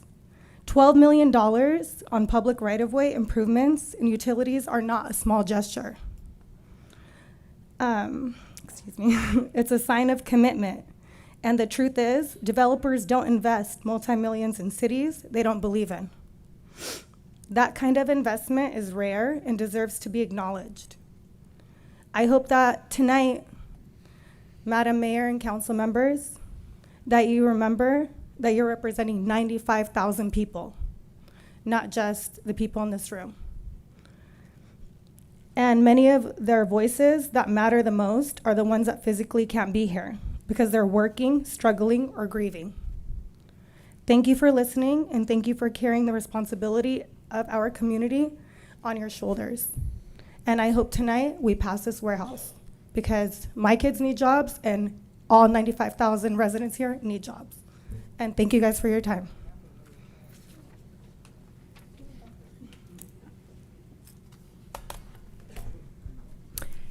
Hello, council, members, mayor. My name is Carol Valade. I live in District 4. I believe your decision regarding the Newland Simpson project may be one of the most significant decisions you make for the residents of this city. At the last city council meeting, Ben Sandoval presented information about the tax sharing program for the auto mall. During that presentation, he stated that the types of businesses we hope to attract typically look for communities with a median income of approximately $86,000 when deciding where to locate. Hemet's current median income is about $59,000. If our goal is to increase the city's median income to attract businesses such as Costco and other large retailers, this project moves us in the opposite direction. Warehouse jobs paying approximately $19.75 an hour equate to about $41,880 a year for full-time work. Wages at that level will lower, not raise, the community's median income. Residents that live within a mile of the proposed warehouse will face significant financial consequences. Property values for homes located close to logistics warehouses can decline as much as 15%. There are approximately 1,202 homes within a mile of the project site. With losses across all 1,202 homes, the total reduction in property value could approach $89 million. That represents a substantial loss of wealth for Hemet residents. It will also translate to reduced property tax revenue for the city. Additionally, this council must consider the long-term infrastructure costs that will occur with the heavy diesel truck traffic. The damaged road and cost of repairs will far exceed any impact fees or annual stipends the city receives from this project. The warehouse does not align with the vision that the residents have for Hemet's future. It's the wrong location for a logistics warehouse. Experts have presented data regarding the impacts on air quality, traffic, and noise pollution.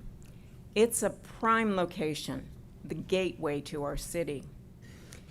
It could support businesses that would better serve our residents while generating sustainable revenue for the city.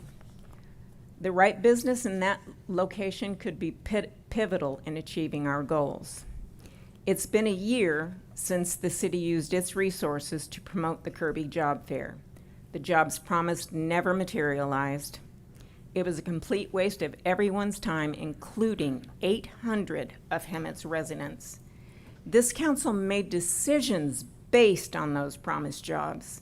Can we trust anything the developer says now?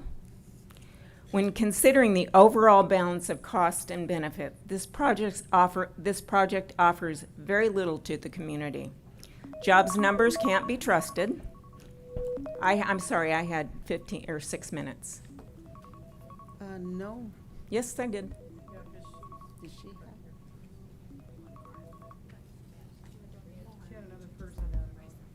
What was your name? I'm sorry. My name is Carol Valade.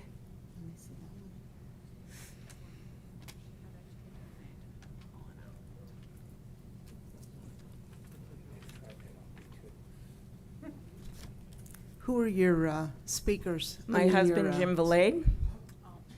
Okay. It was separated. Okay. Yeah, Thank no you. indication. Who else? That's it. That's it. Just one? Just the one? Mhm. Okay.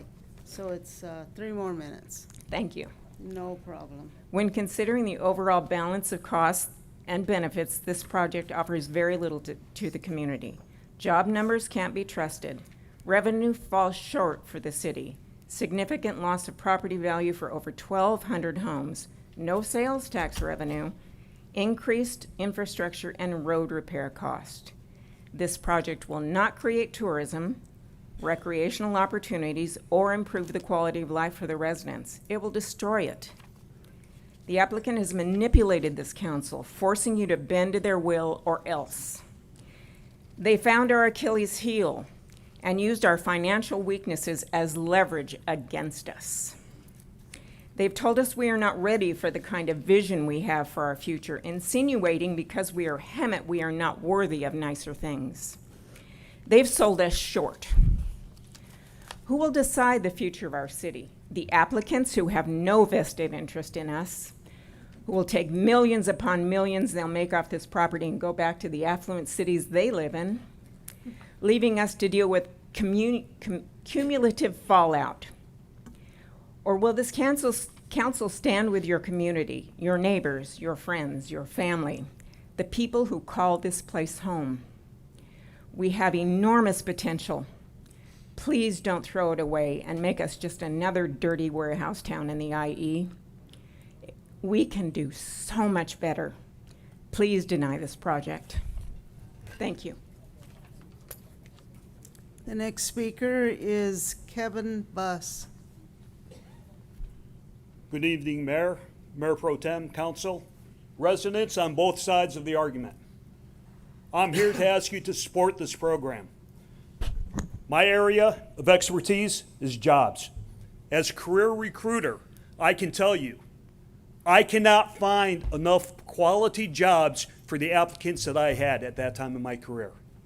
This project will bring 500 jobs to our city. Just because a different project failed doesn't mean this one's going to happen as well. If that was true, we'd never play sports again.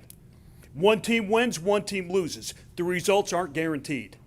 But when we look at the ability for our young people to come for an entry-level job with upward mobility, we have to let them have that opportunity. Will all of them stay there? No. Some of them might realize the job's too hard for them. Maybe then they'll go back to college. Maybe they'll go in the military. They'll look at other avenues. But that's part of growing up, is you look at the opportunities you have and you create your own career path. I'd also like to say this is an opportunity for the veterans of Hemet. I spent 22 years in the Marine Corps. Every day, 22 veterans take their own lives. And one of the reasons for that is we do not have a place for brotherhood. We currently have a VFW. We've been looking for a new home for over 5 years without success. We have the ability to find a new home where we can take fellow veterans, they can be with their own. We understand each other. We speak the same language. We can help make a difference in the lives of our youth, our young adults, and our veterans. I plead with you as a long-term Hemet resident, please pass this. Thank you. The next three speakers are Ezekiel Rodriguez, Ray Johnson, and Kim Kozak.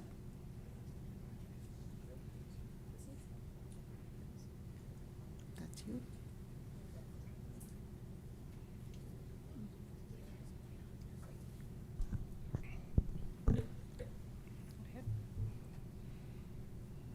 Am I allowed to start now? Yes. Yes. Good evening.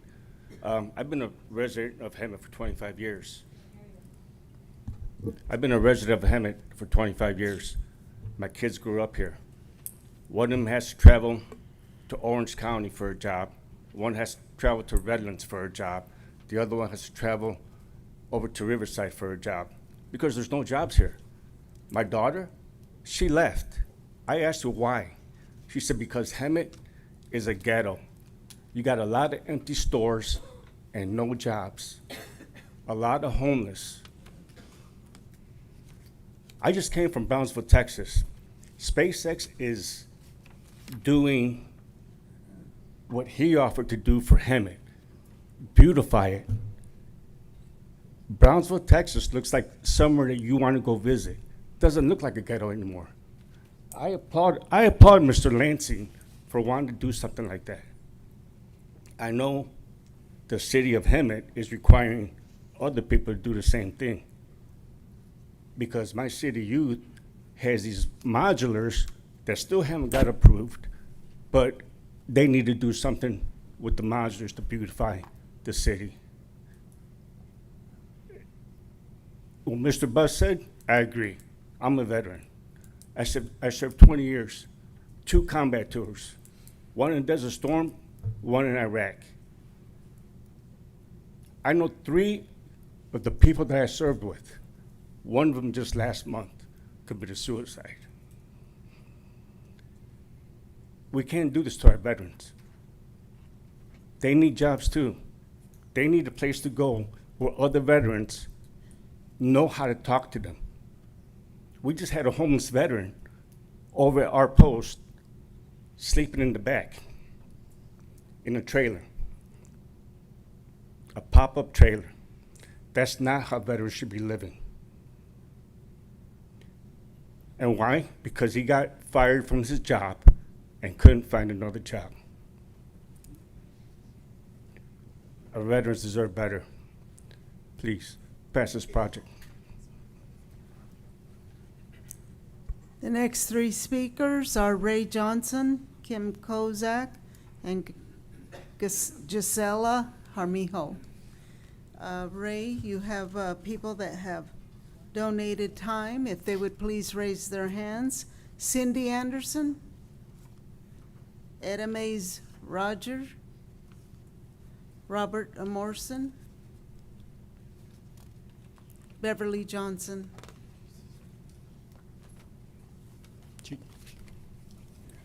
Oh, okay. So, She's Ray, short. you have 15 minutes. Sorry to hear we're here again, but I guess it's necessary. 2 weeks ago, I sent each council member an email expressing my concern that 2 members were recusing themselves, which I believe is contrary to the Political Reform Act and the Fair Political Practices Commission regulations. I have asked the city clerk to enter that into the record. Along that same line, the recusal matter is very specific in the government code. It was violated twice tonight because it says that a person recusing himself must first stand up and announce the reason for recusal. They did not do that. They just walked out. There are 2 procedural issues I'd like to start on before I talk about the EIR. On page 2 of the staff, page 10 of the staff report, you are asked to issue a conditional use permit for 2 industrial warehouses, each exceeding 400,000 square feet. This EIR is for 1 building, clearly out of conformity with the EIR. On page 11, you are asked to issue a tentative parcel map to subdivide 74.88 acres site into 3 parcels. 2 parcels, 1 each for a proposed warehouse and 1 for a trailer parking lot. The second parking lot, or the second warehouse and the parking lot were specifically excluded from this EIR at the last meeting. Therefore, I recommend that you remove the conditional use permit and tentative parcel map from consideration on this calendared item, as they clearly violate the EIR.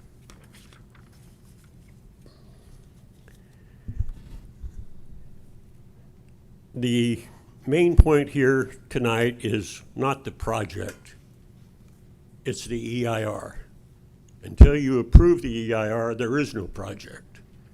And you've rejected the project twice already. The EIR statement has not significantly changed since it was originally prepared.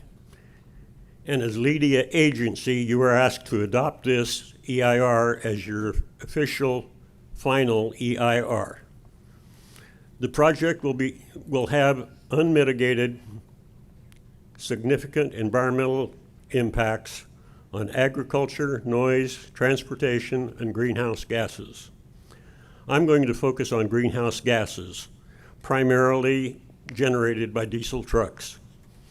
According to the California Air Resources Board, the greenhouse gases associated with logistics mega warehouses are carbon dioxide, nitrous oxides, diesel particulate matter, including PM 2.5 and ozone, primarily caused by heavy-duty diesel truck combustion and compounded by traffic congestion.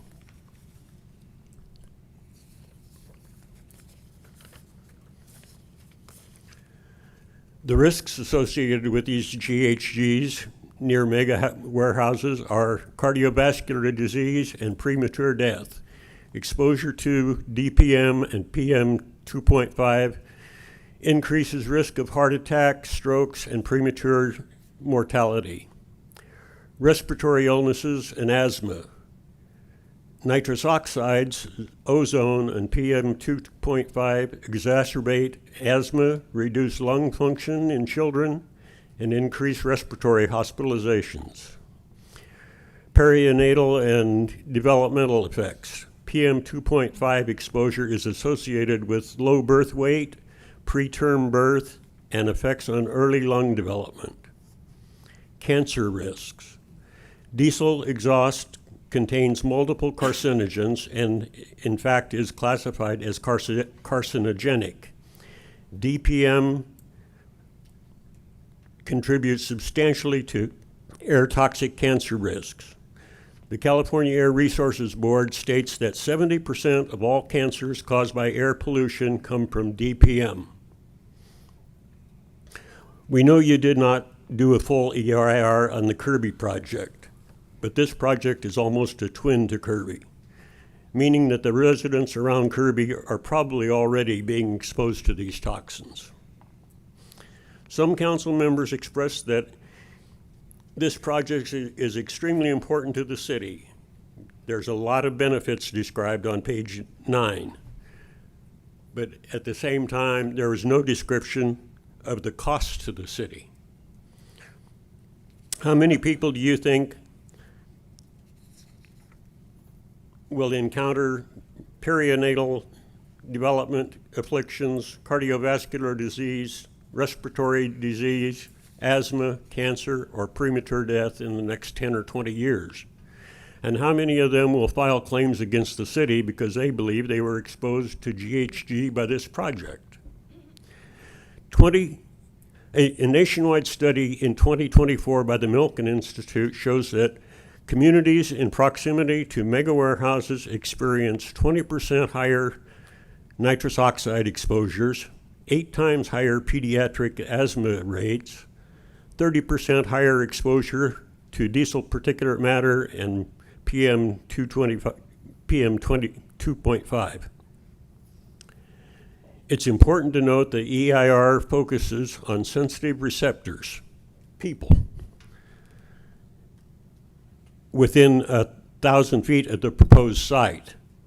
But it doesn't even mention the exposure of GHGs to the hundreds of employees who'll be on the dead site.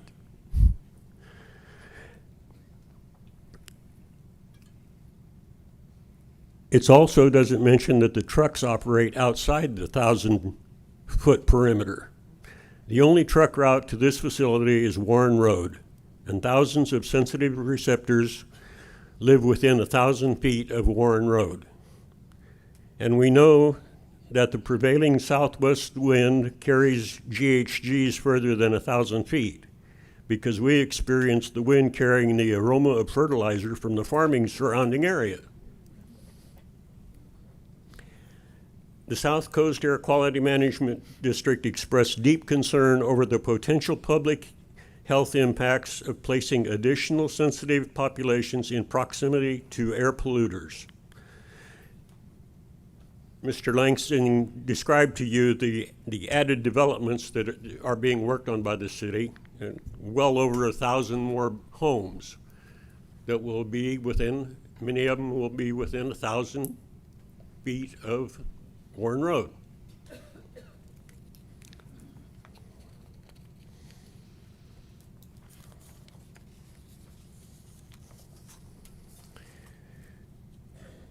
Approval of this EIR means you certify that the City of Hemet knew in advance that this project will produce environmental impacts that cannot be mitigated. Specifically, you knew that greenhouse gases from this project are detrimental to the health of the community and cannot be mitigated under this plan.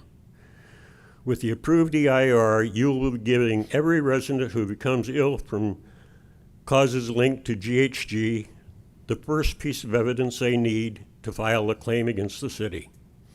When you debate this EIR and when you vote, I want you to keep in mind all the members of your constituents that will become victims of GHGs, and in the back of your mind, remember the names Environmental Justice and Morgan & Morgan.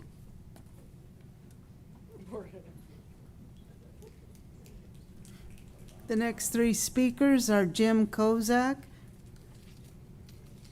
Gisela Armijo, and Wendy Bolduc.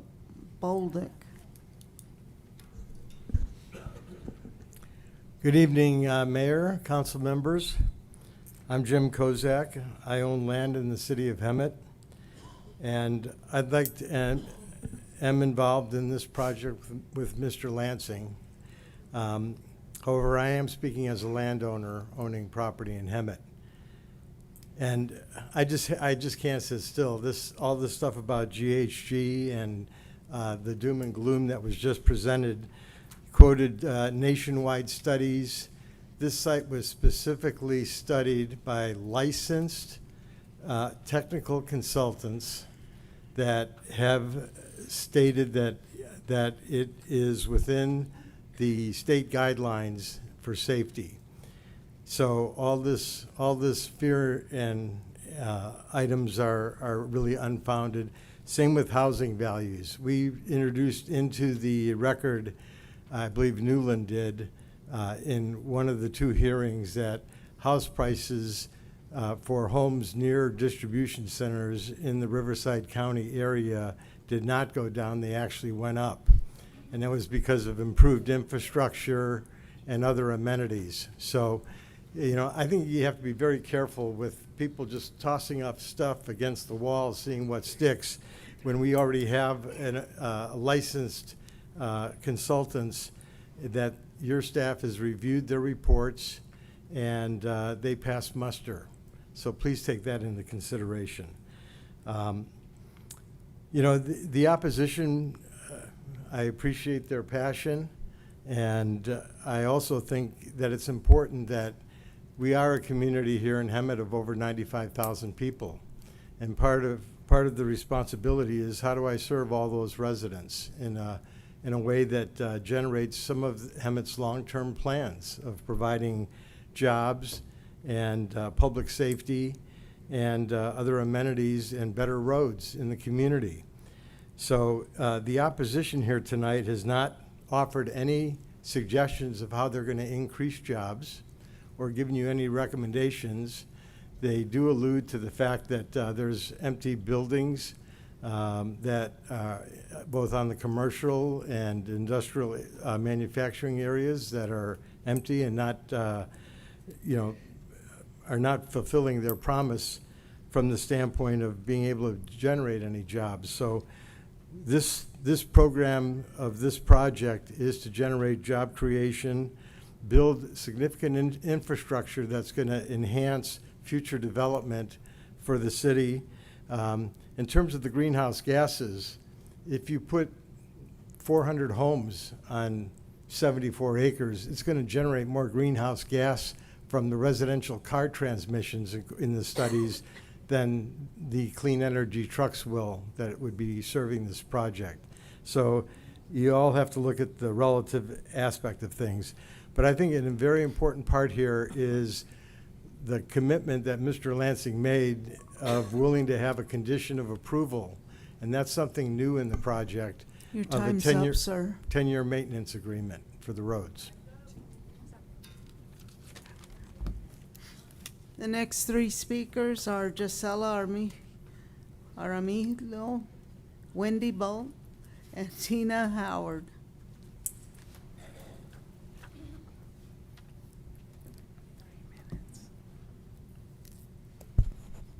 It's Gisela Jaramillo.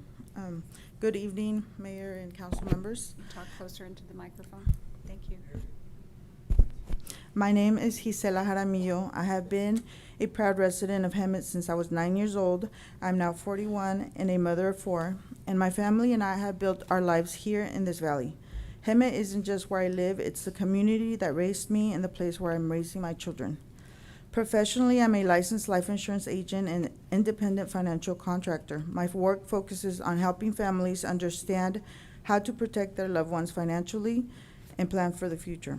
Every day, I meet with families in our community who want stability, opportunity, and a better life for their children. One of the biggest challenges many of them face is the lack of strong local job opportunities. That is why I'm speaking tonight in support of the Simpson Road project and the opportunity it represents for our community's economic future. Many residents in the San Jacinto Valley still commute long distances to find stable work, often spending hours away from their families each day. When jobs are created locally, it does more than provide employment. It strengthens families, supports local businesses, and helps our entire community grow in a healthy and sustainable way. Our valley is clearly growing. We see new homes being built and new families moving into the area. As our population expands, it is important that job opportunities grow with it so that residents can build stable futures without having to leave the community they call home. I also want to recognize organizations like the Lamas Housing Project for encouraging community engagement and helping residents like myself stay informed about local development and economic opportunities. Open conversations about our city's future are important, and I appreciate the chance to be part of that dialogue. As someone who grew up in Hemet, is raising a family here, and work closely with local families every day, I want to see our city continue moving forward in a way that creates opportunity for the next generation. For those reasons, I respectfully encourage the City Council to support the Simpson Road project and continue working towards a stronger economic future for the city of Hemet. Thank you for your time and for your service to our community. The next three speakers are Wendy Lowell, Tina Howard, and Annette Hillis.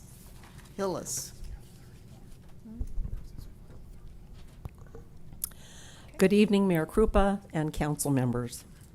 My name is Wendy Bolduc. I'm a homeowner and a resident of District 4.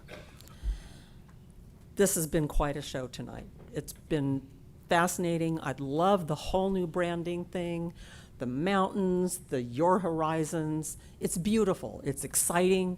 The plan for the development of the historic Old Town and the tourism and the retail. It's vitality. It creates vitality in this city, which seems a little depressing. Not the vitality, the city seems a little depressing. People do leave Hemet for jobs. People do leave Hemet to shop. People leave Hemet to go to restaurants. People leave Hemet. We do need jobs. I agree. Absolutely, we need jobs.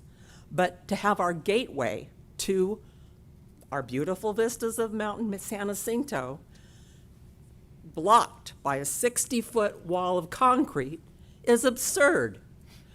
He's not offering a low profile. Oh, by the way, I have cancer. Anybody wants to know? I have cancer. Mr. Lansing had it and he's cancer-free. I'm not.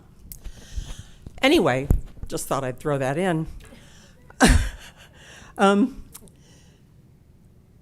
The warehouse, 60 feet of concrete is not appropriate. It's the wrong project in the wrong location.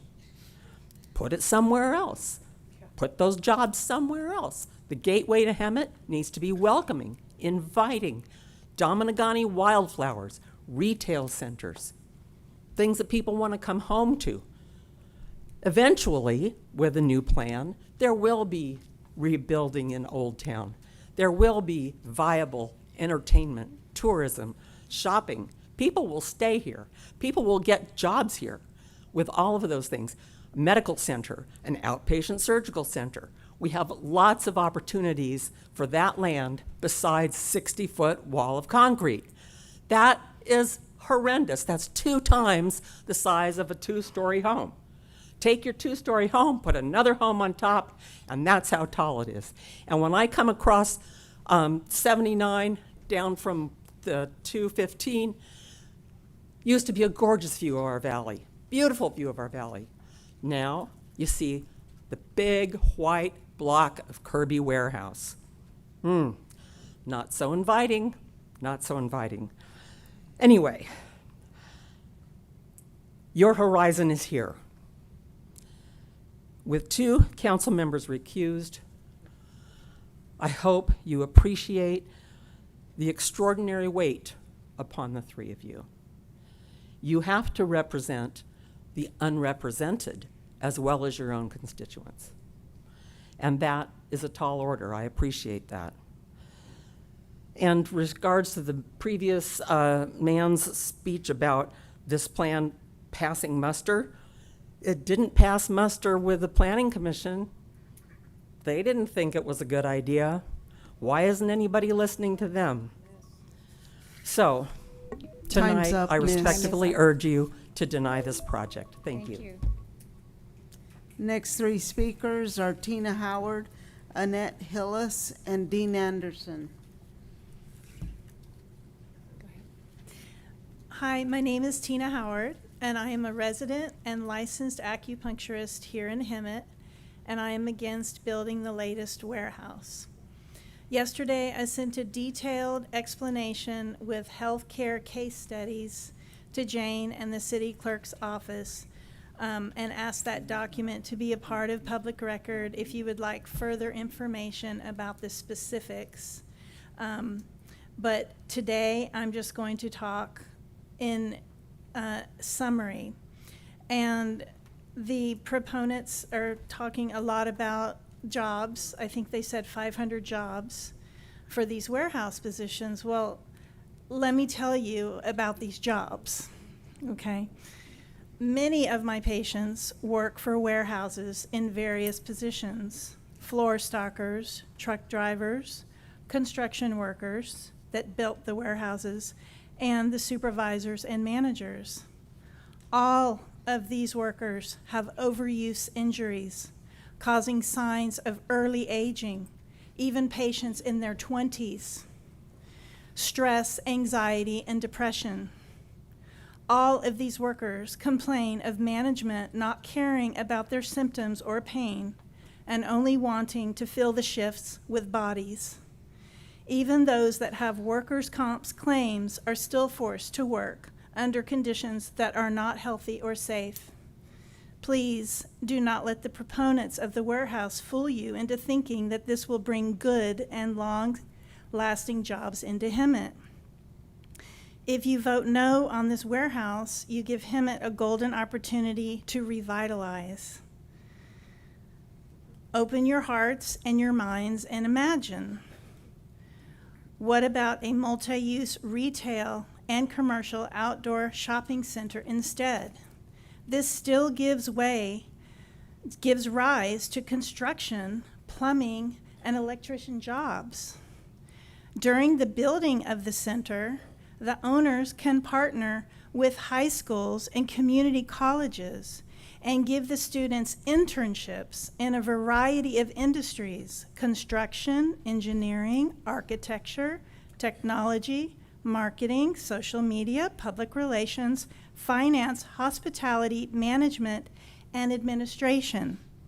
These are your jobs that you said, how are we going to give these people of Hemet jobs? These are your jobs. And here's a few other ideas. A permanent farmers market stand with booths for local farmers, artists, bakers, and other small business owners. These are your jobs. A dog park, dog-friendly promenade with mom and pop retail shops. These are your jobs. Your time's up, miss. Thank you. Please vote no on the warehouse and give the divine land that used to grow our food a better purpose than a warehouse bought with blood money. Next two speakers are Annette Hillis, followed by Neil Anderson. And Annette, you have some people that donated their time. Just one. One person, Teresa Malone. Is she available? Okay, you have 6 minutes. Thank you. Good evening, council members. My name is Annette Hillis, and I've lived in Hemet for over 40 years. I taught here and I built my life here. I'm asking you to do one simple thing tonight. Use common sense. Common sense is simply sound judgment. You don't need a PhD to recognize it. You just need the courage to use it. So let's apply it. Council members recusing themselves on a major issue, leaving constituents without representation. A developer is granted 3 presentations instead of the usual 1. Common sense or something else? We're told this warehouse will bring jobs, but what kind of jobs? Temporary, lower wage, high turnover, forklift drivers, sorters, and pallet movers, the core production roles in logistics warehouses, about 60 to 80% of all of the jobs, will all soon be replaced by automation. We are being asked to approve a future where even the promised jobs may not exist. Common sense or illogical thinking? The Inland Empire already has some of the worst air quality in America. According to the American Lung Association, our region consistently ranks near the bottom for ozone and particle pollution. And yet we're being asked to add countless more diesel truck trips? Common sense says enough. Once this structure rises, it will not disappear. It will stand for decades. Towering walls of concrete and steel will define our skyline. It will stand as a monument to bad decision-making. You cannot unbuild a warehouse. This decision is not temporary, it is generational. Building a warehouse, common sense or recklessness? The jobs warehouses create are not the professional healthcare, education, financial, or technology positions that build long-term economic mobility. They do not lift families into the middle class. They are not career ladders. They are revolving doors. Building a warehouse, common sense, or short-sightedness? When residents volunteer their time to speak for their city, they should never walk away feeling pressured, shaken, or uneasy. Disagreement is healthy. Intimidation is not. It is happening and it must stop. Interestingly, a few years ago, one of our current city council members was quoted in a local newspaper vehemently saying, "I do not like special interest groups."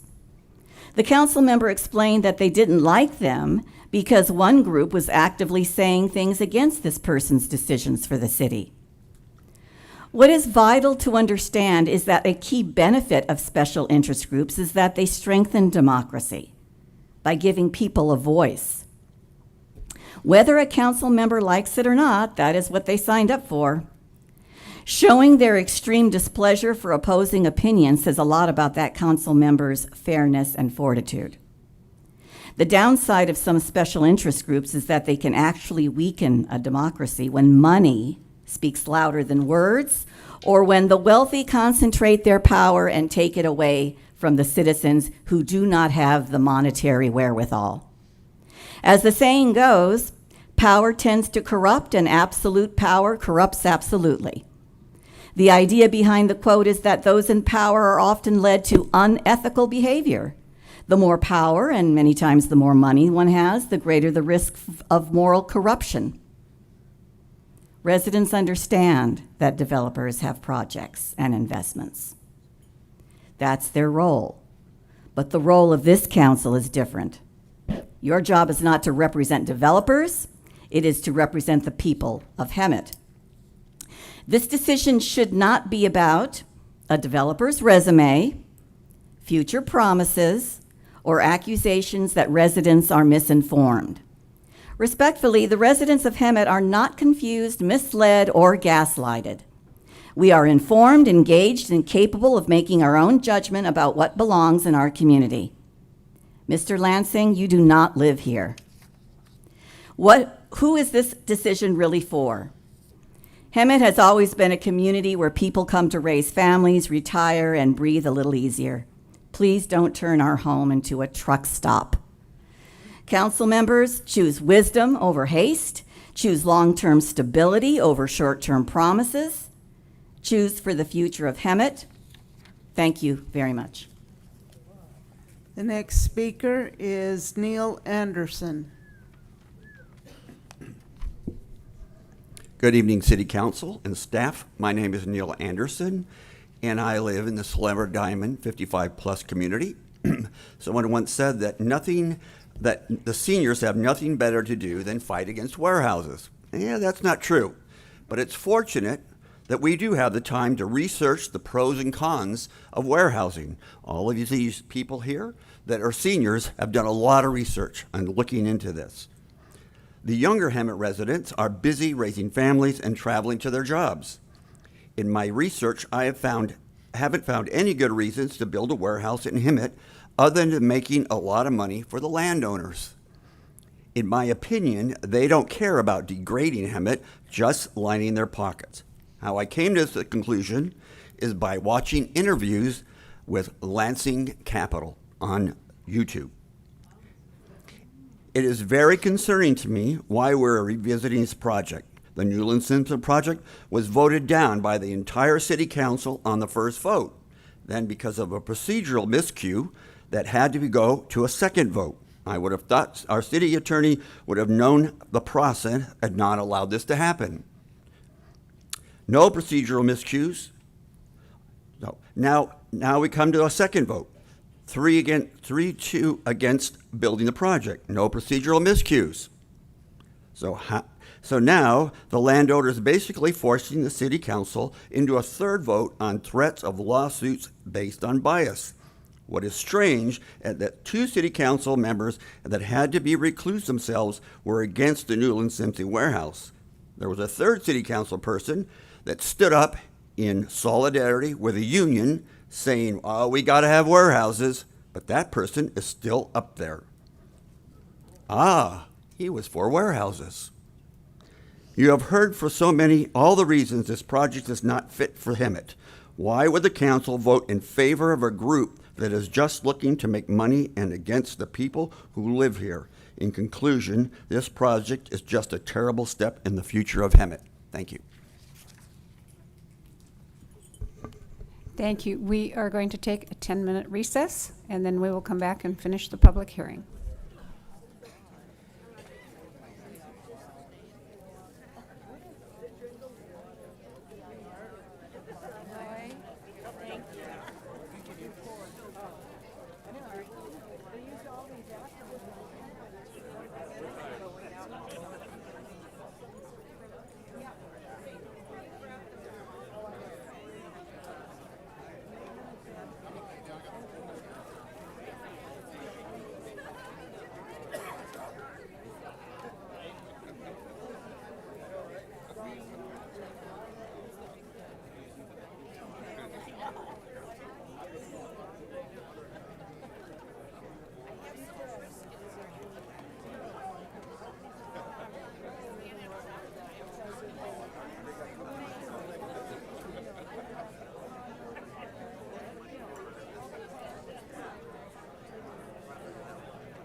Hey, kiddo, how are you? Good, how are you? Yeah, it does.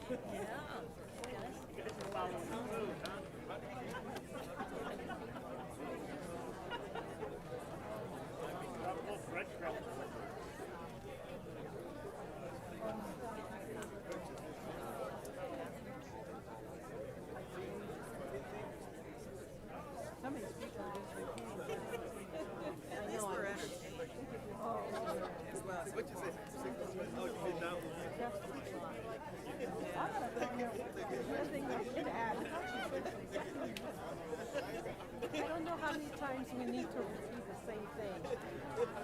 No. It's like, I don't know, what's the use? I don't know, I just feel so depressed.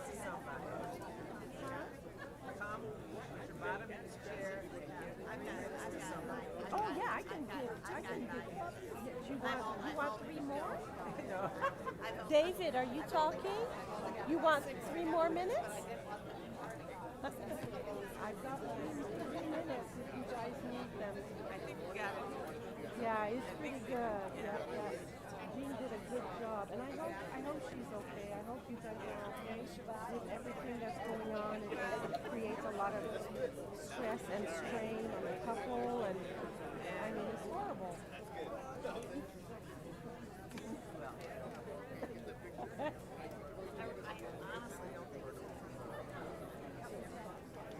No, it's just, it creates stress. You know, and it's negative energy, and we don't need this at our age. I mean, right? Date night has been taken away from council. Yeah, exactly. There you go. I mean, it just ruins your whole life. Hey, Kathy, how are you? Yeah. Okay. Yeah.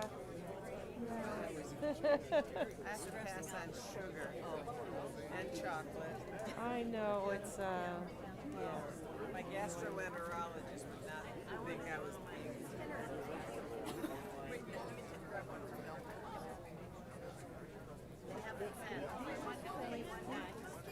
We should have to say our name and where we're from.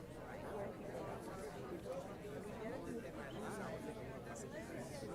They'd rather be involved in building 1,000 homes.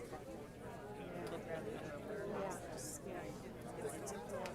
And you know, I was thinking, like, all the construction that has happened, all the development that has happened from here on Dominicani, right?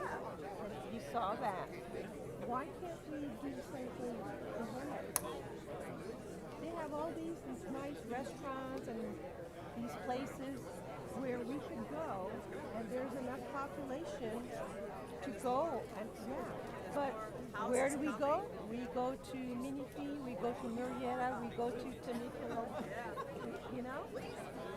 So they could do the same thing here, and that would bring jobs. It would keep the people here. It would keep the money here in Hemet.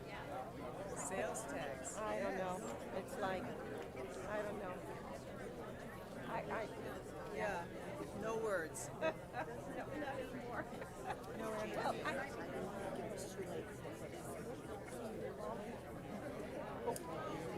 Oh, thank you.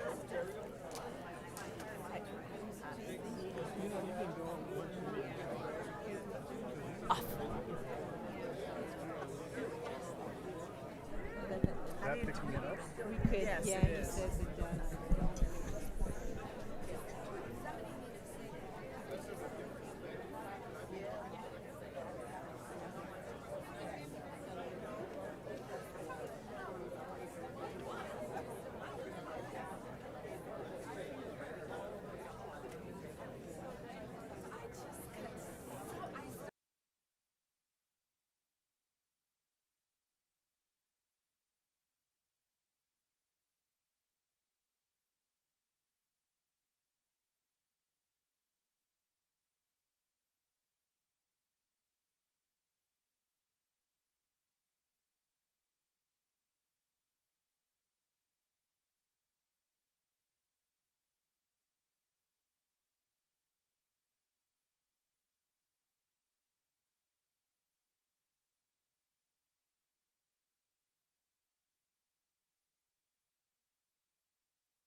I don't have an empty yet.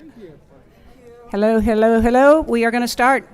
Mayor Pro Tem, Mr. Males, would you please come to the dais? Thank you. If there was babies out there, you'd be kissing them.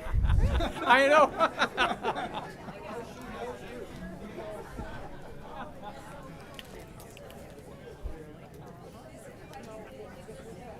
Come on back. Oh my, sorry about that. Okay. And you should probably do the 10 o'clock vote. Yeah, right now? Since you're. Okay, yes. Okay, at this time, we are going to entertain a motion whether we are going to continue past 10 o'clock. Are you two listening to me? Oh, I'm sorry. Oh, she interrupted me. No, no. Okay. We have, consider a motion to go past 10 o'clock. No, no, no, no. Just kidding. No, don't do me. I will make a motion to go past 10 o'clock. I'll second it. Who said that? Okay, please take a roll call on motion to extend past 10 o'clock. Jackie, what's her last name? Okay. Roll call? Roll call, please. Okay. Councilmember Clark? Nope, she's not here.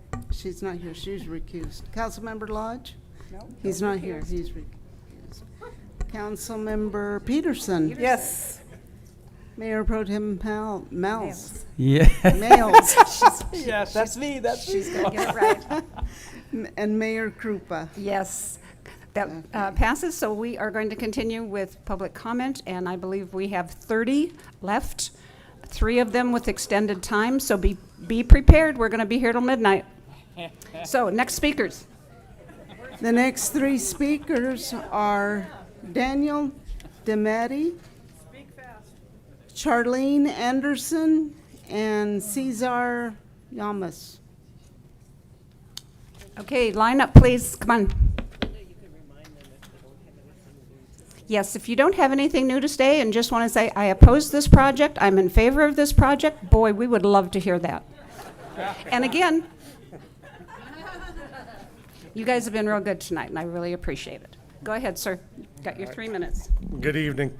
I'm here to support this project for a few reasons. One is the amount of jobs it will bring here. And I'm hearing people say 500 jobs and we had 800 people for a job fair. I've been a manager for a warehouse for 20 years. I wish I could have got 800 people to come to one of my job fairs. I wish. I have a job fair, I get 25 people. So 800 people coming to a job fair is incredible. The transportation, the pay is roughly the same. So $20 an hour here for starting versus going to Redlands for $20, Moreno Valley for $20. Do you think they're gonna work here? They're gonna drive. They're gonna stay here. They're gonna live here. I also hear there's no opportunity for advancement in a warehouse. It's a dead-end job, no future. I started in 1994 picking orders for Lucky Stores, making $8 an hour. I now manage million square foot warehouses with 800 people, and I make well over 6 figures a year. So the myth that there is no room for advancement in warehousing is, it's all it is a myth. It's a kind of insulting, actually. And the driving. So if you live in Hemet, San Jacinto, Winchester, you're gonna drive over here. You have a 30-minute drive to your work, 30 minutes home, more time with your family. You live in Hemet, Winchester, San Jacinto, you drive to Moreno Valley, Redlands, Ontario, you're looking at almost 4 hours a day to and from work. Less time with your family, less money you spend in your hometown. So that is why I support this project, and I would urge the City Council to approve this project. Thank you. Thank you. The next speaker is Charlene Anderson, followed by Cesar Lamas, followed by James Austin. Charlene, you I'd like have to one. confer that I have 6 minutes. Yes, you have 6 minutes. Is Joanne Joan. or Joan Flickinger available? It's right there. Okay. Go ahead. Good evening. My name is Charlene Anderson, and my family has been living in the valley since 1960. We've seen a lot of changes in Hemet, some good, some not so good. But I'd like to say I was a member of the first graduating class from what we called the new Hemet High School on Stetson Avenue. That will date me, and you all could figure out how old I am from that. So I'd like to reiterate one thing that was brought up by several speakers earlier, and that is Mr. Lansing's choice to bully individuals in the audience personally because they disagree with his project. I think that's uncalled for, and it was a man showing his true colors. When someone shows you who they are, believe them. And I believe Mr. Lansing showed us who he is. The branding study that was discussed tonight is an interesting proposition because it talks about elevating Hemet's tourism goals, pride in the community, et cetera, et cetera. But I want to reiterate, if the city council thinks that approving the warehouse will result in a showpiece of architecture that will draw people to Hemet, I have a bridge for sale back on the East Coast. And spending $50,000 on a welcome to Hemet sign is not going to elevate our stature within the tourism community. The road issues have been discussed ad nauseum. I know we all know how bad the roads are. And yes, Whoops. Is the light on? There you okay, go. now it's back on. There was a promise made tonight that the developer will fund 10 years of road maintenance for the city. That's a new one. The only thing is, there is no promise or no guarantee that Mr. Lansing's company will be here in 2 years or 3 years or 5 years or 8 years. And if his company is gone, so does that promise go away. And we're stuck with deteriorating roads and no money to fix them. So I would like to reiterate that these major issues have been discussed by everybody, and I'm not going to go over them again. But I want to also bring up that I work in logistics. I understand warehousing, fulfillment, and all of that. And while some people are lucky enough to have upward mobility starting in a warehouse job, that is not the normal route for someone who works in a fulfillment center or a warehouse or a logistics operation.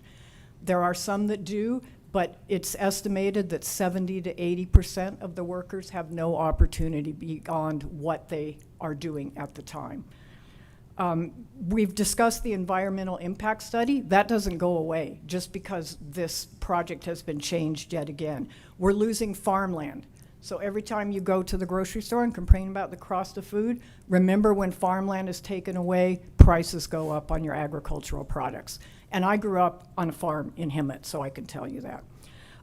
Greenhouse gas emissions will still be exceeded. The noise impacts will still be there, whether there are 100,000 square feet or the 830 or 800,000 that are being promised now. These are not insignificant, and it is not something that Hemet wants to be proud of. We've discussed the decrease in our residential property values. My mother lives in Solera Diamond Valley. She's lived in the valley since 1960. And I'm sure she doesn't want the values of her property decreased because the city decided to allow a mega warehouse less than a mile from her home. And finally, I'd like to say, for all of you who have learned a little bit about history and studied things, I don't think anybody here wants their legacy to be that you destroyed the future of Hemet by approving this warehouse. You are in total control of the legacy you leave for this city, and I hope it's one that you and the rest of the city can be proud of. Thank you. The next speaker is Cesar Lamas, followed by James Austin, followed by Pam Yang. Good evening, City Council, Mayor. I'm not gonna lie to you. I'm a little nervous being up here. You know, a lot of back and forth going on. I'm not gonna deny it.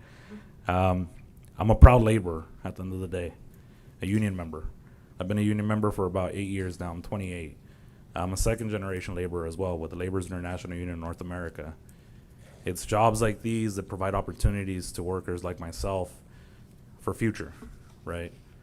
Developing the pension, moving towards to providing health care and benefits, putting food on the table for workers like myself. I gotta support not only myself, my family, my parents.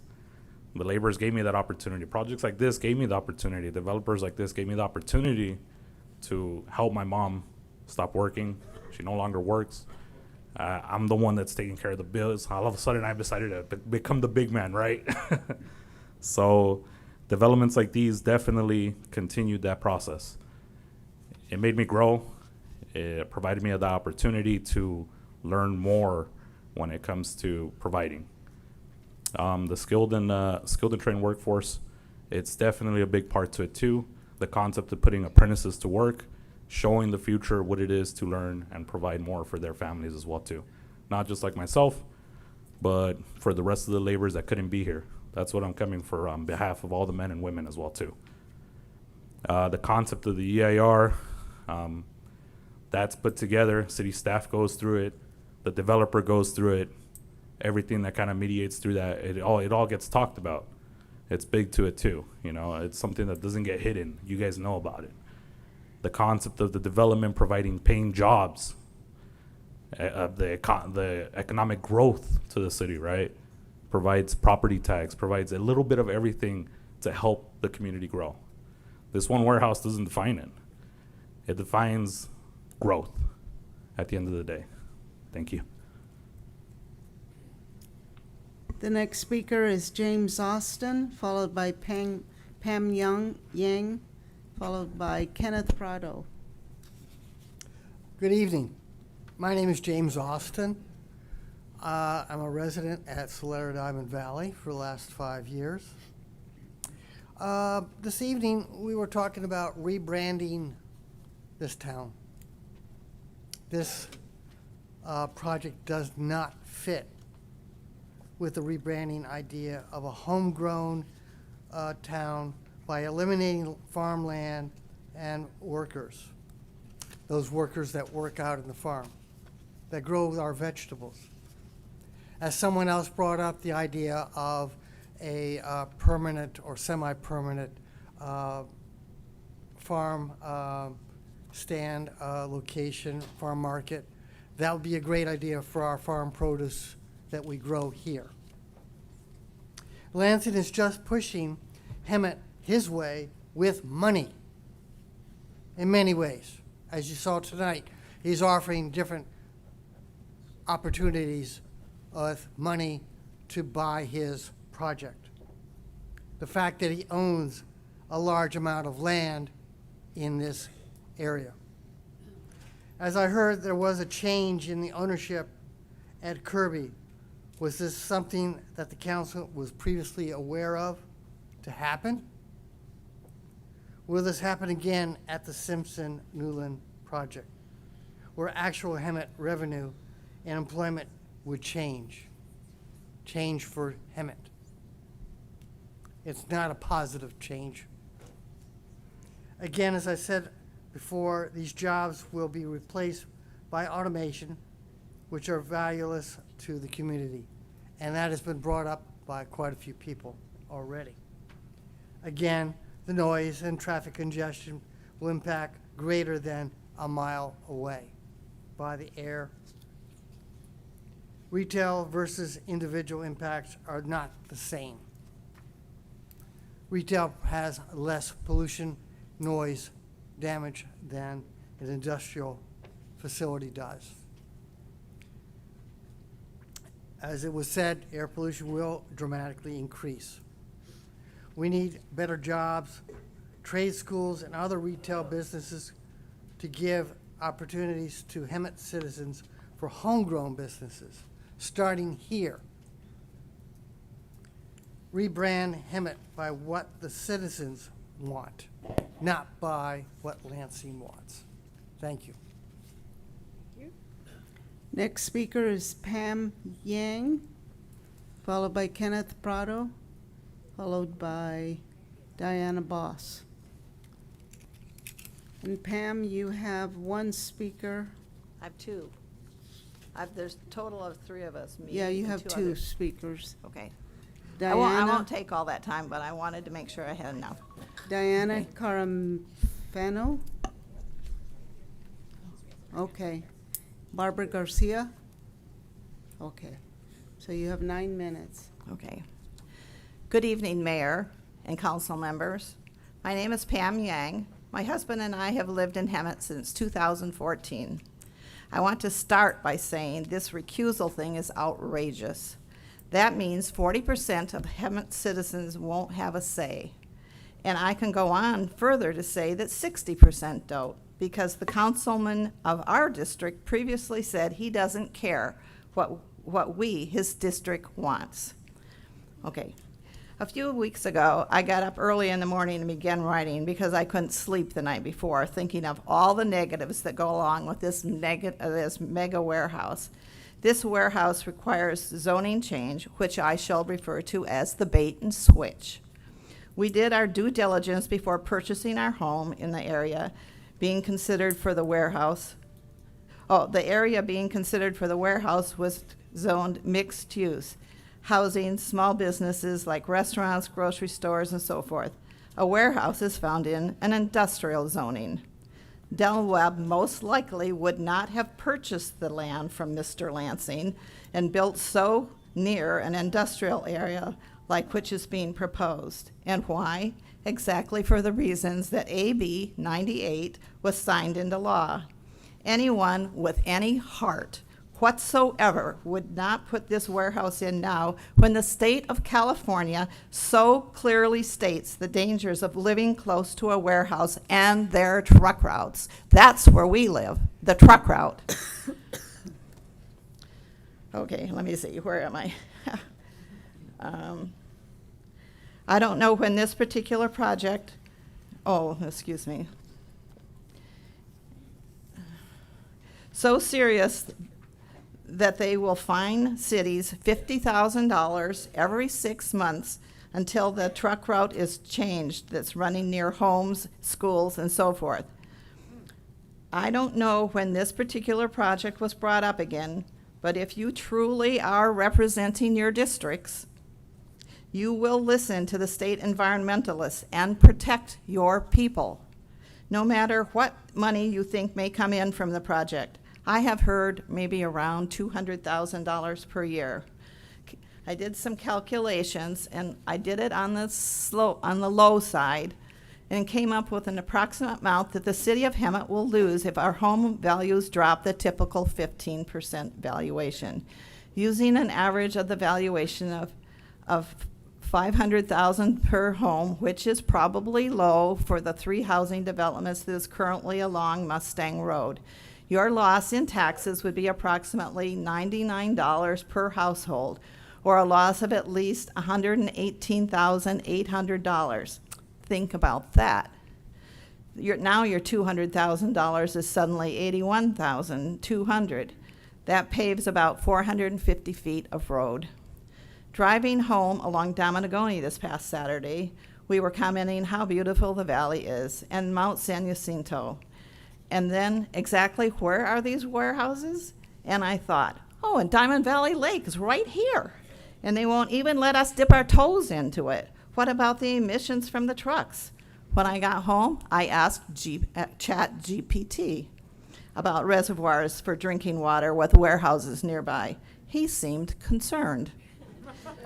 That was and then I told him it was Diamond Valley Lake where the proposed warehouse was, about a mile as the crow flies. That brought greater concern because the reservoir sits in a bowl surrounded by hills. The airshed behavior matters almost as much as water runoff. His arguments were pollution can deposit into the reservoirs through a process called atmospheric deposition. Chat on to the list of 2 types of diesel particulate matters, which somebody went through earlier, brake dust and tire dust, and metal, which are metals and black carbon. These can contribute to the nutrient loading and metal contamination with algae growth. Because Diamond Valley Lake is lower than surrounding ridges, it can experience temperature inversions and poor air mixing. What that means is truck exhaust rises during the day, and in the evening, the cooling air causes the air to sink into the basin. Pollutants can settle over the reservoir surface. This is well documented in Southern California basins. The prevailing winds in the San Jacinto-Hemet Valley have a common pattern, which afternoon, evening winds often move from the southwest to the northeast, which is where our homes are. And at night and early morning, cooler air could drain downhill towards the lake basin. CEQA's negative report probably came from some of these considerations. And housing tracts I have heard about in the planning stages across Mustang and on Simpson near California. If the builders even still consider building with a mega warehouse so close, those homes will not fetch the prices they almost probably would have before. More potential loss for the city. They may not even be allowed to put some homes there because of SB 98. Thank the Lord there are people that think like they do and create legislation to protect the citizens of California, which made me think of my granddaughter, who is currently a sophomore at UCLA, studying to be an environmental lawyer. And then my brain flipped to a time at Halloween when she was in kindergarten, and my husband and I were chaperoning as she went trick-or-treating with the older kids on the block. After receiving their candy at one house, they all took off to the next, our granddaughter being left in the dust. We watched her running as fast as she could, but suddenly stop, turn, and put her nose into a rose. Taking a deep breath, then turning and running away. And suddenly it became to me, that's what Hemet needs. Take time to smell the roses. Hemet needs to be a haven for people when they are leaving towns where warehouses are polluting, making traffic difficult and roads crumbling. We lost a nursery recently in Hemet. Let's find another one to establish their business near the bridge at Dominagoni. No need to change the zoning. A quilt shop. Restaurants with outdoor seating. Make it a beautiful entrance into Hemet. Start promoting beautification weeks in Hemet. Weeks, months throughout the town, raising the value of our houses all over town. Make it somewhere families want to come and live, a trade school to train kids that jobs AI and robots won't take away. I heard that this corridor along Dominagoni originally was supposed to be for family fun and recreation. Let's do it anyway, even if we can't dip our toes into the water. Running and biking trails through coffee shops and restaurants, clothing shops, and maybe even stalls for full-time farmers markets. I thought I was the one to come up with that. My head started spinning, so I'm asking you, stop. Let's smell the roses. Vote no on the warehouse. And by the way, I'm for the rebranding, and there's some roses for you all to smell. Thank you. The next speakers are Kenneth Prado, Diana Boss, followed by Joe Word.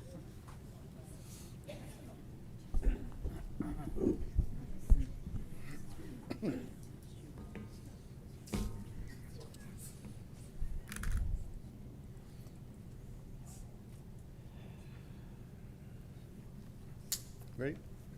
Go ahead. Frederick Douglass stated, "It is easier to build strong children than to repair broken men." What I want to do tonight is bring another perspective into this conversation, and one that often gets overlooked. My name is Kenneth Prado. Hemet is home. Hemet is my community. But tonight I'm not here speaking as a governing board trustee, even though that role naturally involves the well-being of our youth. I am here more importantly as a husband and a father. Someone who cares deeply about the success, safety, and stability of not just my own children, but the young people growing up in this community. For generations, teenagers in California had a clear path into the workforce. At 15 or 16, you could get a job at a grocery store, a restaurant, or at a fast food counter. But those jobs were never meant to be careers. They were starting points where young people learned responsibility, discipline, and what it meant to earn their own money. But that pathway is disappearing in California and here in Hemet. California reports show that today only about a quarter of teenagers between 16 and 19 are even participating in the workforce. And among those who want a job, many simply cannot find one. Entry-level positions that once helped teenagers get their start are increasingly being filled by adults competing in the same labor pool. I see it personally. When your own children struggle to find work and teenagers walk into businesses only to see adults filling what used to be first-time jobs, you realize something important. We are closing doors that once helped young people step into adulthood. And when teenagers are locked out of the workforce, the consequences go beyond money. Idle time, yes, idle time among our youth, and we know it firsthand, can lead to serious risk factors, such as delinquency, drug and alcohol use, declining self-esteem, isolation, and growing mental health struggles. Work gives young people discipline. Work gives them confidence. Work gives them dignity. I understand the concerns about warehouse and logistics development protecting our environment matters, and California already has some of the strictest regulations in the country. But economic development also creates opportunity. It creates jobs for adults supporting families, and when adults move into stable careers, it opens entry-level positions, the very jobs teenagers need for the first opportunity. So as we make decisions about the future of this community, yes, we should think about workforce stability for adults, but we must not forget the impact when young people are left without work that has been filled by adults without opportunity and without that first step into responsibility. And if we truly care about the future of this community, we must make sure that future still has a place for our youth to work, for our youth to grow, and for our youth to succeed. Thank you.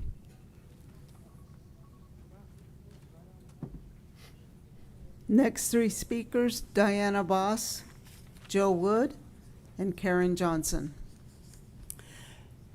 Good evening, Council, Mayor Pro Tem, Mayor, City Attorney, and City Manager and staff. My name is Diane Boss, and I live in Hemet, close to the 800,000 square foot plus Newland Kirby warehouse, which is close to neighborhoods and to Mary Henley Park. I'm here tonight to ask you to uphold your previous 2025 rejections of the Newland Simpson project. This giant 885,000 square foot, 65-foot high warehouse at the intersection of Simpson and Warren is at the gateway to our beautiful San Jacinto Valley and right next to family homes and seniors' homes, with the mini diesel trucks creating a diesel death zone effect coming in and out of the warehouse 24/7 on two-lane roads not built for constant traffic. Residents nearby will breathe in toxic fumes, especially since the prevailing southwest wind blows directly into these neighborhoods. Two-lane Warren and Simpson roads weren't designed for the thousands of daily trips this project generates. While the developer promises 1,200 plus jobs, those are often low wage and temporary, while the property values of surrounding homes will permanently drop, causing residents to seek homes elsewhere. I had the privilege of growing up in Hemet, graduating from Hemet High School, from the old Hemet High School, if you remember that. Through the years, I've really grown to love this town, and I actively participate in several wonderful nonprofit organizations that help build our beautiful community in positive ways. Like the bumper sticker sold at the Hemet Museum, Hemet is heaven to me, and I am truly a Hemet gal. Back in 1975, through 1980, I commuted to Riverside to work. The smog was so bad, In the summer, you couldn't see the nearby hills and the mountain ranges. I lived in East Hemet, and at times you couldn't see the San Jacinto Mountains when the smog blew into our cul-de-sac valley, where it hung until winds blew it away. I fear this will happen again with the approval of the Newland Simpson project. Council members, I do believe each one of you want the best for our beautiful city of Hemet, and I thank you for your dedication and service to our community. I've participated in several of the positive decisions that you've made in recent years, such as the annual Hemet Beautiful Day of Service. Time is up, Miss. So please vote no again. Thank you. Next three speakers, Joe Wood, followed by Karen Johnson and Lygia Rosher. Good evening, Madam Mayor and council members. I know several of you had put a lot of weight on the possibility of job creation as a result of the warehouse. But there's other opportunities if you look forward beyond a warehouse for job creation in the same area that's contemplated for this construction. I know that there's a lot of support from the union members here. I myself was a union contractor for 22 years, and driving from job to job is a struggle, and I sympathize with them. But that's what you bought into. That's the nature of the business. The jobs that would be created by this warehouse are temporary for the gentleman behind me. They understand that, and they're going to be moving on to something else, another job, another location, and they're going to be driving those freeways again. That's part of the deal. You want to stay close to home, work at Staples or something. But I don't think that the warehouse is a fit for Hemet if you're hanging your hat on job creation. There's truly a lot of other opportunity to develop that land as the future moves forward into something that would be more rewarding to the entire community. I thank you for your consideration. I hope that you will vote no on the warehouse. Thank you very much.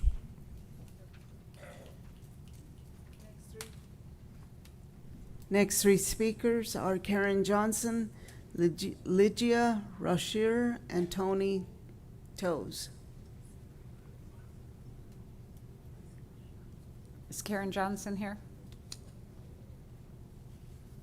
No? Okay. No. Lygia Rosher, followed by Tony Toes. Torres. My name is Lygia Roger. I used to live in LA. I moved to Hemet 15 years ago. My husband was raised, all his family was raised here in Hemet, and that's the reason we moved back here.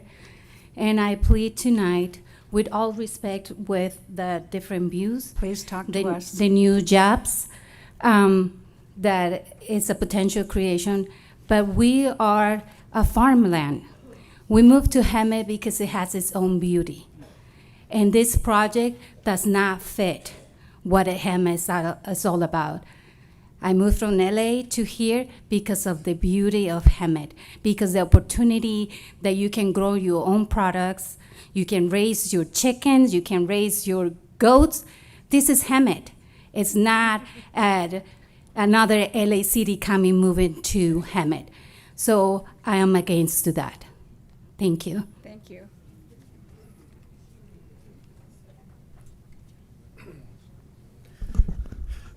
Good evening, council members. I'll keep it brief. It's been a long night, and I think they seated me another 3 minutes. I don't think I'll need it. So I'm Tony Torres. I work for Greg Lansing. I'm proud to do that. My professional job is to do public outreach, community outreach. I was brought into this project not that long ago, but we have been visiting and talking to residents in Hemet to educate them about the benefits of the project and also what the project really entails. We found that there are opponents, clearly there are opponents here, but there are also folks that were clearly supportive of having local jobs. As you heard from the unions and you've heard from other folks, commuting to distant job centers is really taking a toll on them. We also found that It's been kind of mentioned quite a lot tonight that people don't want these jobs. We found that there is a demographic group that wants these jobs, relatively young, I would say 18 to 40.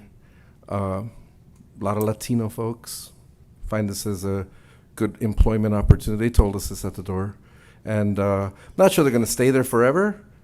I mean, we didn't ask them that, but they did say that they would be more interested in working on a job locally here rather than going to Ontario or even other places in San Bernardino County or Riverside. So please keep that in mind. We found no shame from them in expressing their views to us that this was a good job.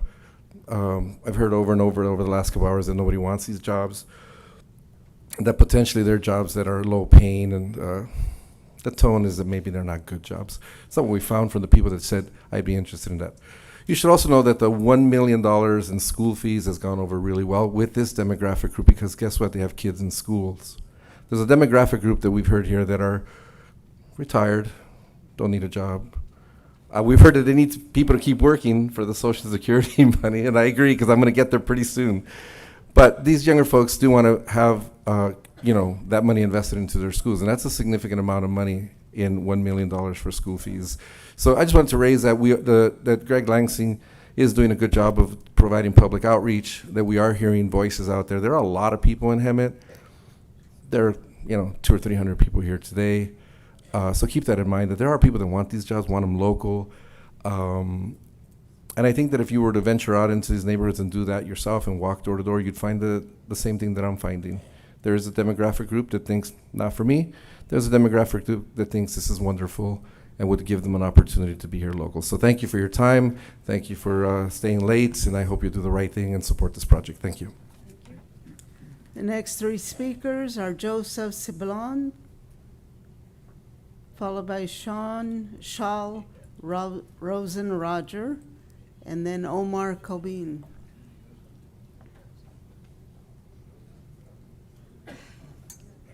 Who is this first speaker? Joseph Ciblon. Is Joseph? Is Joseph here? No. No, Okay. he's not here. Sean, Okay. you're up. Shaul Rosen-Roger? Yes. Okay. Mayor, council members, I'll be short. It's late. I want to start by stating that when this is all over, we, the people that who actually live in this community, will have to still be here together in this town. And when these folks go back to their communities, we will go back to the daily work of making Hemet a great place for everyone, including for future generations.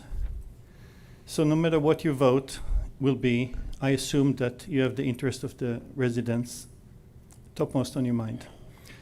The meeting tonight is not about a warehouse. The warehouse decision was already decided, not once, but 3 times.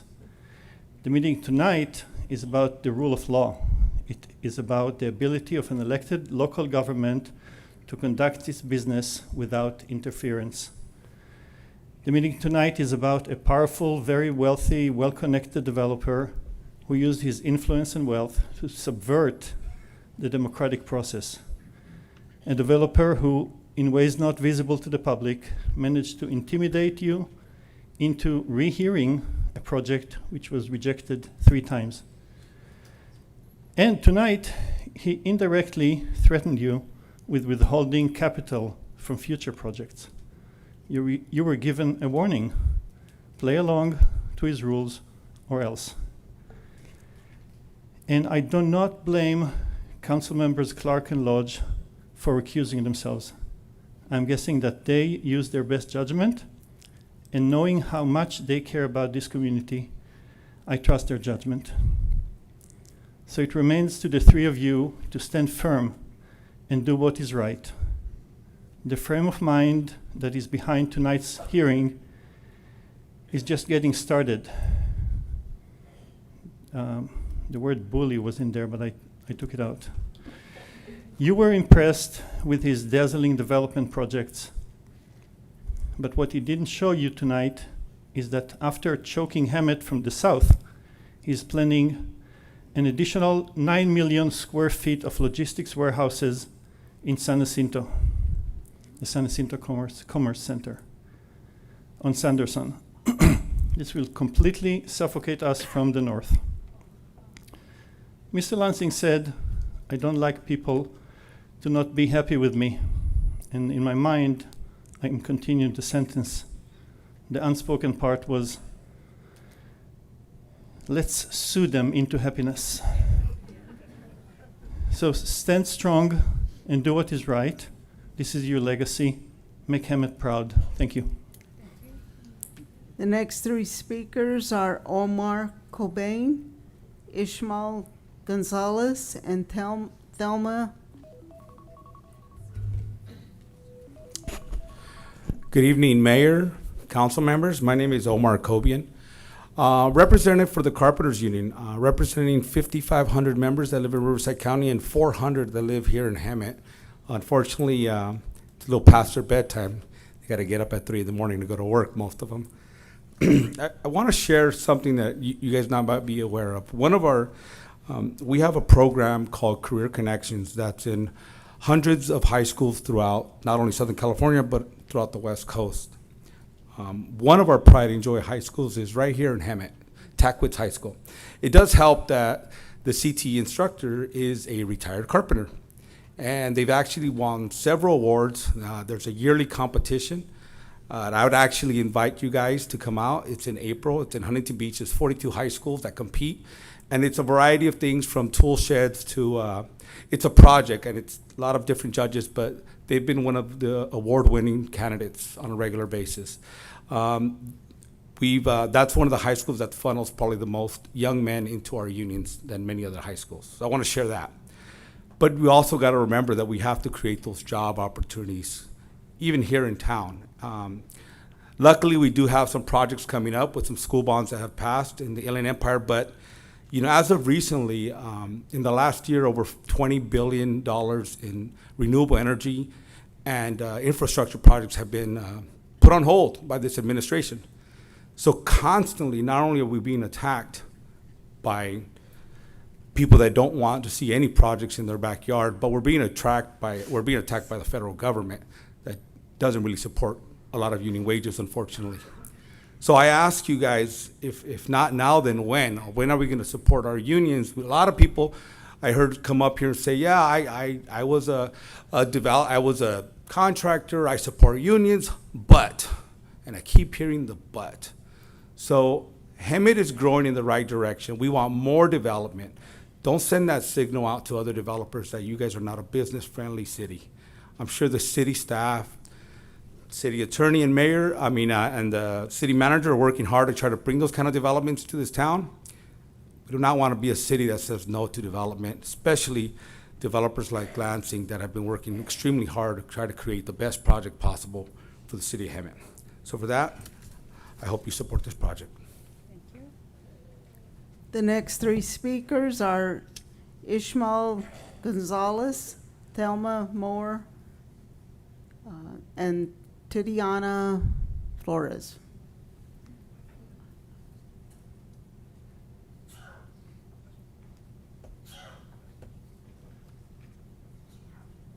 I don't think the first two are there. Is Ishmael Gonzalez available?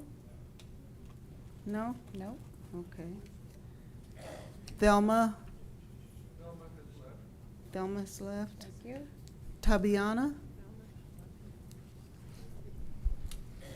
Hello, Honorable Mayor, Council, staff, and residents. My name is Tatiana Flores, and I'm an organizer with the Center for Community Action and Environmental Justice and a Moreno Valley resident.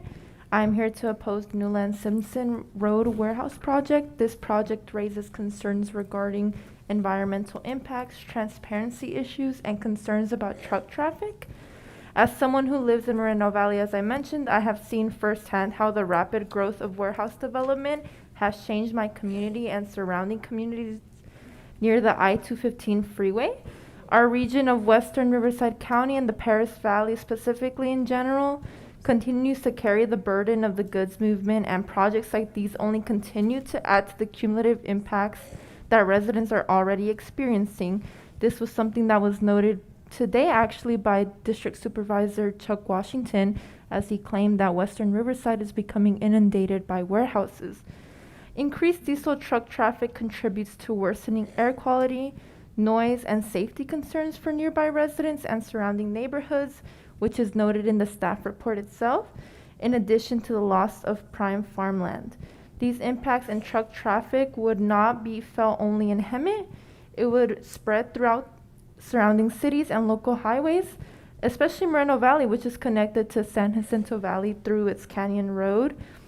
Additional warehouse projects like this one will inevitably lead to more trucks traveling through the streets of residents like myself. It is unacceptable to approve a project that will exacerbate these issues without addressing the concerns being brought up here today by all the residents and at previous meetings, as many have mentioned having gone to, or providing adequate mitigation measures to address them. Residents deserve protection and meaningful planning. And all these promises that were brought up today, it's unclear if it was even in writing.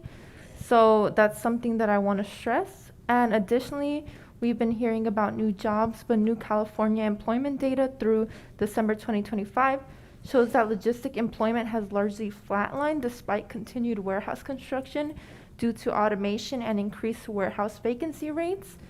So, elected officials continue to approve warehouses under the guise that they bring in new jobs, but yet we haven't really seen that growth materialize.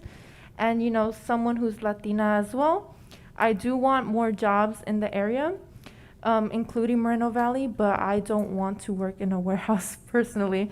And I know a lot of people don't want to as well, and they don't want to have to leave their regions and their homes to find them. Thank you. Next speaker is Elizabeth Madsen, followed by Merced Mendez, followed by Sandy Casper.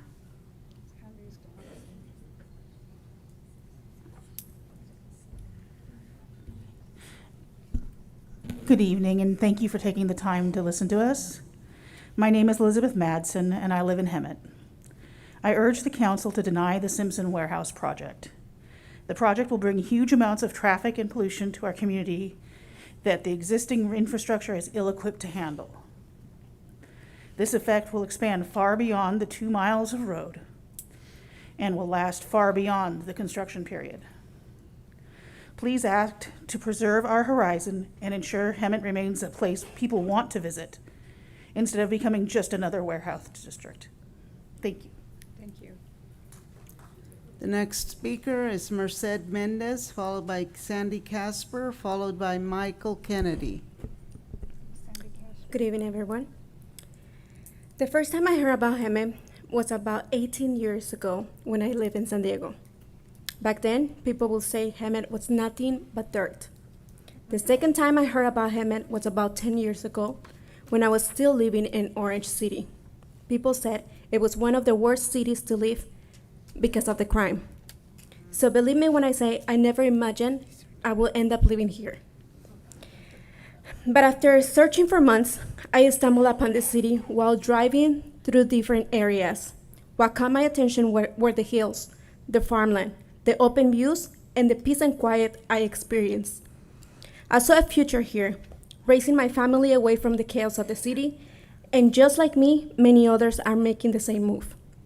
Hemet has something special: land, views, history, and even a lake. Right across from where this warehouse will be built, we have Diamond Valley Lake. It already attracts visitors for hiking and fishing.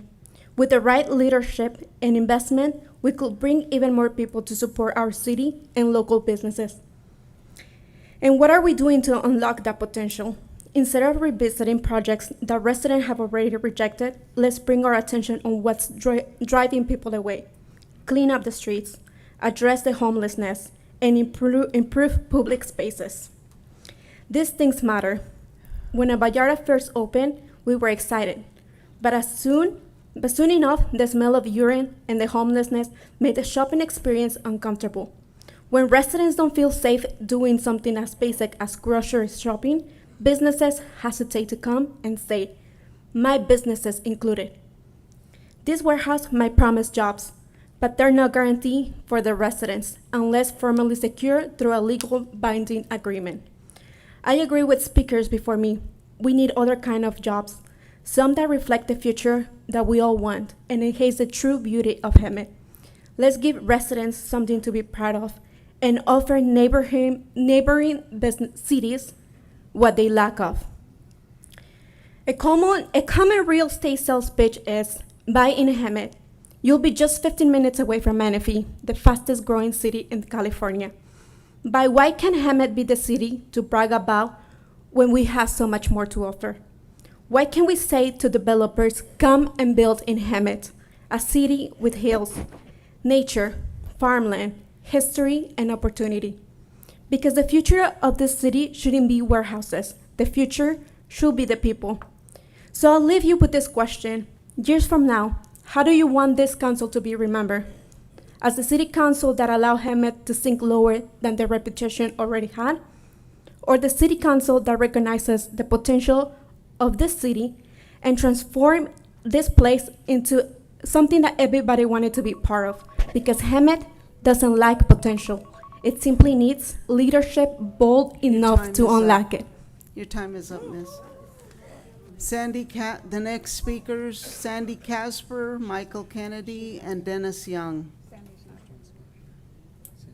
Sandy's not here. Michael Kennedy.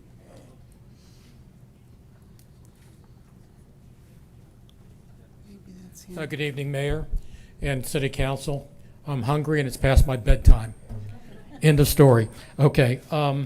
Anyways, I'm just like Switzerland. I'm the first person up here that is on the fence, and I'm not for or against the warehouse. But however, I do want to clarify a couple of things. One that is dear to my heart, that I've been in the business for 50 years, is exposed pollution by medium and heavy-duty vehicles. Effective January 1, 2023, all diesel vehicles over 14,000 gross vehicle weight, which is like a Ford F-450 Super Duty, must be compliant with 2010 emissions, which includes mandatory emission controls with diesel particulate filters and selective catalytic reduction, which reduces particulate and nitrogen oxides. 2010 and newer vehicles are considered by CalCarb as clean vehicles. They also are required to have twice a year emissions check. Older vehicles cannot be registered in California, and vehicles that are older than 2010 are not allowed to be on the road. In addition to that, tractors have to have a 5-minute time limit for idling, which if they do not do that with an automatic shutdown, they can be fined $1,000. Hemet must be business friendly. It is possible that rejecting new businesses could restrict consumer-friendly businesses from coming to Hemet, since they may deem Hemet as not a business-friendly place. You may have noticed all the businesses that have moved out of California. We need to make sure that Hemet is business-friendly. With Winchester growing, and everybody sees it's going down Dominigoni, Hemet must be on the cutting edge of attracting new businesses like Costco, Albertsons, Vons, Ralph's, Trader Joe's, Aldi, Kohl's, TJ Maxx, Home Goods, Best Buy, to just mention a few. If not, these businesses will end up in Winchester. There's already signs up there right now showing that new marketplaces and so forth like that. Also, Hemet is without national hotel chains. There's no Marriott in town. There's no Hilton except for the Hampton Inn, which is a Hilton related. I relate to this since I recently had people in town doing vehicle testing. They stayed in Menifee or Moreno Valley. So we lost the food and beverage receipts from that and the taxes for Hemet. As far as the auto mall goes, Hemet is without a VW, Kia, Mitsubishi, Mazda, GMC, Buick on the more economical side, while the luxury brands of Lexus, Infiniti, Audi, BMW, Mercedes-Benz, along with Tesla. This requires those people to go to Temecula, Moreno Valley, or Lake Elsinore. If this happens and they build a auto mall up in the Winchester area, it is very possible, because the units in operation, the manufacturers will move the point that is right now at the auto mall to that area. We need to be cognizant of that. As far as income, Costco starts at about $55,000 a year with a differential, with a entry level. Journeyman mechanic at an auto dealer, $75,000 and up. car salesperson, 75 to 100,000, all of these jobs with benefits. All of these positions include training and advancement opportunities. Plus, all the above lead to increased income for restaurants, service industry, heating, ventilation, air conditioning, plumbing, which increases the tax basis from the businesses. It multiplies by 2 to 3 times that. As we complain about the roads in Hemet, did you know it costs about $2 million per mile for a 4-lane road? We need the tax from businesses and not from the residents. We need less taxes for us. Thank you very much. I'm going to go home and eat. Next 3 speakers, Dennis Young, Shay Milan, and Larry Montano. Pardon? No. Dennis Young. Dennis Young. My name is Dennis Young. Thank you, Mayor and City Council. I just want to say I appreciate all the people that have shown up. I've got 22 years in the union, ACL, CIO, and Teamsters. I have great respect for union. I know how important it is for communities, for our country to have union work and fair pay. I'm all about that. I'm all about giving them work, but in the right way. We can do that, but let's build something responsible. Let's do something that's going to benefit our community. Warehouses is not it. Let's get some Costco in here, Sam's Club. Let's get more commercial. Let's work on nicer restaurants. Previous speaker, we're talking about more automotive and dealerships, whatever it is, but it's not through warehouses. These companies, commercial business is going to give us taxes. It's going to help our community, and we're about the community. This is for us. The warehouses are not going to benefit us. They're going to benefit the school district, a one-time payment, and a little bit of road work in front of the warehouse. But what did the community get out of that? We don't get anything out of it. So I just plead, please vote no on this. Thank you. The next 3 speakers are Shay Millen, Larry Montano, and Judy Rice.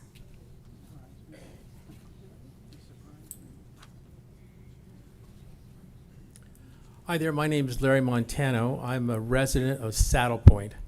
So this building would be basically in our backyard.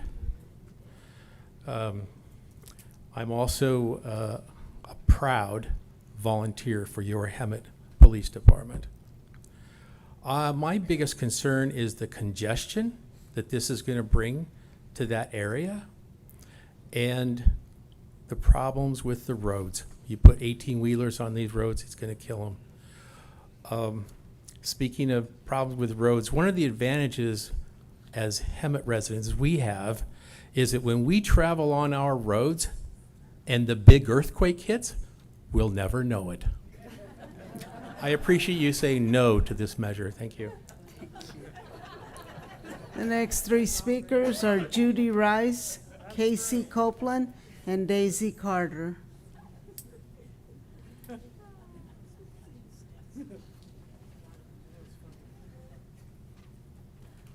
Okay. Bring the microphone down. Oh, yeah. It usually doesn't matter, but I realize ADA compliant. I was going to talk about other kinds of jobs. We're only talking about warehouse. We have a valley full of potential, and I'm so glad with that rebranding. It ties into my vision. We have trails. We have the lake, everything else. We could have Tour de California. You could have bikings going up here through Idlewild. You could take Idlewild, have summer music stuff, have restaurants here. You could have movie sets. There are other ways to enable jobs.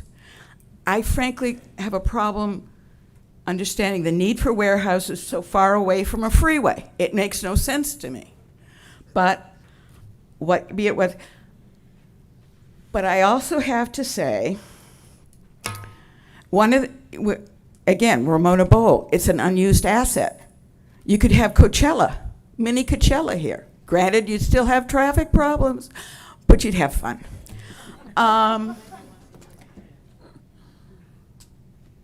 We're talking around each other. We all want things better. And I worked for 32 years at a trauma center, a community hospital. It became a regional medical center, became a magnet hospital. We do not have a trauma center. We are in a bowl.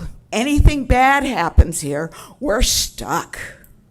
We are vulnerable. If these 18-wheelers hits a car in the middle of Florida and Sanderson, we got problems. If a fire comes here and those guys are blocking the roads, how do we get out? And I really respect the San Jacinto fault. It goes right up State Street. Come on, guys. There's a reason there are only 2-story houses here. I mean, come on, guys. But I appreciate your letting me speak, and I vote. Next 3 speakers are Casey Copeland, Daisy Carter, and Franca Packer. Hello, y'all. Good evening. I'd like to assume I might be one of the youngest. Oops, sorry. Move that up. There you go. I'd like to assume I'm one of the youngest people here, and so I just want to say I'm part of the demographic that Lansing was talking about, and he's not really paying attention right now, but I wanted to point out that somebody that is able to demean other people and not realize where the poverty actually stands. So I just want to let you know, my mom died when I was 17. I hope that makes me likable like it did for him. But it was due to fentanyl, which is super unfortunate, and I know we're really needing to focus on jobs and things like that, but there are bigger and better things we could put jobs into, like, you know, focusing on the opioids and stuff like that, all the homelessness we have going on. But beside that, for the warehouse, I used to work in an AR facility for Amazon, and that's easily getting taken over by AI. I worked there for over 2 years, and it's called ISS, which essentially is the person that goes, oh no, your thing is the wrong color. Let me fix that for you. That's going to be taken over by AI. That job did not pay my rent. I had to have a second job. I now work out in Oceanside. I drive over an hour and a half to be able to pay rent. I pay rent, and it's not even rent. I actually pay mortgage for my family of 5. It used to be 6, but my veteran grandfather just died. And when it comes down to it, he was part of the union. He went through, he drove semi-trucks. He took care of so many things in this world, had businesses, and California was supposed to be where we prospered. And then Hemet was supposed to be where we relaxed.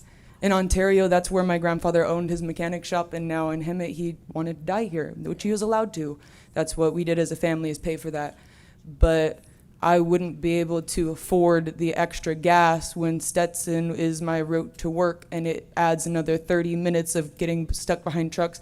I don't know if you guys have ever driven on Dominigoni, but when you're stuck behind a truck in one lane and then another really slow person on the other side, it sucks. I also want to assume that when we add more traffic to the roadways, we're looking at higher accident cases. And just like, oh no, I'm so sorry, you just said your name, Judy. She brought up a trauma center. We don't have one of those. My brother's ex-girlfriend was hit by a truck and ended up having to get taken all the way to Wildemar, which we stayed nights in the hospital to visit her because she was literally dying. And they don't have that in Hemet. They all say that if you want to go to KBC, it's to die, not to get taken care of. And it's nothing against on you, but it's just the truth of the unfortunate of where we are. And I mean, I'm only 23 and I have to stand here and beg to be to be looked at and taken notice of. And this is the demographic you're looking for. This is the audience that is being missed. These are the people that are going to be building the foundation. And it's nothing against. My father he had me in his 40s. He's now 65, 66. And when it comes down to it, this isn't what they fought for. This isn't what they wanted. This isn't the jobs they led for us to have. They wanted it to be easy, not me taking care of a family of 5 at 23. But I leave it, I guess, in your power to understand where it's all going. You see the gas rising. Are you really going to make my route to work an extra 30 minutes taking all that? It's a lot. I already live penny to penny, and I know most people here do, and I know everybody's tired, so I appreciate all of you, and I hope you vote no. Thank you. And Lansing, it's pretty fucking rude of you to put everybody's birthdays and phone numbers and names up, because as a daughter, I could not Ma'am, leave. your time is up. Thank you. The next 3 speakers are Daisy Carter, Franca Parker, and Mitzi Carver.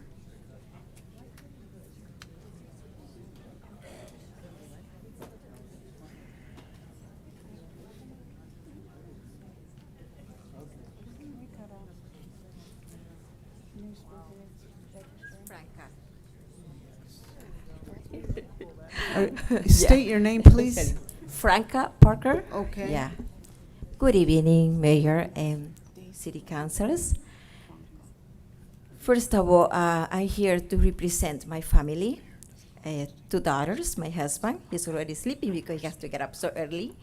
And I want to say everyone here that my family is very pro jobs. We love jobs. I mean, we like working. And also, we are not an environmentalist, whatever you call it. And also, we do like investors. You know, these people has to work hard, right, to get where they are at. We love investors. But the reason why I am here, I have 2 reasons. One is safety. We have 2 daughters. One of them is still in college, but the other one commutes to Temecula. And safety is so safety because those 18-wheelers and that Dominic going to be coming to Newport, that's going to be very hectic traffic, you know. And also, the second one, it does not align with the quality of life. You know, with the new rebranding that we got on Hemet, it's a quality of life. Quality of life is not just about money, but it's about having the peace of mind, you know, that your kids get on the road with not so much hazards of those big 18-wheelers.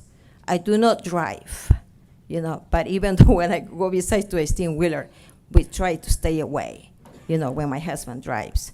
So I do think if we want to offer Hemet the quality of life, we need to start.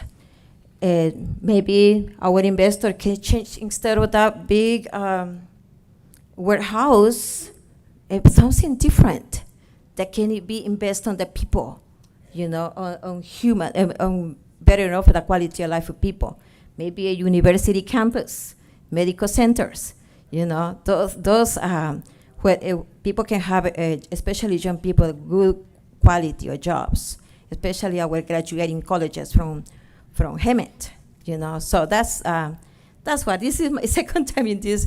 I've been living here for 24 years and never come to a meeting except for this, because it is important to me and to my family, your decision. You know, and I'm so sorry that you're in a very, very difficult spot because this decision is important. But I just hope that that we say no to the warehouse for this time, and we say yes to a different kind of investment into the city. Thank you so very much. Is Daisy Carter here?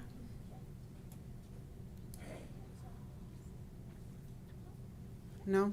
Okay. The next speaker is Mitzi Carver and Dee Dee Henley, followed by David Yang.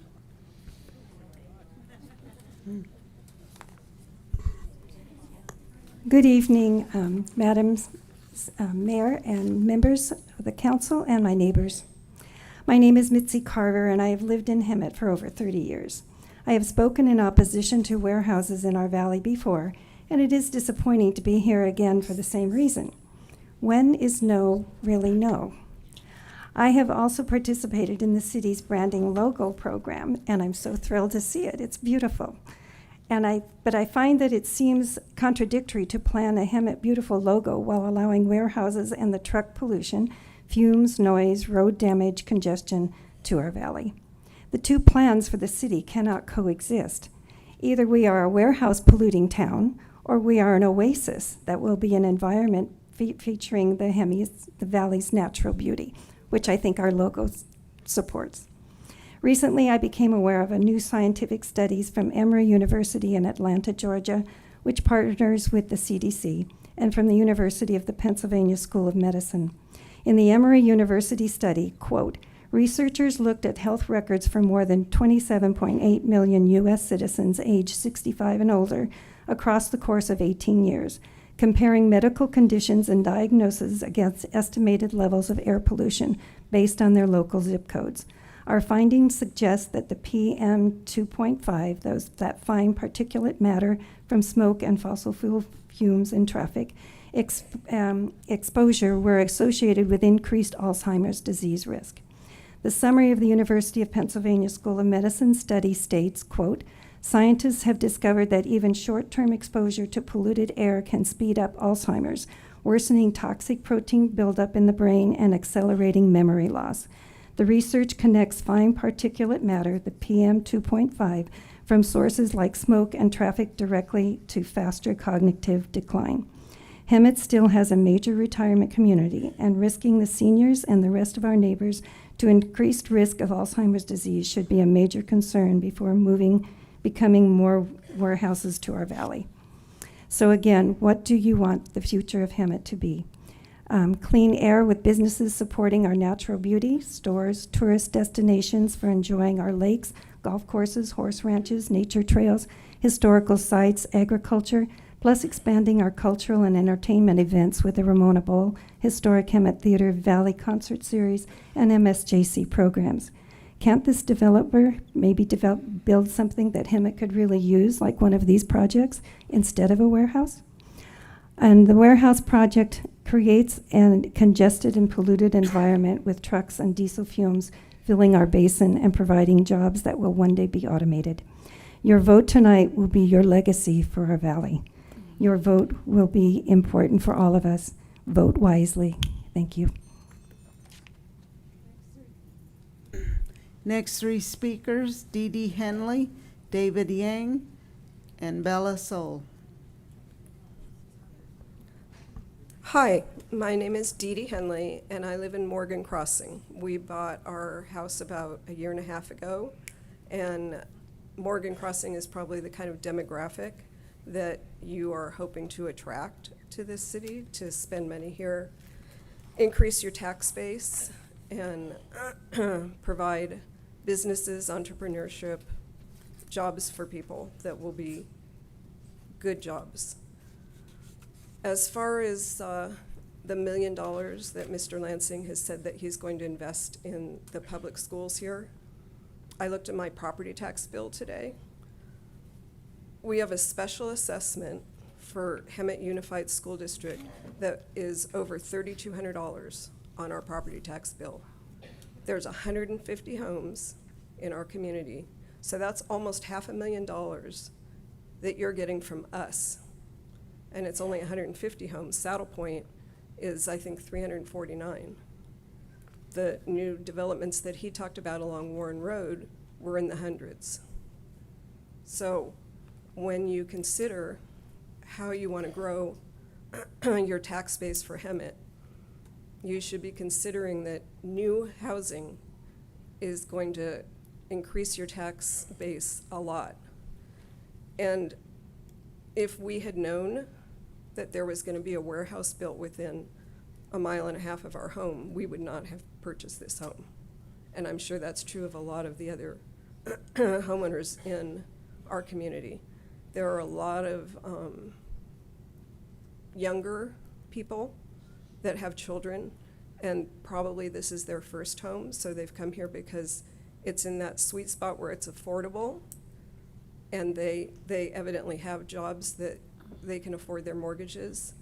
But I mean, I've talked to lots of them, and again, they would not be purchasing here, putting their children's future health at risk by living next to a warehouse.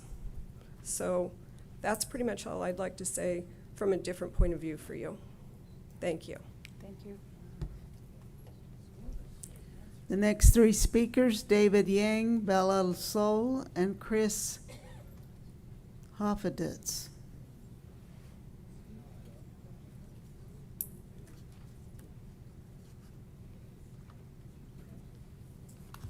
Mr. Yang, you Yes. have 12 minutes to speak.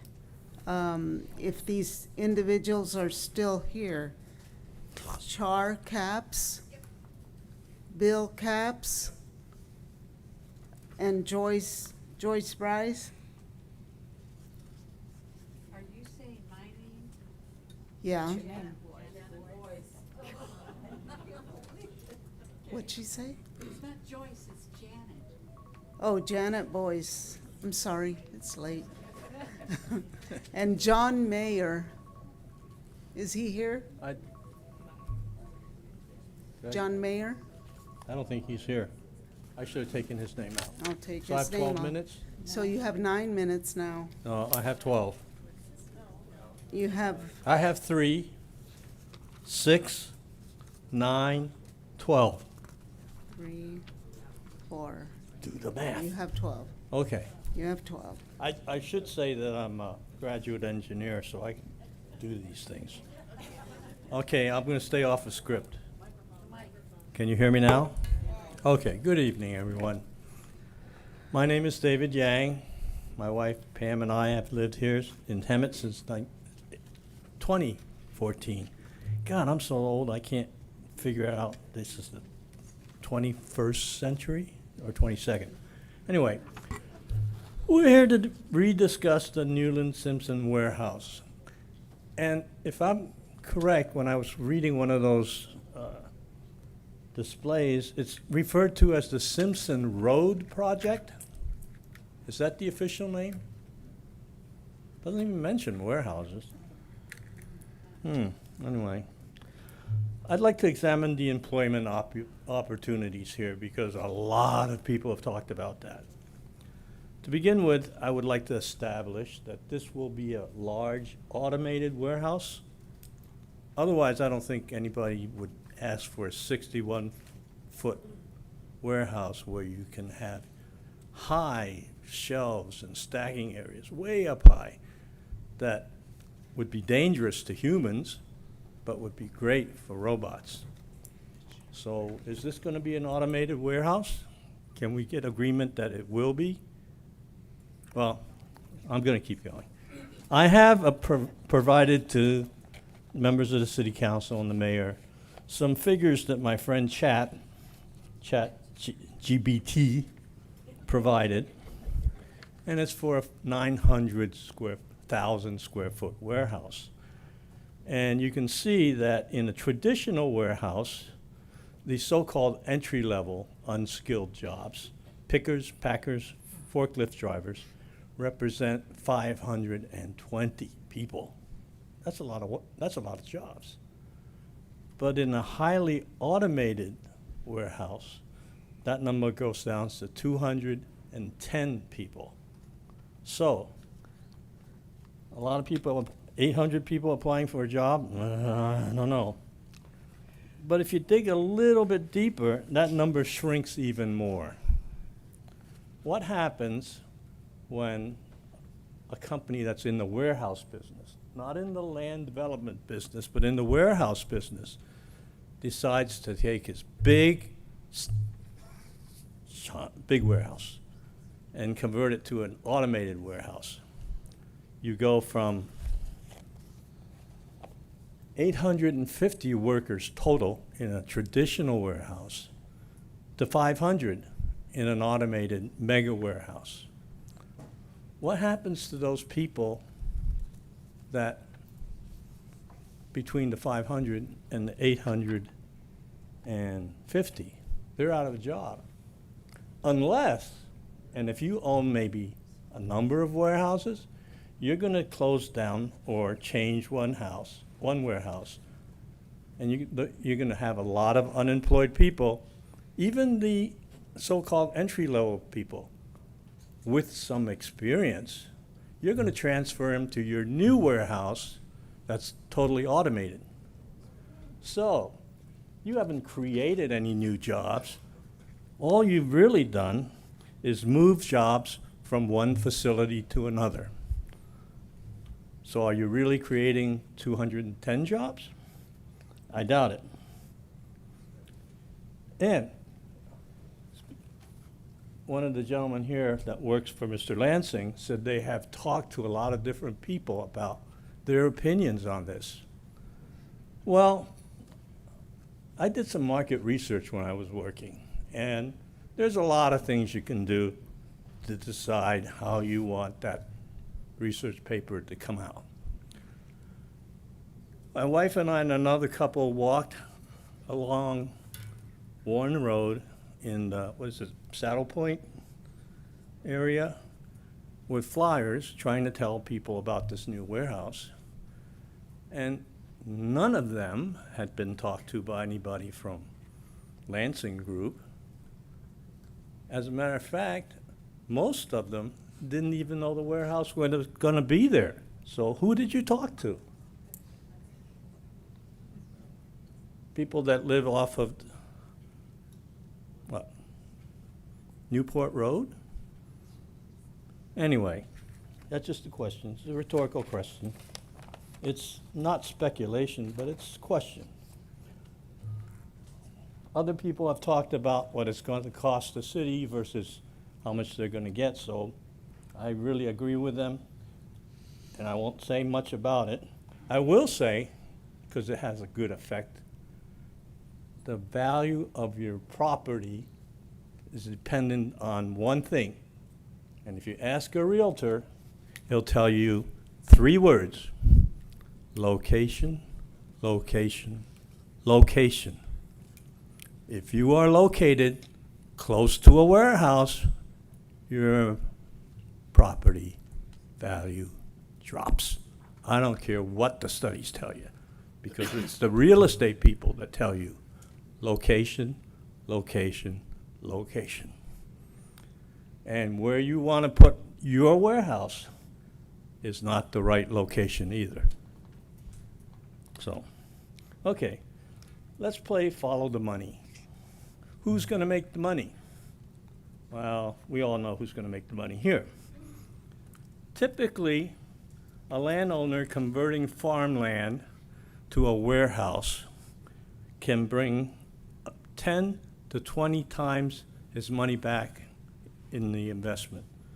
So if Mr. Lansing had invested maybe 10 million in this property, which I think he probably paid more than that for it, he's going to yield $100 to $200 million profit. He's going to give you $300,000 for your artwork. Wow. So, you know, this is happening everywhere in the Inland Valley. And we've seen it. We see it in Paris, where we have a quick look, just a quick look, at the website of a major commercial real estate agency. There are 8 empty warehouses in Paris, each of them over 300,000 square feet. Of those 8, 3 of them are over 600,000 square feet. And the largest one is almost 700,000 square feet. That one was built in 2023. It's still empty. So it's really easy how these warehouse developers have come upon this rather good business model, shall we call it. You buy this land as farmland cheap. You develop it into residential or a warehouse. And by the way, when you get these code changes or whatever they're designated for, you know what term is used to refer to that? To get a change in zoning? It's called politicking. We all know about politicians. Once one warehouse gets approved, others will follow. These areas in the Inland Empire are called warehouse corridors. What does that mean? We're not going to have just one problem. We're going to have a dozen or more. And right now, Hemet and San Jacinto are looked upon by developers as easy pickings, low-hanging fruit. They're not interested in the communities, they're following the money. And if they don't get their way, they start, I've heard this word earlier today, bullying.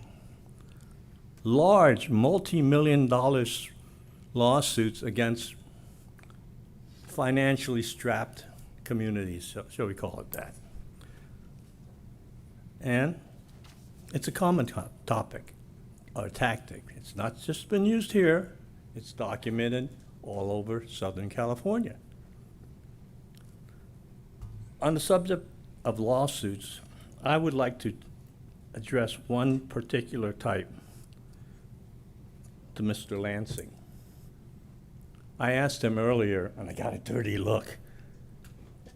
Is this a slap? How many of you here know what SLAP stands for? Well, I'll tell you. It's SLAPP,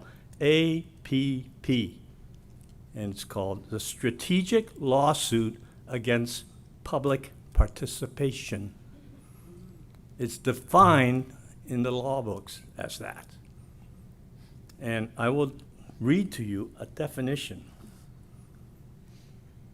It is a meritless, intimidating lawsuit filed by corporations or individuals to silence critics, journalists, or activists speaking on public interest issues.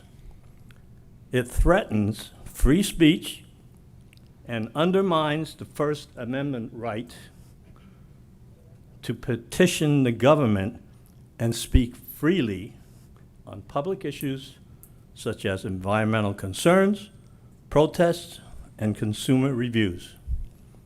And I'll guarantee that Mr. Lansing knows that definition.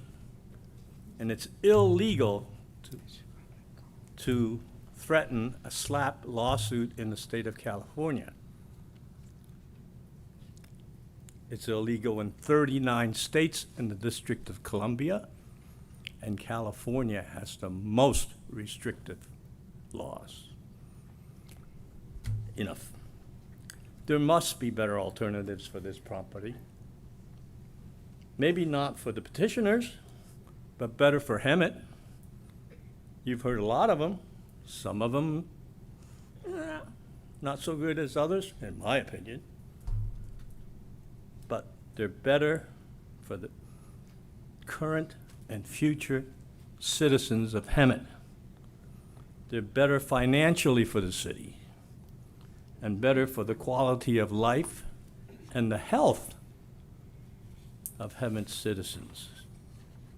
So, I hope that after listening to all of these speakers, Time is up, sir. vote no. Your time is up. Thank you.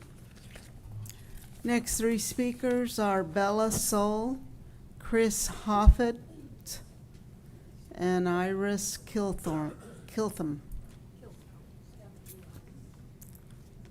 You're Bella Soul? Correct. Okay, you had a couple of speakers, Kathleen Caraher and Peter Best, donated time to you, so you have 9 minutes. All right. Good evening, Mayor, council members, city staff. Oh, that's a little bit loud. So first I want to say, seeing the branding today, that is very exciting. I think that was very well done. I think the branding, the colors, everything captures the personality and city like really well, and I'm excited to see what comes from that. And I love the phrase of your horizons here. And as we know, we're talking about a warehouse that's going to take up a large chunk of that horizon driving into the valley. So if it is to pass, and which I hope it does not, because I would hope that the city right now casts their net wider, a wider net than what's happening. I hope we're okay up there. What I want to do is first start with that I understand that this is a decision that will change the trajectory of the city.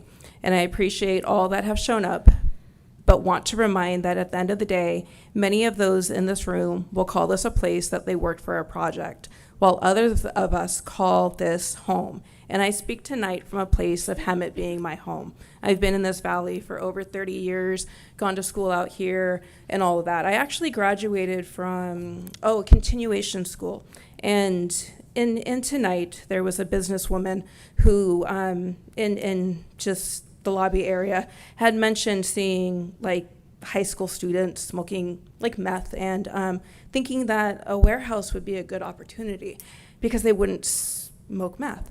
And I just think about myself some years ago as being a high school student at a continuation school, and if that was the only opportunity that the older people in the valley had for me at that time, I just wonder, where would I be? But thankfully, I've utilized Hemet to the best of my ability and the resources that have been in this valley, such as the community college. Having to commute out of the area, yes. Raising kids while having to commute, yes. We all have to do some sacrifices here and there. But this valley has a great, vast amount of opportunities. The school system that is in the city, the school programs, they have engineering, aviation, military, STEM, we have, the Western Center, and I would hope that, and I understand that change is inevitable. And in this zoning, off Simpson, where the zoning is, why not put something that really elevates and encourages and gives opportunity for our youth, our college students, to want to come back to Hemet, not just go away to school, but come back to Hemet, grow here, contribute, and just contribute, make the city, greater as it is.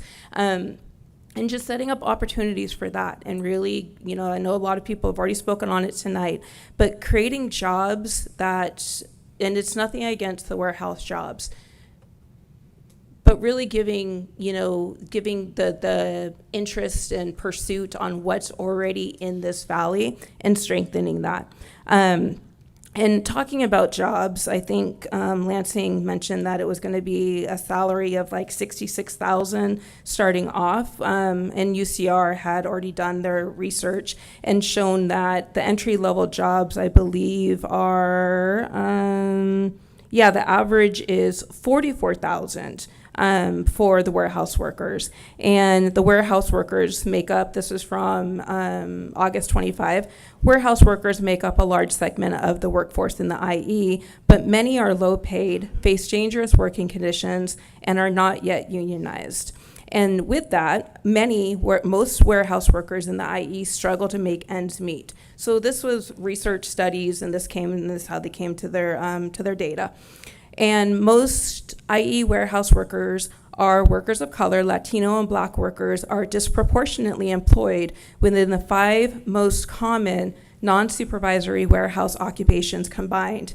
Notably, Latinos represent 42% of the IE's workforce, but 61% of the warehouse workers. So it's disproportionate. And again, just thinking about the comment that the businesswoman had made, I would hope that we are setting and really, really putting out a wide cast net and setting the hopes up really, really high for people to work for and giving them those opportunities. Let me see. I have a bunch of little random things here, but looking at revenue, and I might be wrong on my numbers, but I looked at a warehouse in Paris, that equivalent square footage. Their property taxes for the year were about $1 million. And if the city receives like 17% of that, it calculated to about $175,000 in revenue. If that's the case, and we're going to be looking at building an 800,000 square foot huge entry into the city and only receiving revenue of about $175,000, I just wonder if there's other ways to do that, such as maybe a local vacancy tax on the vacant commercial buildings that flood the city of Hemet, which may give an additional revenue for the city, given that there are so many that are within the city that are not being used. And then it also sounds like a lot of the people who have spoken in support are also in line to receive some type of contribution. If it's the school district, if it's the VFW, And so my question is, if Lansing is putting this as a condition of the warehouse, why not just contribute that in goodwill? If you've invested in the community, why not just continue to invest in those ways out of goodwill? Why does it have to be contingent on the warehouse development if you're invested into the community? Let me see. Oh, one of the things too that I wanted to mention is that I am a former union member, grew up in a union home, no better than to ever cross a picket line. But we're not a picket line. This isn't a picket line. And there's 2 council members that recused themselves, and there's one that did not. And we knew where your solidarity stood before. And I really, really hope that there is an understanding that it's not just about solitary with just union members, but for the residents. Because at the end of the day, again, this is a project, but we live here. We're gonna have to deal with the long-term effects of the roads, of the environment, of the air quality, the traffic, and so forth. And so I would just hope that, and again, I know that this is not a light decision that any of you have to make.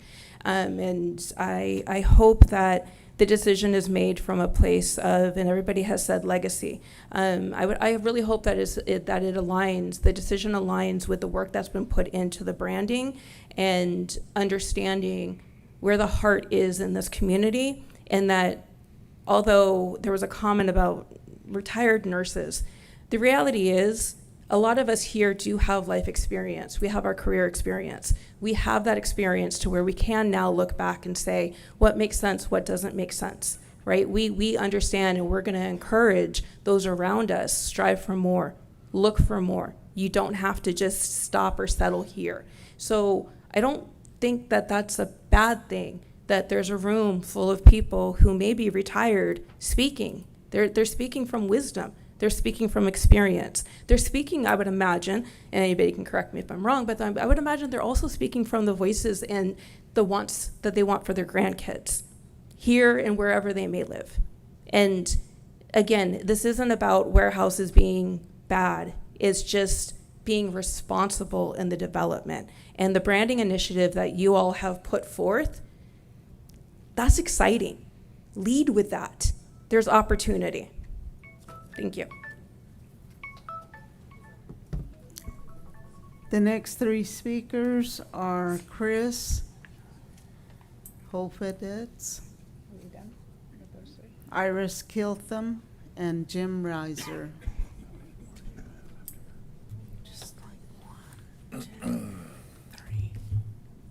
All right, hi, good evening. My name is Chris. I have to commend our speakers this evening. They have been informative. They have been informative and to the point. They've shared a lot of information. I've lived in Hemet for coming up on 20 years, and I was very happy once I moved to Hemet. These days I'm not so happy since they've plunked down a concrete monstrosity about a quarter mile from my house.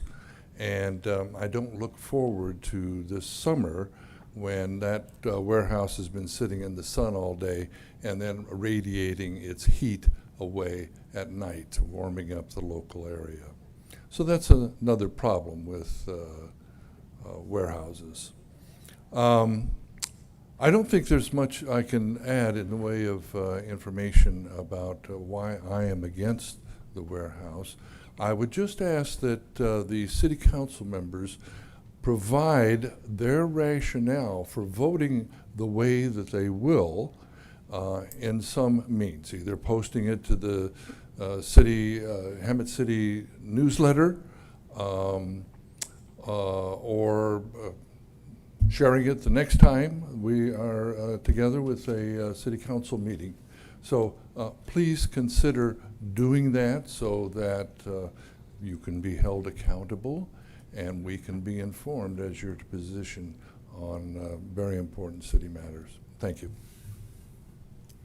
Next speaker is Iris Kiltham, Jim Reiser, and Harlow Lenning. Okay, hi. I'm Eris Kilthau. I'm an actual local Hemet resident. I live in Seven Hills, right down the street from the Kirby warehouse and all those lovely potholes on Kirby. I'm not just representing myself here tonight, but all of the other Hemet residents that I've spoken to over the last year and the last few days, who are all opposed to the warehouse and shocked that there is consideration of yet another warehouse here in Hemet. They thought it was a done deal in 2025 and were shocked to find out that it's up for reconsideration again. So, especially after their concern is that a lot of people commented that the warehouse on Kirby was snuck in under their noses, that nobody got proper warning about that. And they were all opposed to that. So all the people I've spoken to have mentioned concerns like excessive traffic on our small, narrow roads, especially Sanderson, for example, that's 2 roads in each direction. And that's where they were just building that little road to go to the Kirby warehouse. So one of the other things that they talk about is all of the potholes that already exist on Kirby and what's going to happen in Sanderson and all the other roads and what's going to happen to our roads. That they would only get worse. And most importantly, air pollution, air pollution, air pollution. And the health issues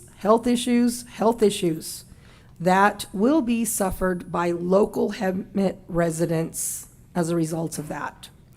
People that actually live here. So next, hold on a second. One thing I wanted to make a mention of is that one time last year, I was driving back through Lamb Canyon from Beaumont, and about 6 a.m., and I was shocked to see a horrible brown haze just hovering over our valley. I had no idea that we were that polluted already, but we are. And quite frankly, that was scary. It's dangerous health-wise, and it's sad, considering that this was farmland and agricultural territory, and all of that, when it rains, all of that air pollution is going into our agricultural products, our vegetables and fruit.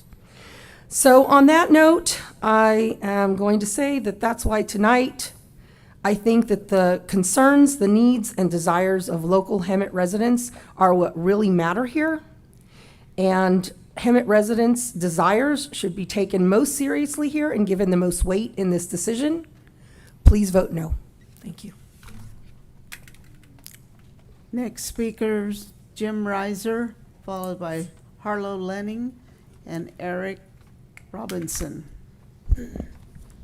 Hi, guys. I didn't prepare a speech tonight, but I wanted to share with you. I've been in Hemet for as long as the worst threat on the road was those little ladies driving the giant Buicks over those dips. But I'll take those old ladies any day over a tractor trailer driving over Warren Bridge and then having to wait for them to get through the 2 stoplights at the bottom and the top of the overpass in Menifee. Holy smokes, folks. You do know there's a difference between investing and exploiting, right?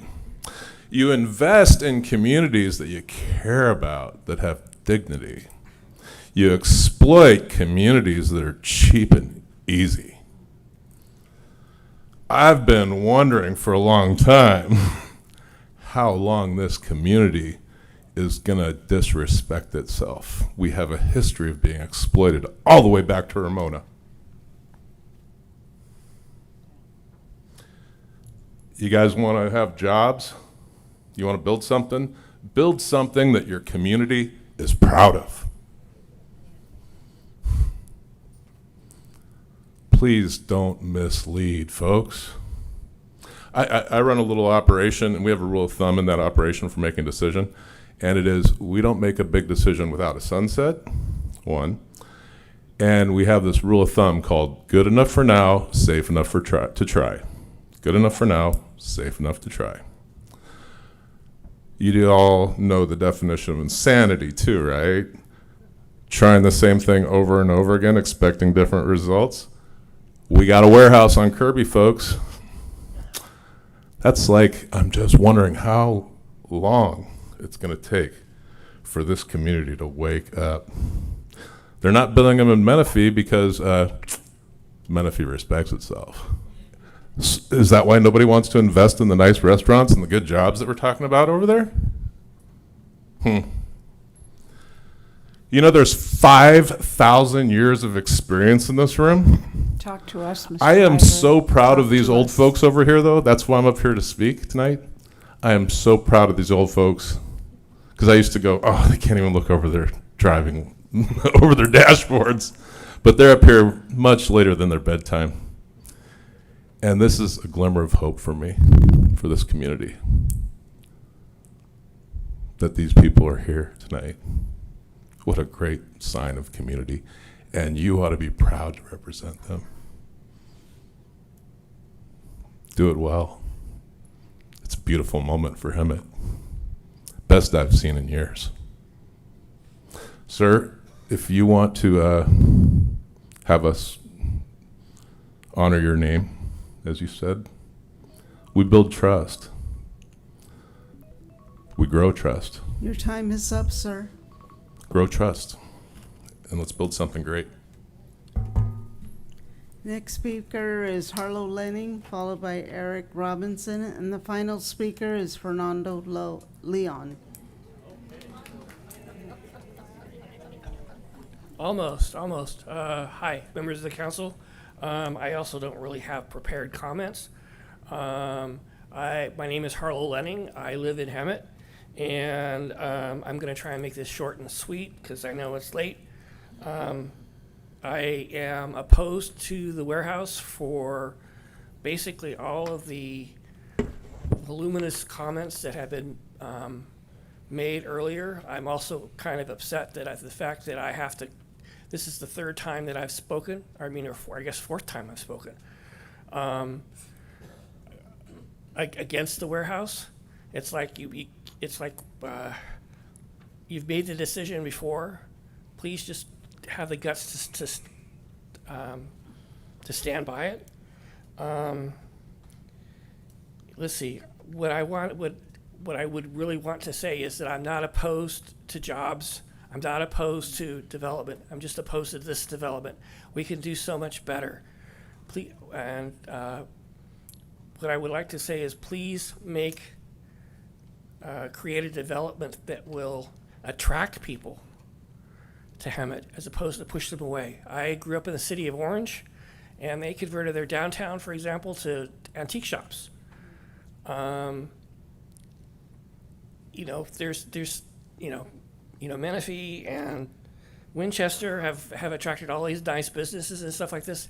There's no reason that Hemet should not be able to do the same. Anyway, thank you for your time. Thank you. Next two speakers are Eric Robinson and Fernando Leon. It's Erica Robinson. Sorry. All right, so council member, mayor, my name is Erica Robinson, and I'm a resident of Hemet. My home is about a mile from the proposed warehouse. Like many families here in Hemet, my husband and I commute to our jobs 50 to 80 miles one way, so we understand the desire to bring jobs to the community. But the real question is not just any jobs. What kind of jobs are we bringing to Hemet? The reality is warehouse wages today do not allow someone to afford a home in this market. I know it wouldn't.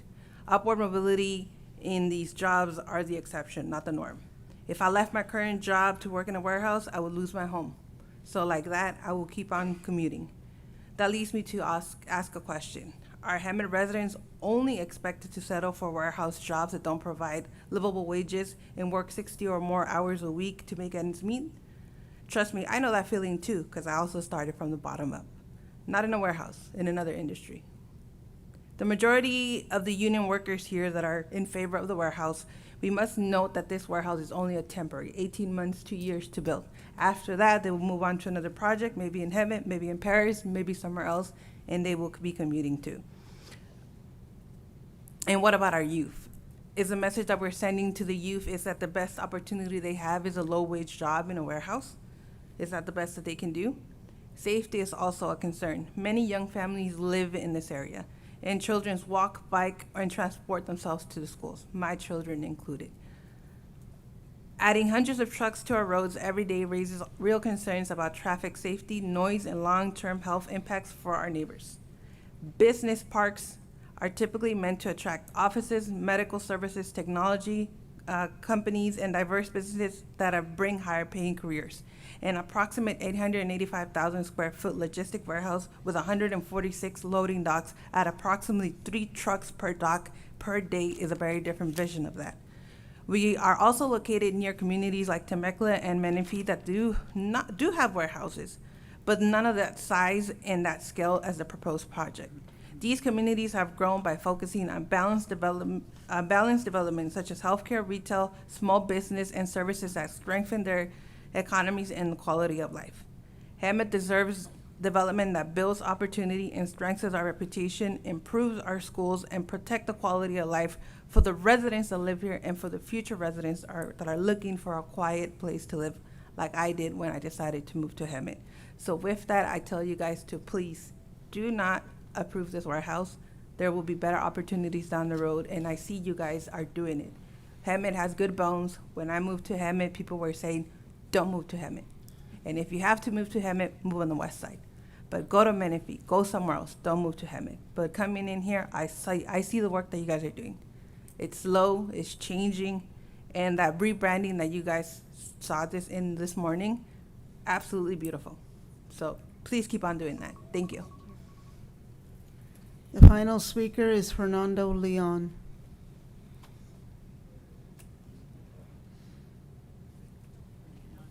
Is Fernando? Fernando's not here. He's not here. Wow. Okay. All right, with that, I'm going to close the public hearing. And now we will come back and allow the applicant 15 minutes in rebuttal.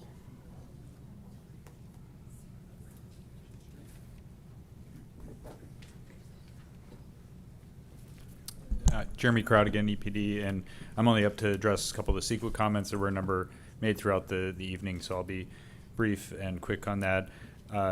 There was comments about safety and traffic safety concerns. Those were analyzed in the EIR, and I want to make sure I reiterate the point that I made in my original presentation, because some of the comments were related to the CEQA process. We did the full EIR on the larger project, and then when the project was reduced, because the project was reduced, all of the impacts are also reduced. So we made findings and analysis that addressed that reduction in the plan. So that was meeting the CEQA standard as far as requirements to analyze the project. Project alternatives are created over time. There were alternatives, and then the determination of the applicant previously to reduce it. It was how we addressed it in the documents filed under the prior council meeting. But as part of that, we looked at safety. From a traffic standpoint, we did look at the HRA, the health risk assessment, and those standards, which of course there were a lot of concerns we heard tonight about that, did find even the larger project met those standards and were significantly reduced as a result of the reduction of the building, one building, and overall project size. An important point also, just want to make sure that's clear, is the AB 98 was brought up a lot. AB 98 was met through the project design, and so that was actually compliance. So the threats of litigation from a state was not really applicable to this project. That's related to road designations for traffic or for truck routes. That's been changed in the recent law, but I just want to make sure that was clear. But we did look at all those areas related to safety, health risk, air quality, and noise, and the things that were addressed earlier and that were part of the EIR, and then further analyzed when when the project was reduced in size as well. I know with reduced time here, we want to make sure Mr. Lansing gets up too. Thank you. All right, thank you very much.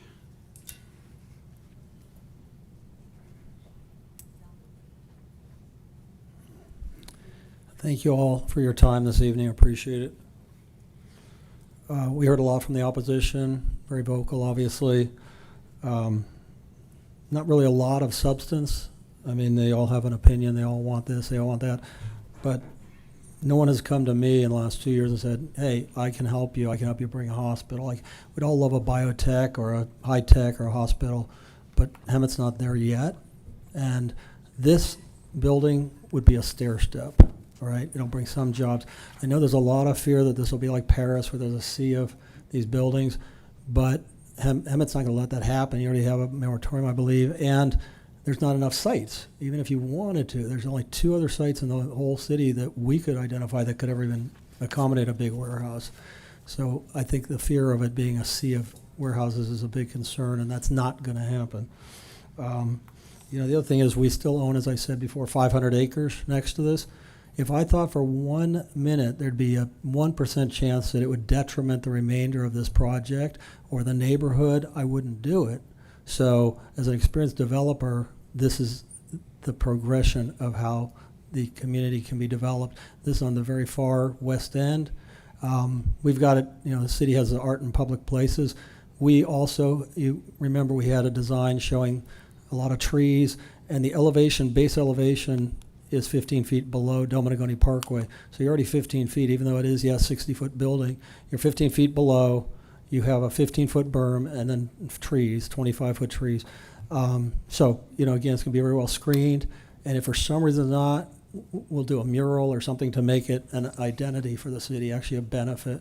But also when it's built, when the rest of the project's built, you saw the commercial center we'd like to do and the retail. When those are all built, this building will be just blend into, it'll be in the background. You drive through, even Paris, you see the buildings, so much landscaping and things. They become just a side peripheral view. So we're pretty confident that the retail will really be beautiful, but we can only do so much retail. We need the catalyst. This is a catalyst. So, Madam Mayor, you asked about what's the difference. From a CEQA standpoint, nothing's changed on this project, but from a bettering the project, we're offering 10-year full maintenance of a 2-mile stretch, which has never been done that I know, and we pointed on the map, so you have that, the yellow, and we'll commit to that. We'd like to put condition that in the building, whoever we bring in would have a retail component of at least 5,000 square feet. We'd like to have that put in because then that ties into our retail next door and hopefully a hotel. We've talked to Hilton Garden Inn and some others, so we're trying to do that. In addition, I was moved by the folks that spoke from the VFW and the American Legion. We'd like to help them, and I know one gal says, well, just help them anyway. Well, yeah, okay, I can help them this much, but if the project comes in, we have the ability to help further. And so we'd like to make a $100,000 commitment to each of them at the C of O at this building, as well as helping your branding. We'd like to contribute $100,000 towards that out of this. So we're trying to help be solution oriented. I didn't hear a lot of the opposition being solution oriented. So with that, I won't take too much more time. You have all the cards. We have a lot of more projects coming forward. If you don't like something we're doing, you can hold us up, with our map, with our engineering, what have you. You can see our project has done everything we can to address every concern. We're going to create jobs. We're going to create revenue. We're going to create a catalyst. This will be a catalyst. And let's please approve this project. I tell you, this is going to be a big benefit to the city. You're going to read about it in the paper, and the capital groups are going to say, wow, sounds good. Let's start talking about other things. Let's talk about this hospital. Let's talk about these offices. Let's talk about a trade school. Let's talk about other things that we could be doing in Hemet and not skip over Hemet. So with that, all due respect, please approve the project. Thank you for your time. Thank you. Okay. I will bring it back to council. Questions, comments? What is your pleasure? Oh. Where do I begin? Okay, so we all know there's pros and cons to this. From the beginning, one of my major concerns was the traffic. And the roads are a definite concern. Now, they've said they do 2 miles, but we know that these trucks go more than 2 miles in and out of our city. And I was told at another meeting that these are only short-haul trucks, that they wouldn't be parking in our city. We know in the last year, we've seen an increase of trucks all over our town parked. And it was mentioned earlier on Stetson. February 23rd, just a day before our last council meeting, there were 7 on Stetson. And before the Kirby building was built, I may see 2. Okay? So the next day, the day of our council meeting, there were 9 there. And I use that road quite a bit, and I do see them. I do see them. And I don't want trucks parking all around our town. When they were building Kirby, one of my complaints, I live in Four Seasons, so I live off of Devonshire. That's a little farm road. Unfortunately, the GPS will take commuters down Warren Road to Devonshire, to California. There's no trucks that are supposed to be on Devonshire, and I see them almost every day. So when they were building Kirby, I had mentioned this, and the chief of police, city manager said, well, take down license plates, okay? When they were building Kirby, I was downtown on Harvard Street, and big old truck comes right down Little Harvard Street. I was like, you gotta be kidding me, in the middle of the city in this little street? And I was gonna take a picture of it, but I couldn't even tell the license plate because the back of it was caked on with cement.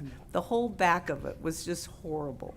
So I am very, very concerned about the traffic. I know a lot of you have seen trouble with people turning and you know, changing lanes and all this kind of stuff. So from the very beginning, I was concerned about traffic and I was concerned about roads. And I don't know if I want to categorize it as third, but third would be the air quality and such. And I've seen it too. When I've come down Lambs Canyon, I see stuff in the air that's just hanging there because we're a bowl and there's nowhere to go. So, and I know San Jacinto's going to plan more warehouses too. So I just, I really would like to see something good there. As it was said, you know, I love the union workers. You know, it's like everybody has a place, everybody has a job in this world, and I respect everybody. And I'll just tell you, my husband used to say, well, he wasn't a good handyman, and he would say, well, they need a job too. So if we needed a plumber, if we needed an electrician, he's like, yeah, we need to call them. They know what they're doing, you know, and I respect that. But as they said, this is a temporary job, and it's only going to last 18 months, and then what are you going to do? So for that reason too, you know, I would love for you to build something, as they say, something that would add value, something that would be attract people here. You know, we need something that is lasting. I don't trust the warehouse business right now. I can tell you that a few stats from the Kirby one. We were promised 550 permanent jobs, and in mid-January there were fewer than 200 non-seasonal associates a year after they built it. And of that, 40% were from Hemet. So that means 80 people got a job out of 550 that were promised. And then we don't even know what that equivalent was because they call it full, the FTE. So 2 employees working 20 hours a week equals a full-time employment. So that means like 2 people are getting part-time jobs probably to make 1 employee. And there's, you know, it's not fair for people, I think, to have to work 2 jobs just to support their family. And I just don't think it's the right building in that place.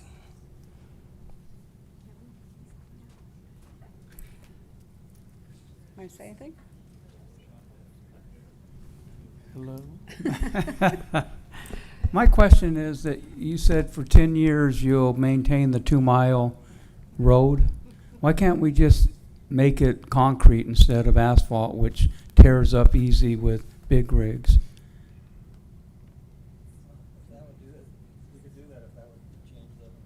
You want him at the microphone? I mean, is that Okay, feasible? If we're going to have a conversation, you need to be at the microphone.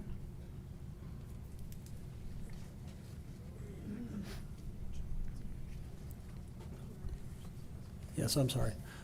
Yeah, well, I'm certain that we could do that if that would put What- us over. Well, we'd have to find out from the city, are we able to put concrete where asphalt is and convert it?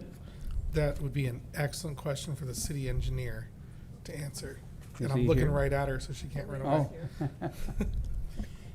I'm just trying to, because if you maintain 2 miles for 10 years, you know, who's going to cover it? Say there's potholes, we go out and fix it, then we have to bill you, or, you know, but with concrete, I mean, concrete is durable, it lasts a lot longer, and you wouldn't have to deal with that 10-year Yeah. maintenance. Yeah, absolutely. Well, and we were assuming we'd have to bond for the improvements to repair, but certainly the concrete is a good idea. We'd be good with that. Yeah, you want, go ahead, let her, Oh, I'm sorry. don't go anywhere, though. Hi, good evening. I mean, that is definitely an option. We are working on the design for the realignment of Warren Road based upon the general plan. So we would probably want to make sure that we aren't spending all the money to concrete the existing alignment right now. But that would So just it can some- be done? It can, yeah, Okay. theoretically it can be done, yeah. I would propose something like that with concrete, make it a lot easier, a lot durable. Yeah, absolutely. And to respond to Councilwoman Peterson's concern, we have plenty of truck parking within our site. And for some reason you ever were to see a truck parked along Simpson, we have plenty of land. We'll pave and make more room for trucks to park off-site. There's no intent to ever be parked on the street, and that's not acceptable, so.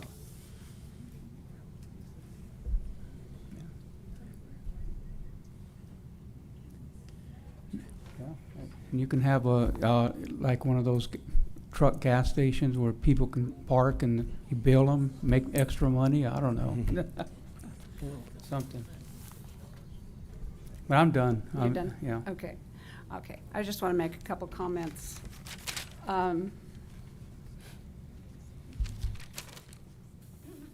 First off, I want to thank everybody who came out tonight. There's definitely a lot of concern from the residents who live here in all age groups, and I appreciate that. Do we need jobs? Absolutely. Do we need this kind of job? Questionable. Do I feel sorry for the young people who have to drive out of town for a job that probably pays the same amount of money? Yes, I do, because I was in that position many, many years ago. However, I also remember when Temecula was faced with a similar decision like this, very tough one. They had received a proposal to put a type of development where the mall is. And it was, you know, it was really, it was hard on them. It was a good thing they had this vacant land. Let's put something on there because it's been vacant for a long time. Their city manager at that point had said, if that's what you want, if you want to settle, do that, but something better will come along. So I have to remember that. So with that, we have to make a decision tonight. So we need a motion to either approve, deny, or provide alternative direction, and I would hope we don't do that. Well, I'd like to try one, see if Alrighty. it'll work.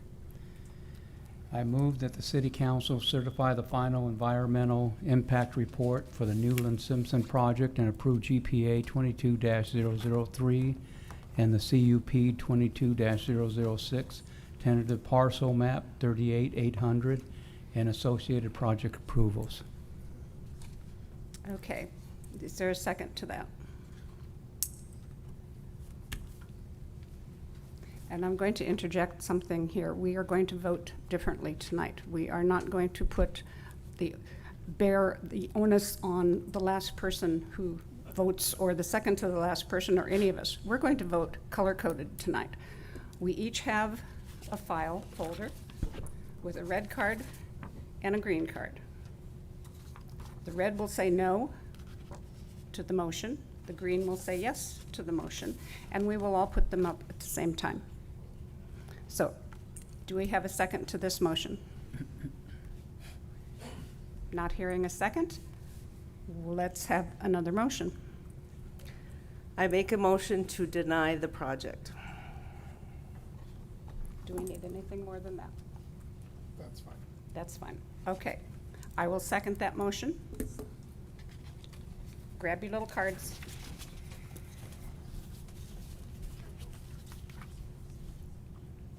Everybody ready? All right. This is the vote to deny the project.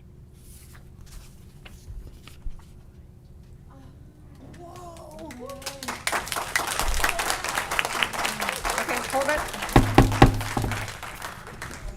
What else do we need? So resolutions are required to be adopted by a majority of the entire body. So we would need 3 votes for that motion to deny it. Now, if you can't get a motion, no action's taken. It's the same as project denial. But your city attorney would strongly recommend that you get 3 votes to adopt the resolution denying the project that we prepared, Mayor. So I'd recommend taking that motion again and seeing if we can get 3 votes in support of that motion. All right. We are going to vote again so that the resolution is a 3-0 to deny the project, or yes, to deny the project. Can we get 3 votes? Let's vote. I'm going to vote. Did that was a vote? Oh, I didn't even ask for a second, did I? No. Okay. We still have a red. Okay, so the motion Okay. fails. So at this point, we have no action, Mayor.